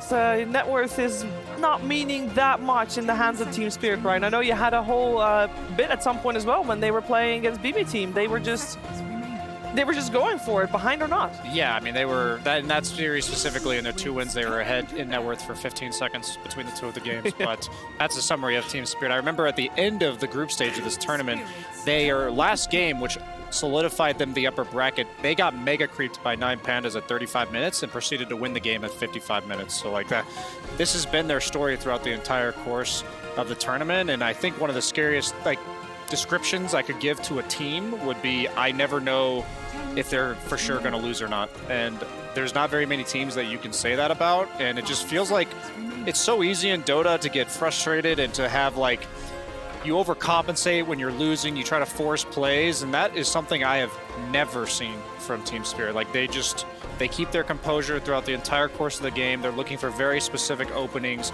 and they are just waiting for you to give it to them. How has it felt for you, Crit, playing against them? Like, how would you describe Team Spirit? Yeah, I think what Brian said is very true. They're super composed. Like, they never falter, even if they're under pressure. Like, their team fighting is always on point. And I think it's just so much practice for them. Like, they've always been a team that valued team fight, and now they're just the best at it. And yeah, I think they just look so confident every time they play. It never falters. And they start with the Ench here, which I think is good because Liquid banned out the Naga, which is also a Su response, so Spirit probably wondering a little bit if there's going to be some early Su or some Void, something that they're, yeah, Void is there as well, but I think Spirit probably didn't want to first pick the Void, so I think the Ench is a little bit more of a first pick Void would have been wild, but the Ench is solid cover for them. And the Beastmaster that's been in contention for the last few games made it through this phase. Liquid default to their Zai Broodmother. I think this is probably one of the best responses you can do in an elimination game. Just pick a hero that you're confident on, a hero that can carry you, one of your players' most comfortable strategies, and they do it here. Yeah, there's so much like rock, paper, scissors going on with like Team Spirit's threatening Void. Team Spirit doesn't want to pick Void into a Summons hero, so they pick Enchantress to block the Lycan and the Beast. So now Liquid picks the Summons hero that doesn't get screwed over by Enchantress because you can only enchant one unit, and Broodmother has a bunch of them. And now it's most likely going to be Yatro's hero coming out on aid, and Liquid's thinking, okay, is it going to be TB? Is it going to be a Monkey King? Like, what is going to be their, Broodmother counter of choice? What 4 position best covers that? I mean, like, the mind games right here. This is the cool part about a best of 5 and why it's not only we want more Dota, but further you go into the drafting, these teams have been, 5-heading each other back and forth, and you end up with this, like, what, minute and a half they're spending on Team Liquid for this opening duo? Yeah, there's still the question. It doesn't necessarily have to be the Yatoro here on 8. There's still the question of Beastmaster. There's still the question of Timbersaw. They could have so many different approaches here on Spirit for this 8 pick. It's true. I like this clock pick actually from Liquid because I was thinking what you said about the Brood being good against the Ench. It's true, but it's also the heroes that Brood wants on his lane, like the range 4s, are not really good against Ench. So I like this response from Liquid, picking up clock, which is good against Ench. And it's also support that can go either lane. So they still have the option later on to pick a different hero for Boxy if they really wanted to. And they don't really pick a hero that's bad into Ench. So I think it's good. It's also good against like Beast Timber offlaners, right? So yeah, it makes sense why they thought for so long and then why they came to this conclusion. Yeah, because I think usually you would pick a range 4, but they decided like they don't want to pick a bad hero into Ench. And they go for the Beastmaster, yeah. I understand why they do it. They've defaulted to their Beastmaster opening so many times. Usually it's paired with the Lion because Lion is a hero that deters from a lot of the carries that counter Beastmaster on lane. But I think this is probably one of the best things that they can do right now because there is no Naga. They can get away with this. They have the tempo with this Enchantress. They can take down these towers. They can reverse the map pressure of the Brood by playing the opposite side and establishing their own points to hold and fight into. I never thought... Oh, God. I think it's interesting that they ended up picking the Beast instead of picking the lane response to Brood here, because there's now going to be 3 more bans to the Brood going towards your Toro. And they get to respond to the Beast themselves. So I think it gave them I kind of like this opening from Liquid. It's different than the IO Lash, it's different than the Naga. It's something that they've played before that they're comfortable with, but it's new in the series. And I think they got away with it. I don't know if this Beast is something that they're super worried about. Like Brian said, Clock is pretty good against Beast. And they get a core response as well. So I think it's looking pretty good for Liquid in the start of this draft.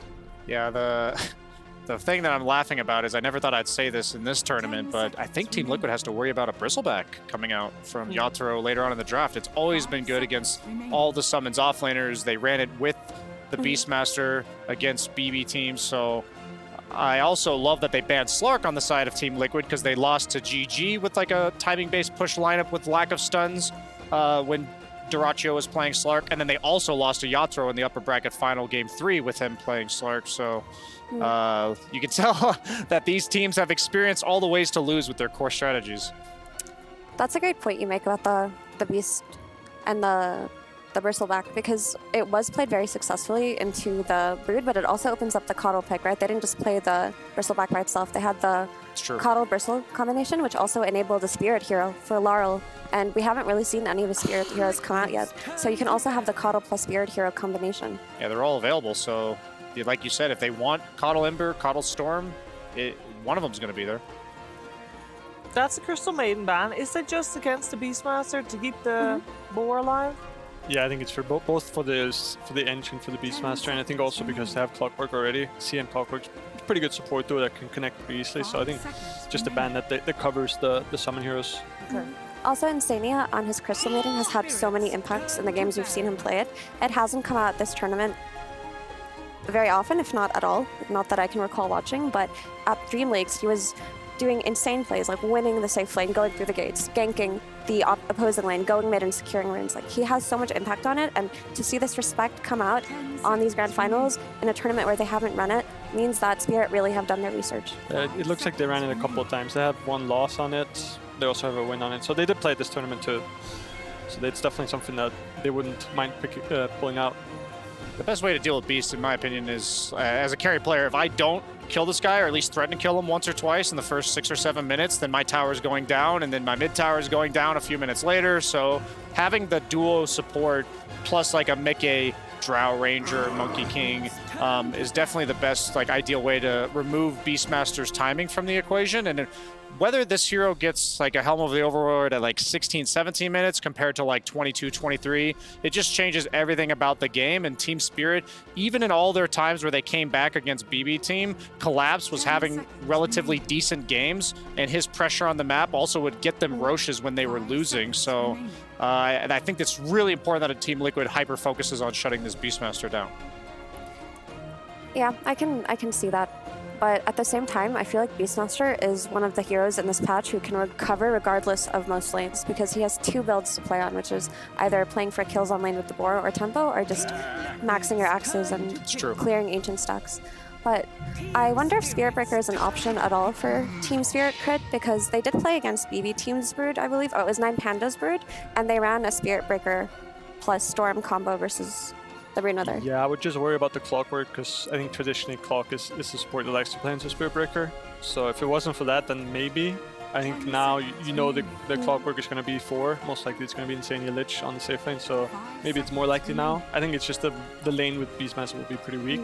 It would require them to pick some range core that can go with the Spirit Breaker to the safe lane and then put the Eng with the Beast, but... So wait, that hero's still in the pool?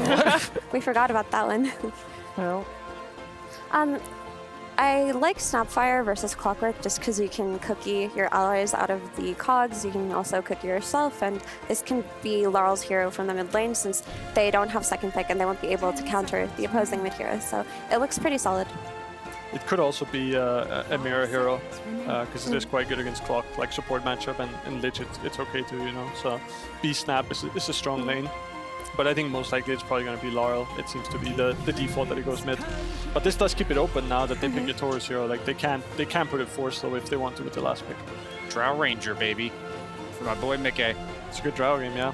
I agree.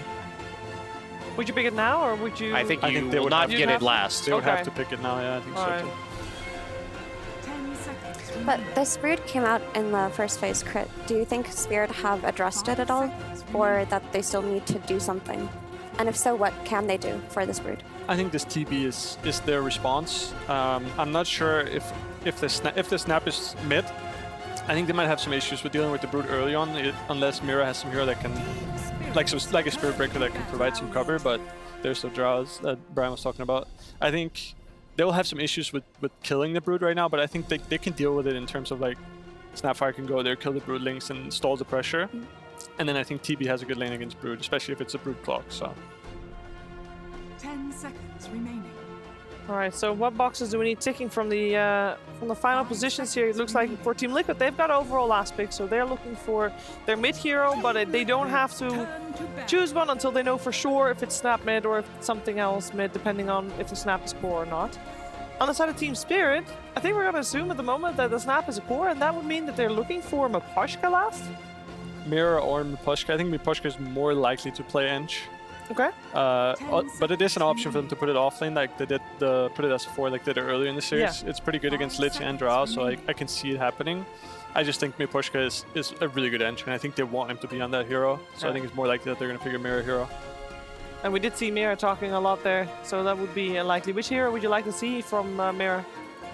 I think there's going to be some Lion in contest, but it might get banned. It's probably the clearest hero for them. It's very solid. They need some initiator in some way that can like set up the fights for them. Lion seems to be the best one of the 4 heroes in this patch. Even versus Breeding Club? I think so. I think it doesn't really matter too much for like what he's playing against. It's more about what he needs to do for his team.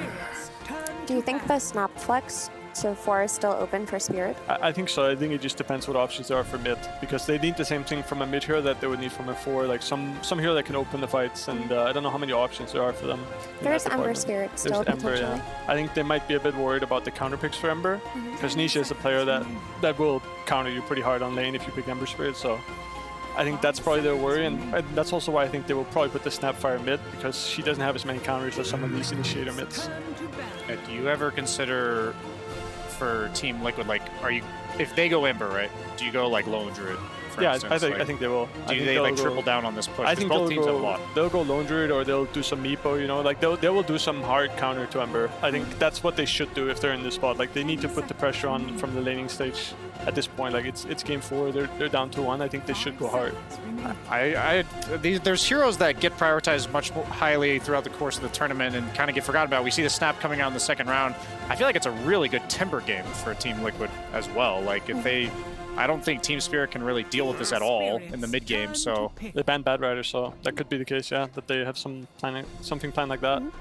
Also respecting the flex, but didn't Liquid play some Draw Ranger plus DK combination yesterday? Yesterday, yeah.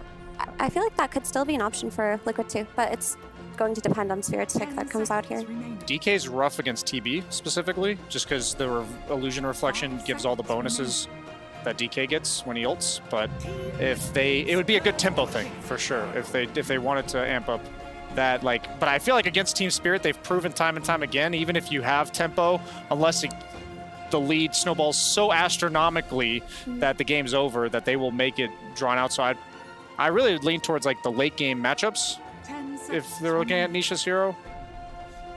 Yeah, it becomes a bit harder now that he has to pick into Snap. I think the SD is an okay option. I don't really think SD is that good against Drow, personally. But obviously good with Terrorblade, solid save. Like it's a good scaling 4, and I think it's just like a solid lane as well for them. They end up going with the Ember instead. Isn't that a bad matchup against Snap? It is a bad matchup for the lane, but it's one of those matchups where if you bring the supports, Snap can never really kill the Ember. Like when Ember gets 6, like he will be annoying for Snap.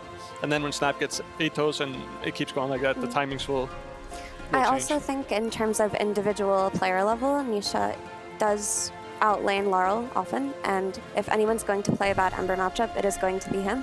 I like what this Ember provides in terms of jumping this Shadow Demon with the Clockwork in the backline, and if the Shadow Demon is out of the fight, that Terrorblade is very susceptible to dying. I did favor Spirit's draft the last 2 games, but I think Liquid's draft in this one just ticks every box for me. Yeah, I think for me, this is a really good Drow game. He has really good heroes for himself. He has Ember, Clock, Brute that will all go in for him, giving vision. So I think it's all on Mikke to perform in this game. I think he has the tools to win the game for them. I'm a little bit concerned about like the Enchantress roaming pressure on mid lane with the Snapfire Laurel having an advantage in the matchup, but if we saw anything like last game, we might see just a bit of a mid diff with Nisha just being able to come out of the lane much better than he should. If Nisha does do that, I heavily favor Team Liquid. Otherwise, like if mid lane becomes a problem, I would go for Spirit. Okay. Seems like my panel is tentatively setting up for that Game 5 here in this Grand Finals. But let's see if Liquid has the upper hand here, or if maybe Team Spirit is going to take it all home here at Riyadh Masters. But first, though, heading over to Jenkins, who is able to talk to Blitz right now. Pretty good. Still pretty happy. So this is where you come into your specialty. You guys have backs up against the wall. You're Coach Blitz. You're the gym guy. You're the motivational guy. What did you say to your team during the break? I just told them to keep their heads up. I think everything that we've done is amazing, truly. I think it's too much of a focus on like if we win this event and stuff like that, and you know, for me, I think it's just a cool thing to repeatedly get to finals, show that consistency, show that we're a top team. Like, I'll live, and if we won this, life would go on. And if we lost it, there's another thing to play, and life would go on. And so I just told them, enjoy the moment. It's not very often that you get to play for this kind of stakes in front of this kind of crowd. So, just enjoy yourself. All right, well, very motivational blitz. I appreciate it. We appreciate it. And now we're going to go to our motivational casters. That is Avery and Kat. From the humble beginnings of a custom map inside another game over 20 years ago to one of the biggest and best esports in the world, the culmination of community's love and passion has led to a truly beautiful game. Now, the teams will find their decade of work and dedication culminates in this finals of a championship. Team Liquid versus Team Spirit. Both teams have put in the time and the effort to be here, but it all just comes down to one or two moments to make history and to claim a championship. How many hours and how many pubs are you willing to commit to try and get a first place here? I mean, we heard in some of these interviews across the tournament, right? I go to Yatoro. Over 10 years ago, he started playing this game at 14, and that has been the story for a lot of professional players over that span. It's a lot that goes into these single moments, like you said, that get decided by a coin flip sometimes, by a razor edge. That's the beauty of this game. That's why it is so romantic. It's because it is everything that happens before you get to this one chance to be the best in the world that makes it so unique. And Liquid, you are back on the precipice, as once more you might be denied that first place. You have no more wiggle room, but you do have a first blood on the Drow Ranger, and that is some momentum to gain back from that Game 3 loss. They're going to need every advantage they can get in this Game 4 to come back in this series. Otherwise, it is going to be Team Spirit claiming the championship. Team Liquid do not want to let that happen again, man. It has happened far too many times to them this year to watch yet another grand finals slip through their fingers. Hey, if you're Team Spirit, you were here before as well, and it slipped away from you. So one of these teams is going to get redemption, and the other will meet a familiar fate. And they have put their hopes and dreams into two very prominent and terrorizing carries. The Toro Terrorblade. That is a scary premonition. And then you have the mid-game Drow Ranger with a good matchup here and should be a good laning phase. He's going to scale really hard in this game. It's another one of those close late games that might come down to some Snapfire. Divine Rapiers could come down to some Brood ratting. There's a lot that can go down in this ultra late, as both teams, in my opinion, have geared up for it. You have the Beast and the Brood who can, in theory, create some tempo here. But so far, these games have gone the distance, and it'll maybe come down to some lane execution here, as Liquid trying to pull ahead has been favorable for them the entire series. So far, with that first blood, it's not looking too bad. Zai getting beat up a bit on the early laning phase from this reflection. We saw the panel talk about the answer to the Brood. I don't think the catch for the Brood is that good in this game, outside of maybe the Beastmaster later on. You don't have a Spear Breaker. The Shadow Demon pick was pretty defensive. But if they can win the lane, which they will get the early kill, granted it's not first blood, but even being able to stop Boxy's attempt at a hard camp pull, it's going to be Team Spirit starting off great in this safe lane. No, that is a kill you will gladly take every time, because it's so much experience for your Terrorblade and your Enchantress, who are going to use it so well and just ramp up the pressure. And you really want the early game to go well for the Terrorblade in this Brood matchup, because if he gets to his items later, he's going to be a beast. If the Brood takes away his camps and limits his farm, that is where Zai can start to pull ahead and scale himself. So that is a great start for the Team Spirit safe lane here. As well as Laurel doing pretty good mid with that Snapfire. That is a hero that has been difficult to counterpick the entire tournament. You go for a last pick Ember, knowing this lane's going to be tough, but Nisha will pay it back in that mid game. So you just kind of have to push through it. You just got to deal with the fact that Laurel will have a very strong early game as he continues to pummel Nisha with a dodge. Dodges the Scatter Blast. That's an important bit of momentum in a melee versus range hero matchup mid on mid. And the interesting thing about this game here is that I do think Liquid went more for, what do those fights look like, right? Like this Lich Clockwork, it can be really strong in those mid-game fights. You have initiation power, you have follow-up with a lot of AoE, Frost Shield, the Chain Frost. It's a lot you can just pour in as Mickey will find Collapse on his own, just chasing down the hero. Dude, Mickey has been so aggressive when it comes to harassing both of these heroes, killing boars. They might just get a second kill off of this, but even if they don't, the damage has already been done. The Shadow Demon has been pushed back over and over and over again. And both these carries dominating their lane so far. A second kill for Mickey. There's going to be so many early stats into this Drow Ranger. You also are getting the Lotus because you're pushing the lane into the Beast, so it's extra mana regen for this Lich who has a salve still left. I mean, this is a very abusable lane. The Shadow Demon pick, it's a little greedy. Like, it'll pay off later when you can purge the Frost Armor, help Yatoro take the fights with a save and extra illusions. But right now in the lane, Collapse is not feeling it. But it's also not a hero that can help you close the gap, right? Because you have a range 4 position. It just means one less hero to be able to get on top of the Drow Ranger. Yeah, honestly, I wasn't a huge fan of the Shadow Demon because I think there were options that helped them solve some of the problems they had in this game. But it is a hero they're very comfortable with and one that can help out the carry matchup later. Well, they can get the kill onto Mickey here, but it's looking good. Yeah, the axes and the Shadow Points just builds up a bit too much. Insania, the Rocket Flare comes in to be able to finish off Mira, which may actually save Insania's life as he is going to be chased down. Collapse underneath the tower. He gets the kill first, so they don't get any experience for the Beastmaster kill. That's really nice for Collapse. He gets all the XP plus his helm plus a free trip to base here. And he's going to laugh his way all the way to the bank. And his Boxy did collect that with the Rocket Flare. Pretty nice for him. Yeah. Level 2 Rocket Flare. Which means faster level 3, which is so important for the Clockwork. I mean, there's a big difference in the threat of Battery Assault that does 20 damage a hit versus the 45 at level 2. And the boots. Boots are a big deal in that hero. True. The downside with this Clock pick is Clock Brood is not really a thing. Like, you can have a Lion Brood, you can have a Hoodwink Brood, you can have a Grimstroke Brood. You know, Clock Brood is, I guess, you're Battery Assaulting into a Silken Boa. You know, it's just not there. So Boxy, he's probably gonna have to find his momentum elsewhere. Maybe gate rotation into bottom and you just run down the Beastmaster. That looks the most promising to me.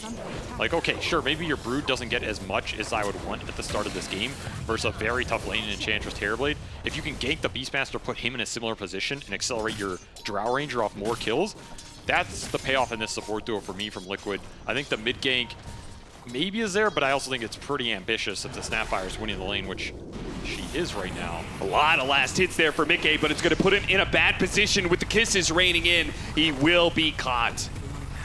Oh, nice rotation from Laurel. Did not expect him to just instantly TP there with the ult. Yeah. Finds the Drow Ranger connection. Really nice for Collapse as he will have a free lane and more experience. Miposhka battling Boxy. Boxy not going to die. He is okay tanking up some Ancients there. 6-minute power rune goes the way of Nisha, so he'll have a regen to be able to work with. I like this positioning from Miposhka, though. Whenever you can get into this side of the map with the Enchantress, you just feel like a god, because you're going to get a big creep, you're going to steal it away from that camp, maybe mess with his stack, and then you have rotation potential to top or to mid here. It is something Nisha has to think about.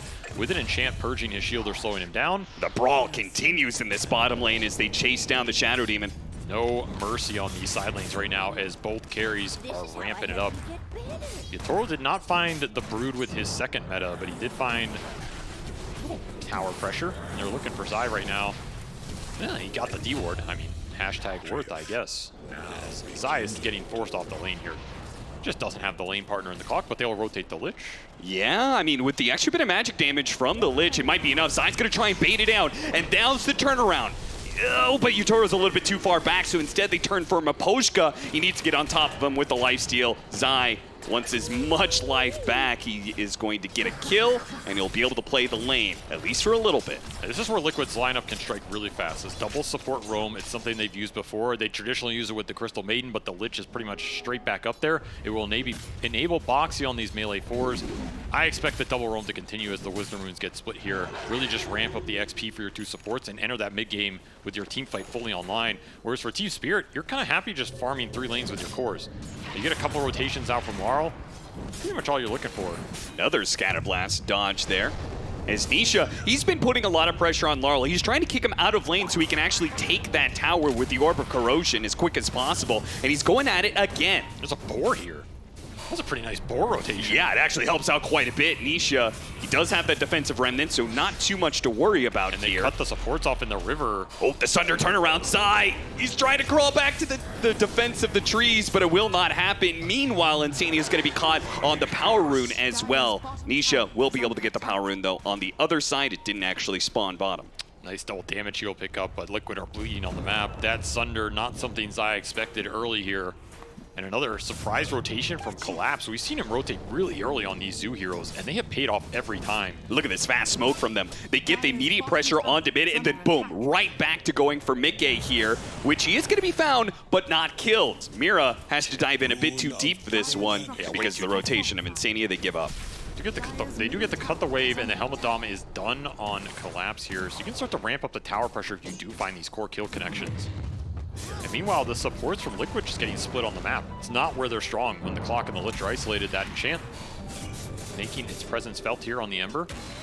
Nisha's not quitting. He has the vision. He has another slide, a couple more of those, and he might just be able to get this kill on Laurel, which would help even up the odds here in the side lanes. Nice use of the Remnant to get the kill.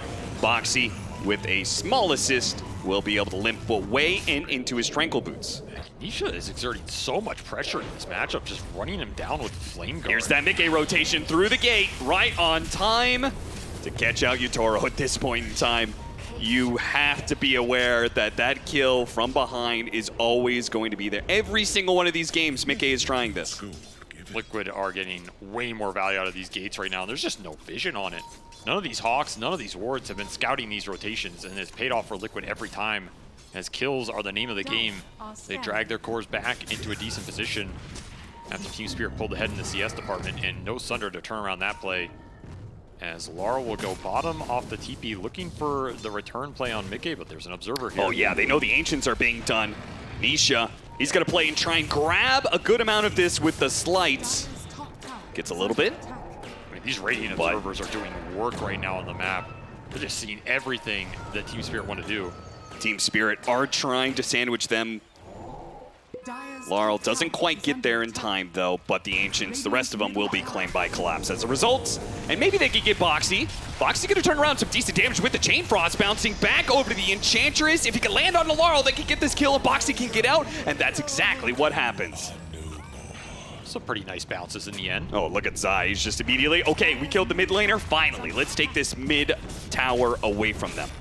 This is pretty surprising that the first tower to go down is this mid one and not top. Zai's had issues forcing Yatoro off that wave. He's stood up there, been pretty strong, and continued to find a lot of farm. Level 8.5, top of the board here. Surprised at how well this Terrorblade was able to stand against the Brood with potential gank rotations. They only really caught him that one time. That's going to be a nice tower to take away here. Something we've seen Liquid prioritize whenever they have this Ember Spear, just going to Nisha mid with that Over Corrosion, taking the tower down, and free up the power room control to go to work. And it'll be a quick smoke to bottom, utilize this Drow's really high level off some of the earlier kills, and shut down Collapse again. He has no boots. It's a very slow hero. Yeah, the dangerous part is once you've taken that, Burge is going to be used on Nisha, so this is going to be a little bit dangerous for him. Boxy immediately TPs out and does manage to get away. Team Spirit somehow limit any losses there, despite a 4-man gank and a wraparound from behind. Thanks to no. Yeah. Making his presence felt in these early fights. He wants to put this meta to use with the Beast Aura. It is not up yet, but you have the Helmet of the Dom Aura. You can push these buildings pretty fast between these two heroes. You're also pressuring mid right now. Kisses off a Cookie Tormentor with the Hadouken. Oh, he gets the silence on him. Maposhka has to finish him off now and will be able to do so. Insania shows up, but can't really do much. Meanwhile, back over on that river spot. Boxy tried to hit him with the hook shot. With the help of Zai, they will be able to punish Laurel for this play onto Mickey. Team Spirit's still feeling really good about this. They get that tier 1 bottom, they get pressure on mid, and they take the Drow Ranger out off that TP with Midas off cooldown for Mickey right now as he bought out for it. The extra economic damage. Haste rune in the river that Maposhka will grab. This is a big rune to take away from the Ember Spirit, who's had full rune control, as Nisha is just struggling with some boars bottom instead. A difficult point of interaction for him right now, as these boars are just not easy for Liquid to clear unless they bring the Drow Ranger in, or you're just like throwing a Chain Frost into the fight. These Hurricane back in. Strong. Oh, never mind. Collapse doesn't have Primal Rory up, so no real threat there. This Helmet of the Overlord is going to be strong. it's going to be really strong in the fight. It's going to tank up a lot of the damage that the Lich throws in. You can counteract some of the ores that the Brood might be bringing later with your own pace. In fact, Zai is not even going for the ores. He is just going for scale, as this might be one of those Echo Saber BKB Butterfly Brood games, and you just try and fight the Terrorblade or the Snapfire running in. It does always seem like Team Liquid's part of their game plan is scaling on multiple heroes to try and contest Yatoro. I mean, they answer it in this game, Terrorblade with the Drow Ranger, but even then they say that's not enough. We need the Broodmother to be able to fight him too. I think the tempo just didn't work out in that game 3, and it kind of killed the idea of it. Yeah. This is not a draft really designed to run you over. Even though it has the Brood in it, they're not really playing this Brood or designed it for a fast game at like 25, 30-minute or a high ground. This is, we're just going to scale, we're going to meet you there, we're going to outfight you in the late game. That's a tough call. Even when you just saying that kind of makes me laugh. We're going to outfight you, Team Spirit. Yeah, it is. TI winners. I mean, I commend the audacity here, if you want to call it that. Not many teams have ever accomplished this task in these types of situations. See if they can blow up the Shadow Demon real quick, pull him. Oh, not quite enough. The disruptions. He's going to come back and he's going to die, but it is time. Laurel, the Chain Frost fortunately doesn't bounce back to him again. The kiss is going to be used here. Boxy goes for a desperate TP out. That's not going to work. Amber Spirit jumps away to the Remnant. Got the last 2 hits. Sania? Yeah, it's going to be a long run for him, but I think he's okay. Troll Summoner without a net. Yeah. Quick, raise the dead on him. Quick, go back 4 patches and ensnare him. I don't think Insania's having much fun though. No, he's like, I'm getting out of here. Aha, I've caught you. Fall him through the gate. That's the chat. No, he wants to farm. I mean, too much time wasted for Collapse, you're right. He's a man of the people. Look a at man of the neutrals. Mickey's playing on the enemy side of this river. It's a very dangerous position to be in as a Drow Ranger. The Midas will eventually help them scale as well, right? They are for sure just thinking about going late here and outranging the Terrorblade. And so far, they're getting what they want out of the map. I mean, Yatoro's huge, but Laurel really fell behind with all that mid-skirmishing. 4 deaths on the Snapfire. That will slow down your pace here. And it's a question of, can Team Spirit pick up the pace with Helm of the Overlord completed for Collapse? Pretty decent timing here. He's got a lot of Ancient stacks. He's cleared through them all. He rushed this over boots or any sort of early fighting item. Now it's time to put that to use. You really want to get these fights. Combining the Beastmaster and the Terrorblade are where Team Spirit are strong. Another hookshot land from Boxy. Catches Mira again. I mean, you talk about Laurel having a rough one. Mira is also going to be run over by the Clockwork Broodmother Ember Spirit combination of heroes that can just get on top of the backline immediately.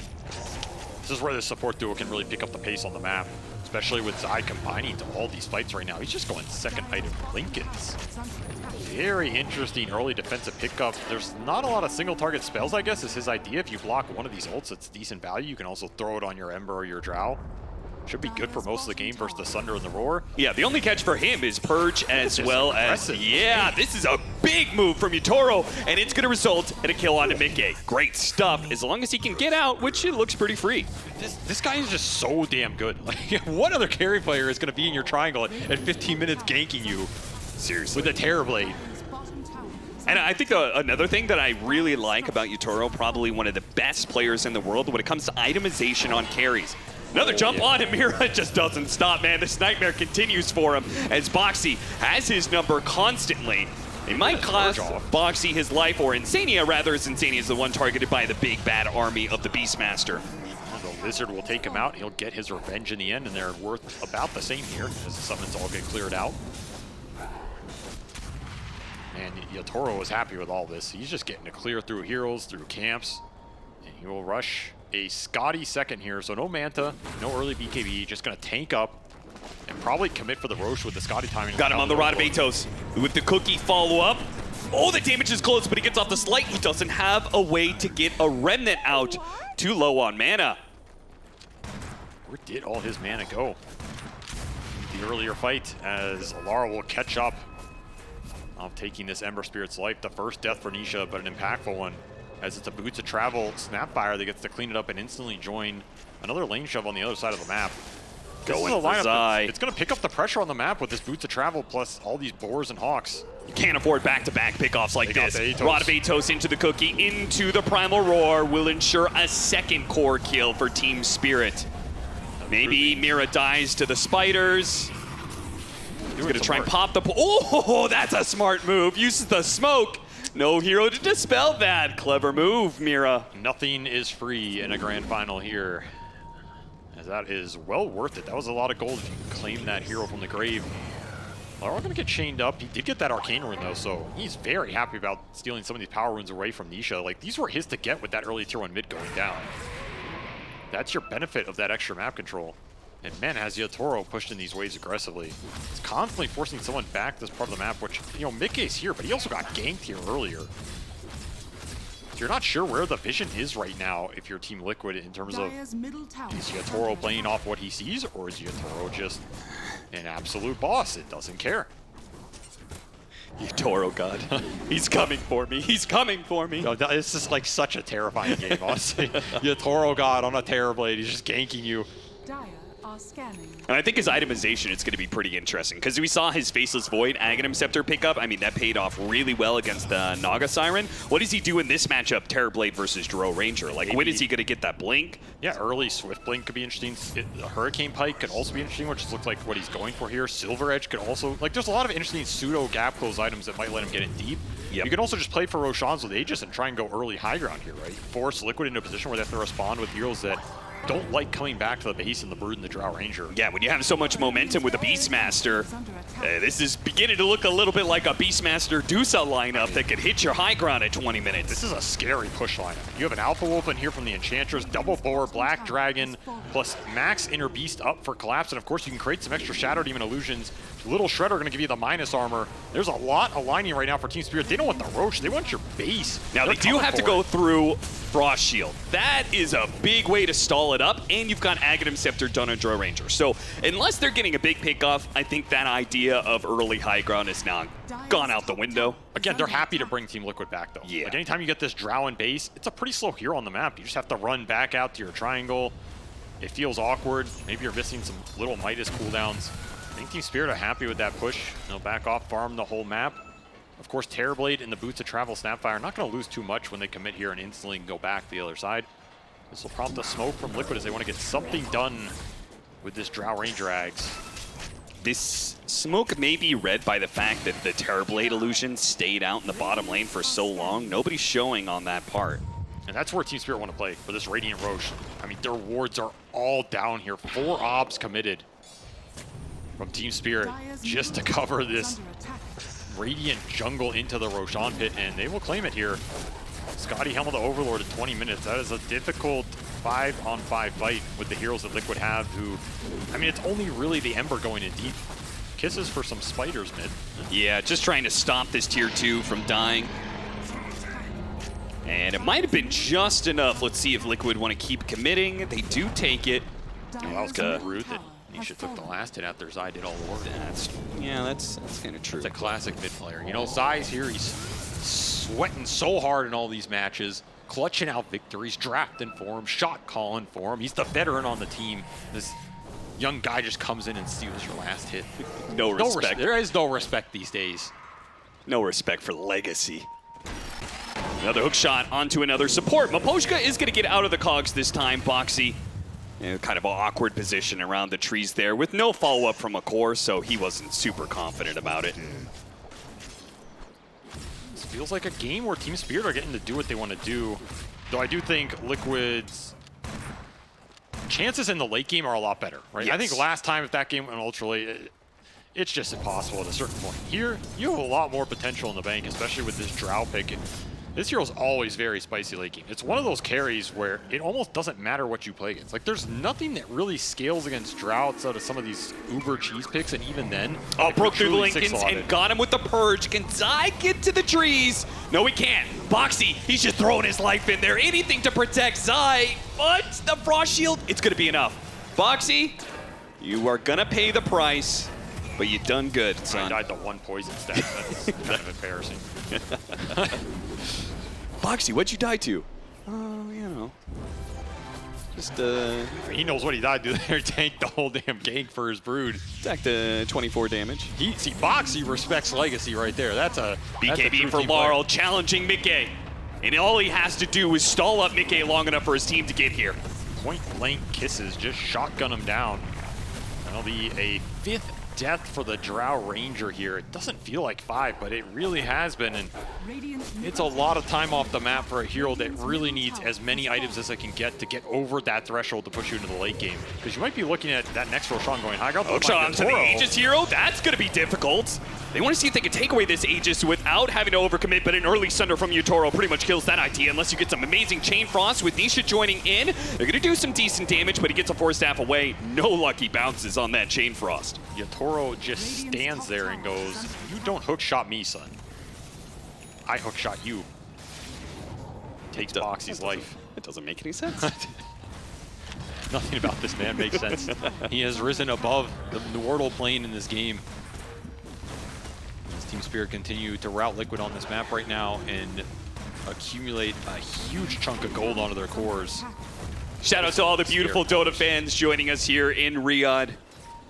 The middle of this game for 7,000 net worth lead for Team Spirit, a 15-13 kill lead, and it feels like all the momentum in the world, but they still have to, in a grand finals, crack open a high ground TB versus Drow Ranger with a lot of spam behind it. There's a Lich that makes things difficult. There's the Ember Spirit slight spam that is going to be annoying. There's a Glacier potential.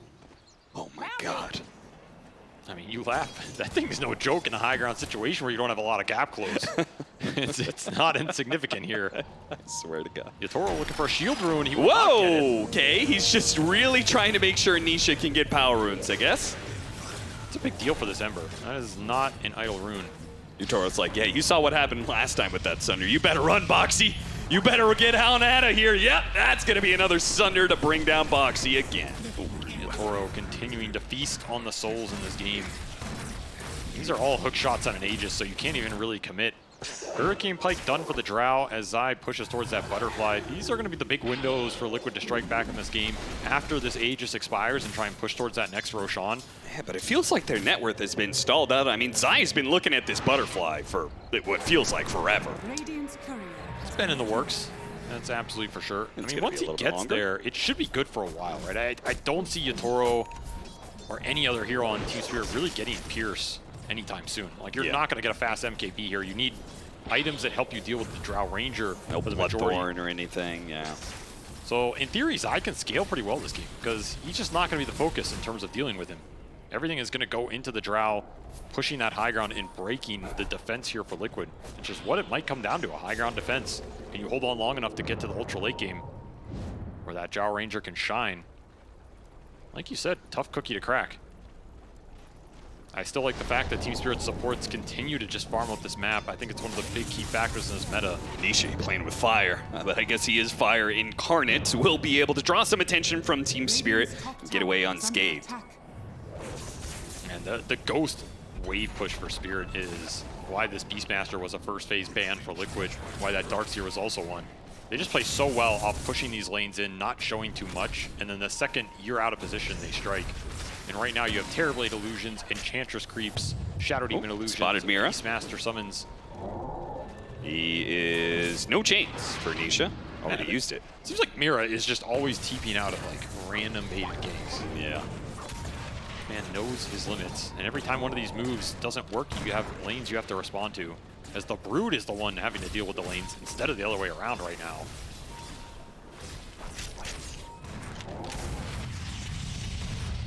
A lot of Atos. Nice slight dodge there on the cookie. Still got to be careful, though. He's going to jump away. Fortunately, there was nobody on his Spirit. Yutoro's going to spot him now. He's got meta? Yeah, he thinks with the Scotty he can catch him here. Nisha pops the BKB just in case, and he's going to get another Spirit on out. They're really chasing him, but I think Nisha, maybe he's going to be away. The kiss it. No, the Roar got there just in range from Collapse.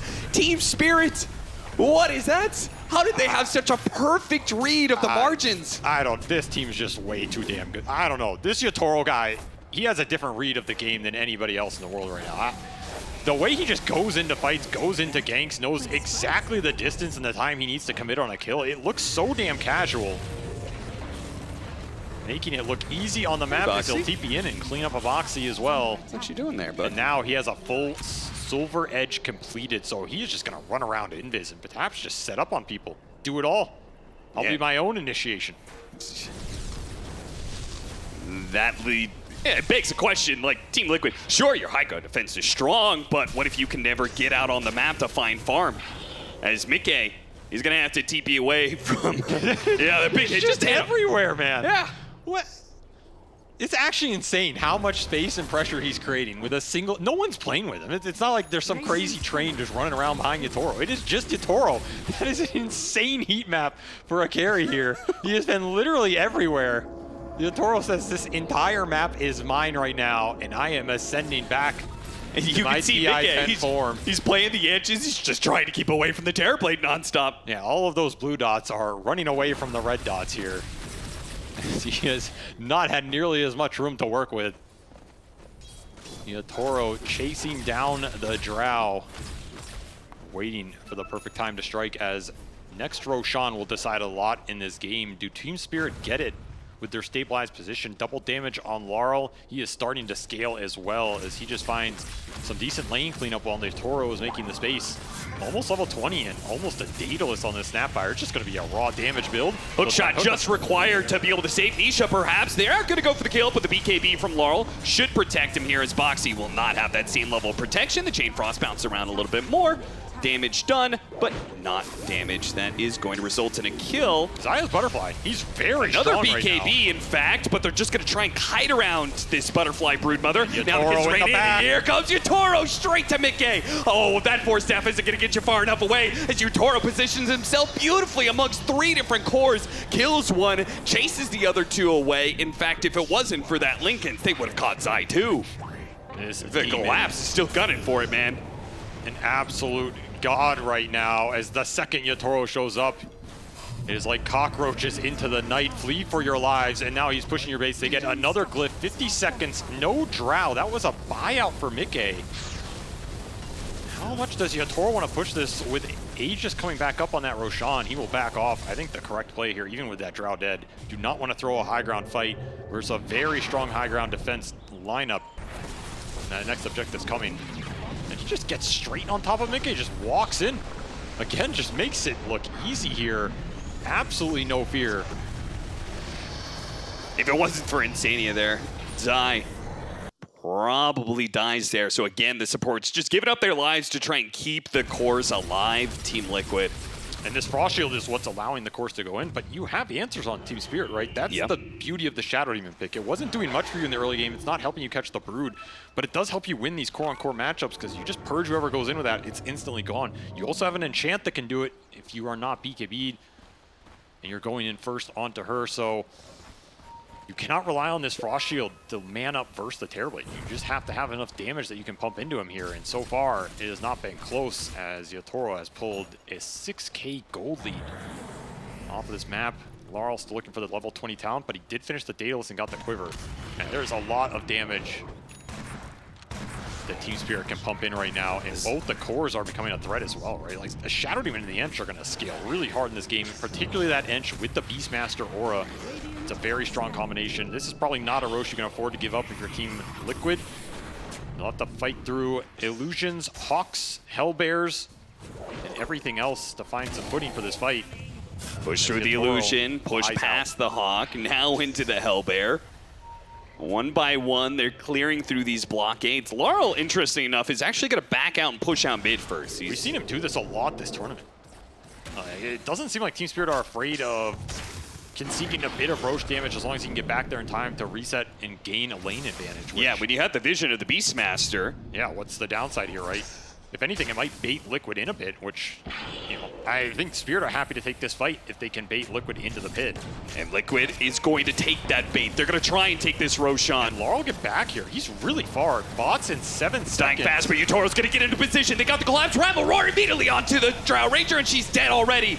Another Chain Frost going around, trying to go for Yatoro. They all are focusing on this Terrorblade, but Terrorblade, he's standing up 1 versus 3. They finally finish him off, but the damage has been done. Nisha on a sliver of HP is trying to get away, but the Kisses will finally find him. Zai It's going to have to be through him, and it's going to have to be through the buybacks. His Drill Ranger did manage to get a buyback off of some gold there. And Yatoro doesn't have it. He bought out for Nullifier in that fight, so there is no Terrorblade in this engagement.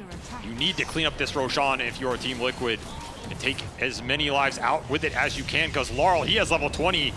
He's here to play. Here goes Zai. He just dives right in. He wants this fight. He wants to be able to kill as many heroes of Team Spirit and take this Roshan. An opportunity for a turnaround for Team Liquid. The Shatter goes out. Laurel, he's going to hit by the hook shot too. And Team Spirit, their greed in trying to contest this without Yatoro, without their carry, will cost them dearly. Laurel could not get back to that fight in time. What turns out to be a bait in terms of forcing Liquid into the pit. Team Spirit rush it a little bit, and even though they get that drow, there are buybacks straight into the Radiant outpost here. As Mickey able to clean up the rest of this fight. The burst damage from the Snapfire is not enough yet to propose a big enough threat to deal with these cores on his own. He needs big brother Yatoro back into this game, but he did not have it for that fight as Zai makes his presence felt. The Butterfly Brood was heating up there, taking the damage to Yatoro. He could not stand his ground. He does not have Evasion Pierce. He does not have a Satanic. The actual fighting power of this Terrorblade, if Liquid are positioned correctly, they can manage it. It's not impossible by any means. That'll be a strong blow to strike here as you bought a huge amount of time for your Drow Ranger to continue scaling in this game. Yeah, now you got the level 20 talents for him and the Broodmother. Big damage upgrades for both of them. You have the Silver Edge now done for the Drow Ranger and working towards a Linken's. So he actually will have an option now for, if it's just Yatoro trying to go on to him. Yatoro's not going to be able to carry detection, that's for sure. This game is going to go late. This is not an Aegis Liquid can use aggressively, I think, but it is one that will get them to the next set of items and perhaps next set of talents. There are a lot of really important level 25 talents in this game. Almost every hero between these 6 cores has ones that's very pivotal. You get to the level 25 on the Drow with the extra multi-shot or marksman, it's something that could just burst the Terrorblade down. Of course, extra Sunders. I mean, every 25 talent in this game is just damn good. The Brood, the Ember Spirit with the extra slights. It's going to be a race to this late game. Who gets to output the damage more freely in the fight. That Nullifier for Yatoro was also an interesting choice because it didn't really up his man-fighting power for that Roche fight, right? Like, it's good for some of the Dispel on Liquid's side, but it doesn't help him deal with the Brood. It doesn't really help him deal with the BKBs, and it's rare that you get on top of the Drow and the Nullifier makes a difference. I mean, in that fight, he just got roared down and bursted. Didn't really pay off for that fight. Might feel great later.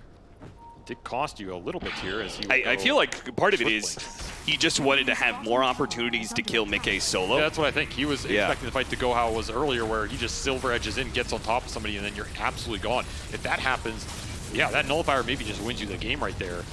Instead, that fight got displaced in a way where the Drow had some range and it forced the roar, and then you're caught under this Ice Spire, man fighting a Brood and an Ember. And the Nullifier does not help you in that regard. Team Spirit, relentless on the pressure, even into an Aegis. They hit the high ground, force a reaction out of Team Liquid once again. Smoke across the map, trying to find somebody isolated. Nothing to be found, though. Now this is an interesting pickup from Collapse. He went for the little Ancient Rumble Hide on his Helm of the Overlord. This is a rare creep to see, but it is a creep that gives you accuracy increase. That is true. This is something to help Yatoro deal with the evasion on the Brood. You have to remember there's a mischance on Silken Bola as well. If you land it on it, like, this is a big deal, an extra 40%. You land 2 or 3 more hits. That might make the difference in a man-up engagement for Yatoro. Team Spirit, they think about so many small things that go into these late game fights, how to boost up their carry and play through him. And it shows here as Collapse will give every aura he can, including an Assault Kuros, into that Terrorblade. They are just gonna make this god a true immortal if they can. And it is down to Team Liquid to burst through him, bring the Drow Ranger damage, maintain a gap in the fight for Mickey. If Mickey gets gap closed, you lose so much damage. And then it falls entirely on Zai's shoulders to pick up the pace, as Nisha's probably going to be dealing with supports and contributing whatever he can. A double damage. They leave it for Nisha. He's going to bottle it. Yeah, he wants to be able to have the DD for later because it's unlikely Team Spirit fight through this Aegis right now. All right, this is definitely the highest impact DE. I actually think it's just better than the Drow here because you get the lifesteal on top of it too. The downside is there are a lot of purges on Team Spirit's side, so you cannot necessarily rely on this double damage having an effect in the fight versus Demonic Purge versus Enchant versus this Nullifier. Does have a Linken's on the Brood. Could make the difference here. I wonder when he's going to go BKB, because at some point in time, they're going to be able to get through this Linken's. Is it enough protection, really, for him? Surely this is a BKB game, right? I have a hard time seeing a 6 slot for this Brood without it. I guess there's a world you just tank up through something else, but this is not a hero you buy Satanic on, really. It's not a great Scotty buyer here. You could just go more damage with your own MKB or Daedalus. Swift Blink might not be too bad either. Just Swift Blink onto the Terrorblade and shut him down. Yeah, maybe you just try and all in on just getting the fast kill, whatever that is, whether it's the faster damage or the blink to be able to kill a support in the back lines instantly. I mean, Zai's item and choices are everything here. This could be another game where he tries to create some rat pressure action. Suddenly, this Brood is taking your buildings very fast. Well, the longest standing veteran in this game, choose correctly. 18 to 25, 9,000 net worth lead for Team Spirit, and the Aegis has expired for Team Liquid, but they are about to pick up a Linken, so in a way, an extra life for the Drow Ranger to try and protect her against this initiation of Team Spirit, but Yatoro has his own second life in the Satanic now, so now he can pop that and try and go toe-to-toe with the Broodmother. This is about as strong as Terrorblade's going to get in this game. I mean, you can do some little fancy things at the end with an Ag Shard and, you know, maybe replace one of these items, maybe Nullifier with something like a Butterfly timing that can surprise Liquid, but he is peaking. And especially with Penta Edge Sword, the attack speed is there. This is where Yatoro wants to start taking some names. He's going to just run into Zai, his own initiation once again. Yatoro will start it off and try and bring down the Spider. Oh, desperate TP, that's not going to work. The damage, way too much. So he's dead for 85 seconds. You know, with a meta popped from Team Spirit, they're going to try and force his buyback. It's just so ridiculous how he just walks up to people in Silver Edge and brings them down. This is not something that should be happening this reliably. It's something that has made this game very close. I mean, he put the fear in them early, and ever since Team Liquid have been running from Yatoro every single time he shows himself. They haven't been able to put up a cohesive plan to be able to stop his relentless aggression as it continues now in the tier 3 at the top lane. Now his meta is running out, so this is a dangerous push to commit but to your Laurel's immediately going to jump in with the scythe. Nullifier goes out, but the hook shot is the response. Baki's, he managed to get out immediately with the Ogre Seal Totem, so a nice jump in and jump out, and nothing was actually gained from that buyback. I think Team Spirit really wanted to try and make it go and see if Zai would click that button. There's no way you use a Brood buyback there when you know meta's running out. But the pressure from Team Spirit, they put you in these positions where you have to make a choice. And they're just seeing if you mess up, seeing if you make that mistake. It'll be Demon Zeal off the Shard for Yatoro as he continues his scale. No buyback on this Terrorblade right now as he just continually buys out in this game. Are they ever going to find him when he makes these solo moves? That's the they thing. push out again with the smoke. A single smoke from Liquid, you going aggressive. There's a gem on Foxy right now that they stole from Aposhka. Oh, look at Mickey. Mickey is in so deep. Mickey is surrounded by so many heroes. Mickey shows himself. He doesn't have a Silver Edge, and this is going to be bad for him. They try and get the Force Staff away. The Cog's thrown out. The Kisses are going to catch him. Now Boxy's on the run as well. Oh, no. Mickey tried to make a move without the entirety of Team Liquid and runs into the whole squad of Team Spirit. Now that's two heroes that do not have a buyback, and Team Spirit, they're gunning for it. This could be their opportunity to close out the series. They smell the blood in the water right now, and they are just pushing down a lane. This Drow, like you said, 90 seconds no buy. Team Spirit are forcing the issue. Insania, you are absolutely gone off the crits. They knew the Frost Shield is an important part of being able to stall out this game long enough for these heroes to come back. So taking away the Lich. They're just going to go Megas here, but you know Yatoro is going to go Throne. There is no way this man backs off after this. He wants buybacks. He wants a game. They do manage to get Mira immediately buybacks from both supports here. Zai trying to use the last bit of his insatiable hunger now to close the distance with Yatoro, but immediately has to just pop the Manta at the first sign of aggression and bounce himself away. Move costs you your entire base. And now without the Frost Armor, the Lich He can't hold these tier 4s any longer. Yotaro is gunning for it. He's got the tier 4s, falling fast to get the jump onto Zai. Primal Roar, and he's done for. He's dead. No buyback. Team Spirit have done it. They get their chance at a second time at the Riyadh Masters, and this time they will claim the championship. In a year where everybody doubted this roster, in a year where they struggled an event after event, where people said, is Laurel living up to the status of this team? They had faith, they believed in him, they came together at the right time, peaked at the right moment, and when the pressure accumulates, this team just rises to the top. They get better and better the more they lay it on.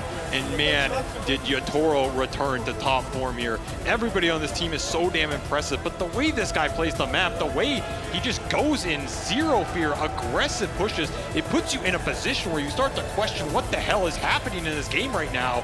And I can't help but wonder if Mickey, feeling that pressure, goes for a solo play of his own that is way too ambitious for their game position. Son, you've got a lot to learn before you are at Yotaro God's level and why he has earned that nickname. And it'll be a championship for this team as they return to the top of the Dota universe here at the Riyadh Masters. Incredible performance. Team Spirit doing so much at this tournament, showing up at the right time of the year, the right tournament. Team Liquid, once again, fall just a little short. Another grand finals that does not go their way. There's so many little things this team does incredibly well when they are on form. Like, this support duo is one of the best support duos we've ever seen play the game. I go back to that game 3 with the Tusk. Like, the Tusk plays in that game from Miro were just otherworldly in getting these shard grabs, setting up the snowballs. Everything just aligns, and when it does, you have Collapse playing heroes. He's expanded his hero pool into the zoo. This man is not a one-trick pony in terms of blink stuns. Draft-wise, they are super confident to run things back that haven't worked. They're confident to pull out heroes first time for some of these players that you've never seen. And the team fighting, you have a 30K lead on this team, it doesn't mean anything. Nope. They're 30K ahead, it feels like the game is absolutely over. They're absolutely maestros when it comes to playing out the team fights. They just seem to be unstoppable in that regard. Nobody beats them at it. And now, it's time. Everybody, please, make some noise for your Riyadh Masters winners, for the champions, the return to glory, Team Spirit!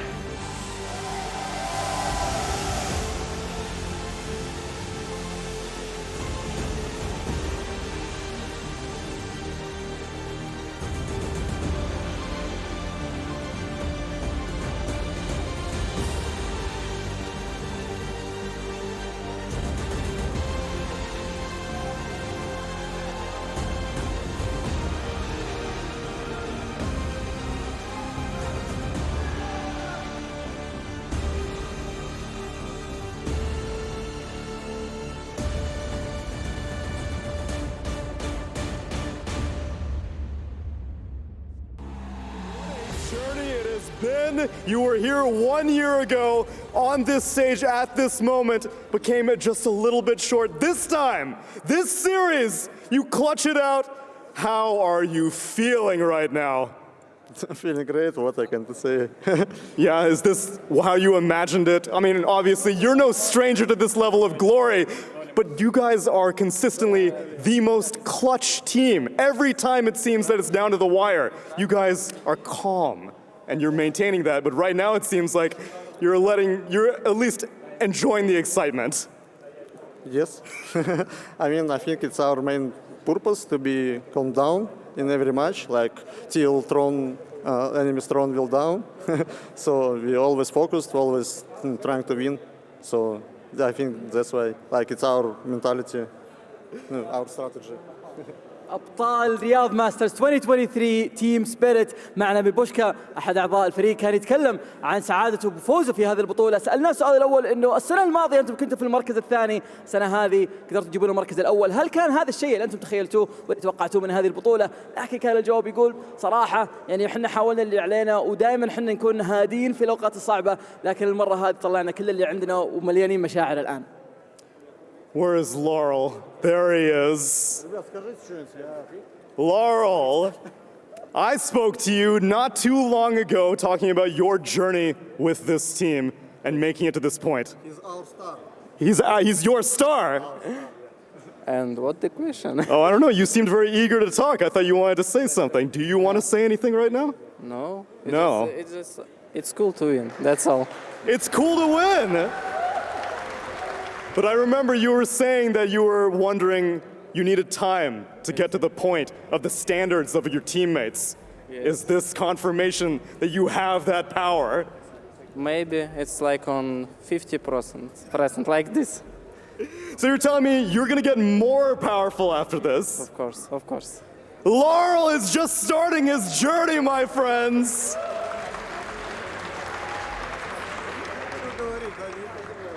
زي ما تشوفون اعزائي المشاهدين لارل كان هو الوحيد اللي مو موجود مع راستر تيم سبيريت والشيء هذا تغير في السنه هذه وبعدها شفناهم يكسبون رياض ماسترز 2023 فسالناه سؤال هل انت تشوف انه انت كنت السبب اللي انت فزت في الفريق هل هذه بدايه الجرني لك مع تيم سبيريت يعني في اخر مره في المقابله كنا نتكلم معاه يقول انا توي جديد على الفريق وانا ما احس اني سويت اللي يكفي لكن المره هذه قال لنا انه لا فعلا انا هنا جاي عشان ابدا مسيرتي مع تيم سبيريت وهو جدا مبسوط انه يكون مع هذول التيم ميت لكن جاء الوقت الان اعزائي المشاهدين اننا نشهد فريق تيم سبيريت انهم يتركون علامتهم في رياض ماسترز 2023 ويوقعون معنا على الكاميرا الان راح نعطيهم القلم على طول Tsunami, if you could explain that in English.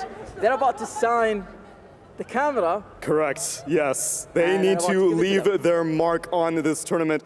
But one last thing, Mira, anything that you have to say to the fans who have been watching Team Spirit, being fans of Team Spirit, and now being able to celebrate in the joy of this victory? Yes, I want to thank all our fans because we have very rough season. And we lost all the majors and basically all the tournaments. We placed last place, but they still message us, they still cheer for us, they support us, and that's one of the reasons why we come back on this tournament so hard. Yeah. So thank you guys. Thank you. زي ما تشوفون قاعد يقولون ان تيم سبيريت انهم يشكرون كل الفانز على دعمهم الى اللحظه هذه لانه حتى في اوقاتهم الصعبه كل الفانز من انحاء العالم جالسين يشجعونهم جالسين يدعمونهم الى اللحظه هذه فكان التيم يشكرهم على كل دعمهم هذا والان جاء الوقت اللي يوقعون فيه على الكاميرا نشهدهم يتركون علامتهم على جيمرز 8 رياض ماسترز. That's right. Mira, if you don't mind, could you please take an opportunity to put your name on this camera right here and leave your mark on this tournament as we can commemorate for one last time, ladies and gentlemen, Team Spirit, your Riyadh Masters champions!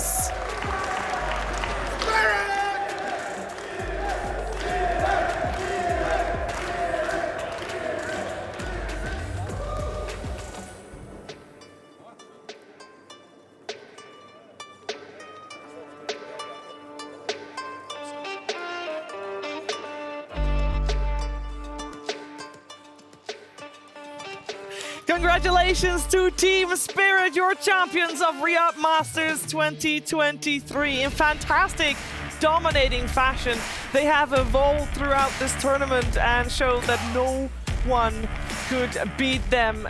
Here they are at the top, coming second place last year. They just got more hungry for the victory this year around. Team Liquid, unfortunately for them, on the receiving end of the onslaught. And this game, this final game, we thought maybe Liquid had what it took in terms of the draft to be able to this game, but let's be real. This was, Brian, this was an outplay. Yeah, I'm going to keep it simple for my analysis. For this series and this game especially, Team Spirit looked like they were playing any other Dota game, like a pub, and Liquid looked like they were playing for millions of dollars. You could see the nerves were there, for sure. There were some chokes in games, maybe some bad calls, maybe some nerves, but I still want to commend Liquid anyway for their journey in this tournament. They've leveled up so much as a team. They played beautiful Dota, and they overcame their rivalry with Gaming Gladiators. They finally took them down in the upper brackets. So, I mean, with that being said, Team Spirit, what an incredible team, man. Watching them play this tournament and fight tooth and nail for every win and make these incredible comebacks has been such a pleasure. Yeah, such an impressive, high-pressure team. Like, consistently just always playing well in big tournaments and grand finals. Like, they never falter, and you can just see the composure on them. I think what Brian said is true. That was the difference in this series, especially in this last game. I feel like Liquid had the tools to win, but you can just tell that the pressure is on and they're a little bit in their heads, and it's understandable. It's like it's hard to play the last game, you know, elimination game. It's the last game of the tournament potentially. Like it is hard to play, and I think Spirit just has that over a lot of teams. Not a lot of teams have that, and I think that's why they're champions.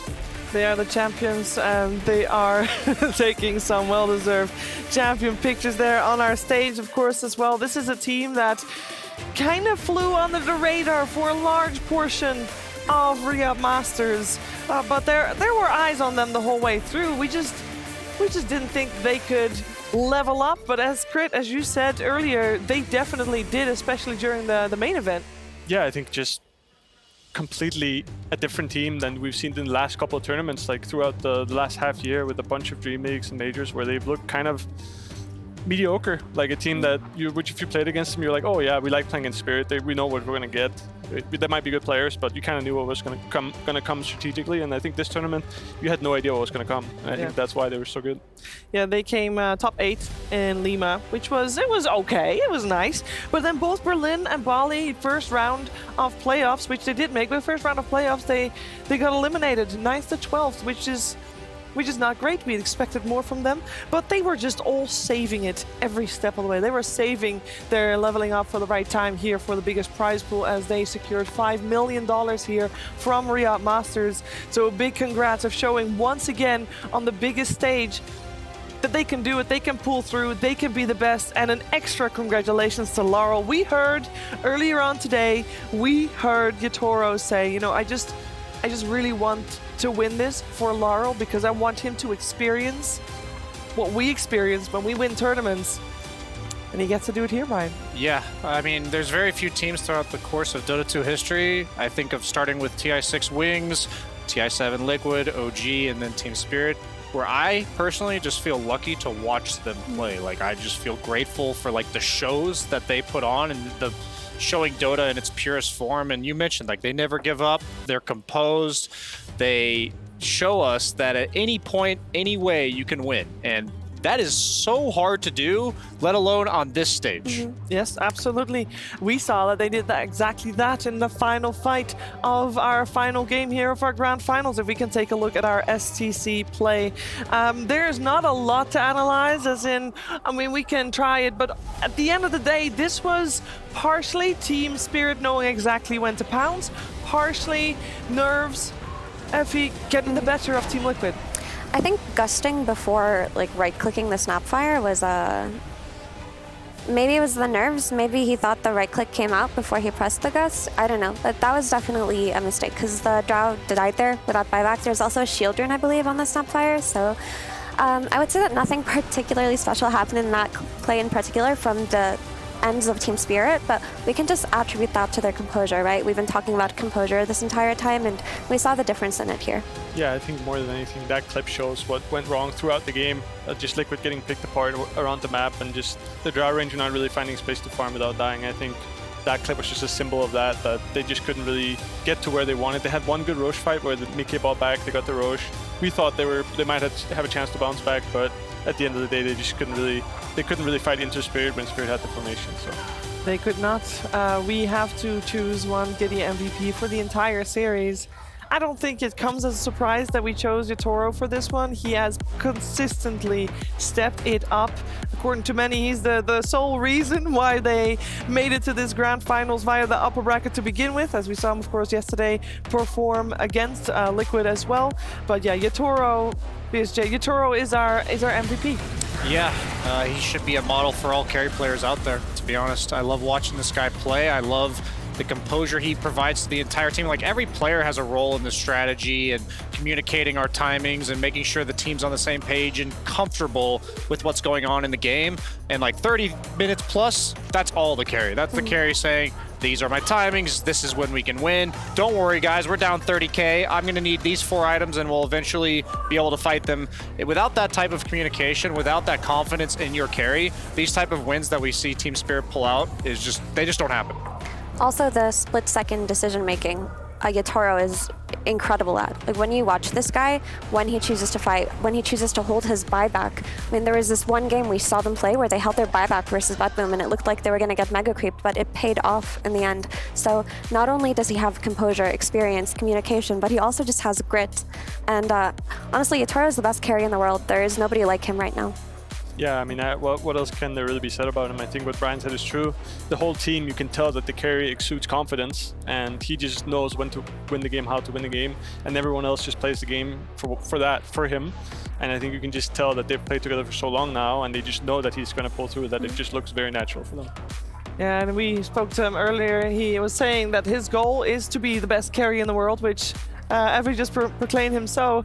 But for him, that's never enough. He always will want to be on top. He's always hungry. He's always looking for ways to improve, but also for ways to win within the game. And there's a reason why Team Spirit is extra scary the later a game goes. And that is because Yatoro always finds ways to make those comebacks possible together with his team. So MVP well deserved for this series especially. We also have our KFC deciding moment of the series, of the day, but it happens to be also of the series as well. It is our Colonel's choice, and it is a moment not in the previous game that we watched, but the game before that, because this third game, we really thought Team Liquid was gonna once again take a win, but this fight, Effie, was not going the way of Team Liquid at the end, even though they should have been, because they had the ages, they had all 5 players, they had the gold lead as well. Yeah, they were up so much net worth here, and they had this Aegis. They felt comfortable in their position on this side of the map, but the beautiful smoke from Team Spirit, and of course Yatoro bravely walking uphill on the troll, knowing he has the BKB, knowing he can bait this fight, and them taking out the Visage this early on allowed them to kite for the rest of the fight, wait for their tag team cooldown, and just burst every hero on Liquid later on. Yeah, great vacuum as well. I mean, that Darkseer, we see pop off quite a few times in the Riyadh Masters, and Collapse are really making it work. Team Liquid wipe there, they lose their ages and all their lives, so 6 deaths on their side, and that moment was the turning point of the game, and some would say the turning point of the series as well. That ended up, of course, going the way of our champions, of our legends, Team Spirit. And that leaves us with still talking about our El Habib save of the day, which we find in the same series. But this was actually the first game of the series, because it was one where Team Liquid was doing very well, BSJ. Yeah, this was before it all went south, as we're seeing the Cookie first come out in order to save Nisha, then the IO tether, then he's gonna barely survive with that extra bit of regeneration. I'm sure Crit's proud of this IO performance, as they're gonna continue chasing him, getting a little bit too deep on the side of Team Spirit, and we see what happens when like one hero goes down at the start of the fights, in that last clip, and now this time around when one team over chases, because they managed to barely keep him alive. The AA in that previous clip, that ulti landing was essential. See? Because it didn't have it in that clip. It did not have it in that clip. There was also a missed coil there, but that's also fine. It happens. At the end of the day, though, there's only one team undisputedly the best, and it is Team Spirit. They get the title, they get the Legends title, they get the prize money, and they get all the glory here on the stage. There has to also be a point flip there, of course. Every first place means that there's a second place. This was the 4th LAN Finals second place for Team Liquid. And I believe we are going to head over to Zai for some final words. Yeah, thank you. I am standing by with Zai of Team Liquid, which I have to imagine at a certain point it does not get easier, even though second place is an amazing result, and the consistency of second places are an amazing result. But I had asked this to you multiple times over the course of the tournament. Are you satisfied? Unsurprisingly, I imagine the answer is no, still not. Yeah, I mean, of course not. You know, of course we wanna win these finals that we somehow end up in tournament after tournament. But at the same time, I can't say like. I'm satisfied with how we played. I think we played well. I think we performed really well to get here, and I think Spirit showed up like really strong today. And I think they're a super good team, and we still have a bit to go. But I'm happy with our performance. Of course I want to win, but Dota's a hard game. It's a competitive game, and getting second is no easy feat. So we have to have some pride in that as well. Absolutely, especially your journey specifically through this tournament. Sure, it was Spirit that ended up taking you down, but there were so many games, so many moments, and obviously the most memorable of which was you finally being able to conquer Game and Gladiators. So what were some positives that you got from not only the gameplay from your team, but just the progress of you as a unit on Team Liquid throughout this tournament? I mean, I think we showed that we can, yet again, like we go into these tournaments, and I think we make mistakes, but we learn from them, and we grow and we get better as we play this tournament. This tournament we started out super rough. We had a pretty rough group stage, and day two in this tournament, I didn't think we were gonna make this, this far, but. We grow, and that's invaluable for us, and we just have to make sure we go that little step further for next time, and I think we'll be there. The growth has been admirable to watch all year long. Now you will have theoretically 2 more months of time to grow and collect yourself before the next big step of the International in Seattle. What's your plan, and how do you intend to spend that time? First, I'm going to take some time off. We've been on the road for 2 months now or something, just playing Dota, so a little bit of time off, and then just recharge and try to find the motivation again to give it, one final go. Because the last stretch of the year for TI is like, you already see it this tournament. Like teams are turning up, and we also have to turn up and keep just going hard, and I will get there. I have faith. Zai, your class is unmatched, as is your gameplay. It's been a pleasure speaking to you and watching you throughout this tournament and all the other tournaments. Best of luck moving forward as we send it back to the panel one last time. Yeah, a lot of credit, of course, goes away of Team Liquid. They didn't make it all the way here, but coming second, no small feat. And coming second consistently, as Tsunami says, it's an even it's an even bigger feat, because that's just consistency to the next level. I know that's not where the team wants to be, but Effie, overall, Team Liquid can still be happy with their performance. Yeah, they should be very proud. They played incredible Dota throughout. They conquered GG, like we talked about. They had that incredible series versus Talon, where Zai pulls out the clutch. So I do think the Nerves got the best of them in the end, but this team is a team that has always been a staple of Dota. They've always had the motivation. They're very friendly and family-oriented together, and I know that they're just going to get better from here. They will just continue to grow and get stronger. So will Team Spirit, and so will every other team that was here. I think we've seen one overarching theme throughout a lot of these exit interviews, and I'm sure you can attest to that as well. I feel like since Tour 2, it was Tour 2 DPC, you got Dream League Season 19, you got Berlin Major, Dream League Season 20, and Tour 3 there as well, and then Bali, and then this. And how many break days?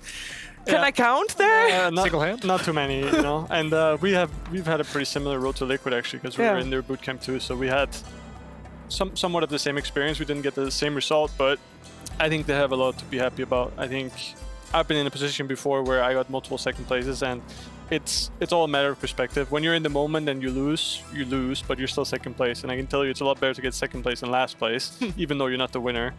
So I think they have a lot to be happy about, and they still have a lot of room to grow, and there's a big tournament coming up that they have a good shot at winning as well. So yeah, definitely still got a good shot there. Over the course of the tournament, there's been multiple merit awards, and obviously earlier before the grand finals we already gave 2 other awards away, and it's time for another one. That's right, I'm talking about the MVP. This is the player MVP, and first place gets $10,000, and it's Makoto here for the MVP of the entire tournament, BSJ. Yeah, I mean, the thing about this tournament was it just seemed so much closer than everything the rest of this year, and teams like Talon with Makoto, like they really showed up. Like Liquid had to do some crazy things in the draft. They shouldn't have even technically won that upper bracket series, and then Talon has that crazy loss and then ends up rallying back all the way to top 3. And Makoto, he just looked like a god. I remember like first pick Storm, that's beyond godlike. 20 minutes later, I mean, that whole team, I'm so proud of them and what they accomplished, but him especially, it was a treat to watch. Yeah, I know, Effie, you've been a fan of Makoto, especially this year, as he's really stepped into himself. For some players, their growth is just exponential and out of nowhere, and Makoto is one of those, because a couple of years ago, he was good, but he never stood out in any way. And then around this time, this year during Lima, all of a sudden he's beating all of these top-tier mids in the world. He's beating Nisha mid, he's beating Abed mid, and you're thinking, how did he get this good? And he himself doesn't even know. He says, I just play Dota, and that's all I care about, but his improvement is incredible. His consistency has been incredible. He's been so stable. I remember earlier in this tournament, Talon hadn't run Snapfire at all. And then the next day, they ran it 3 times mid on Mikoto, who hadn't really played it. And then he just played the series of his life. So kudos to him. Yeah, I think from my perspective as a player that played against him, I think he was probably the best mid laner in terms of laning this tournament, which is quite a big step up from before. I think there's a lot of good mid laners that are really good at laning specifically, and I think he just like came out of nowhere. So for this tournament specifically, I think it's very deserving for him to be MVP. Yeah, and of course there are also Yutoro, Zion, Boxy on 2nd, 3rd, and 4th. Also very well deserved. We've had so many amazing plays, so many amazing players, so many amazing teams, so many amazing moments during this Riyadh Masters that, yeah, we wish we could give everybody an MVP, but that's just not the way the world works. We can just choose one team, have one team earn legend status, and that's it. Team Spirit takes the cake, take the crown, and take the championship. And with that, the first edition of the ESL One Pro Tour comes to an end. That's correct. Time for us to say our goodbyes. I know, Crit, this is the first, you know, the Pro Tour in terms of the whole year round. As a player, how have you experienced it?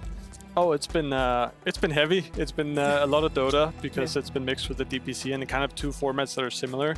Also resulting in 2 finals in a year, which is not something that Dota players is used to, but it's been very enjoyable. I've enjoyed this tournament a lot, and especially being on the panel as well. It's been fun.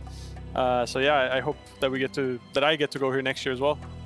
But maybe then we'll see you playing while we're talking about this. Hopefully, yeah. We'll talk about your Tusk. That's right. That's right. That's right. It's been quite the road, Effie. I know that there's been such amazing games of Dota. The quality of Dota, it's not been this high for a long time. Yeah, every team stepped it up and brought their best, and I have so much respect for all of these players, all of these teams, all of the hard work they put in, and the entertainment that they've provided us. So I'm just grateful to be here, grateful for the Dota that I've watched, and hopefully we can do it again next year. Final words, Brian? I'd just say that the whole setup with Dream League season 19 and 20 just it really did allow like a story to develop throughout the entire course of this season, and yeah, this event was just awesome. I mean, there were TI vibes all around, like nonstop throughout the course of that playoffs, and I personally didn't think I would feel that coming into this tournament, so that was a very pleasant surprise, and can only hope for even more TI vibes at TI itself. Well, I have good news. I mean, we will be back with ESL Pro Tour. This is only the first season, so you've got many more, hopefully, to look forward to. But we will definitely be back, so make sure you keep your eye out for that. Of course, we are live from Gamers 8, and Gamers 8 is not yet over. There's still several titles. I believe in a couple of days, StarCraft 2 will commence. That should be a good one to watch, but there are so many tournaments going on at Gamers 8 here, so make sure you keep your eyes peeled. For Riyadh Masters, though, this was the end of the road, and I know I speak on behalf of a lot of people if I say thank you to watching, for supporting. It's been such an amazing event, and congratulations, of course, once more to your Riyadh Masters legends, Team Spirit. But from all of us here at Riyadh Masters, we wish you a good night, and we'll see you again for the next one.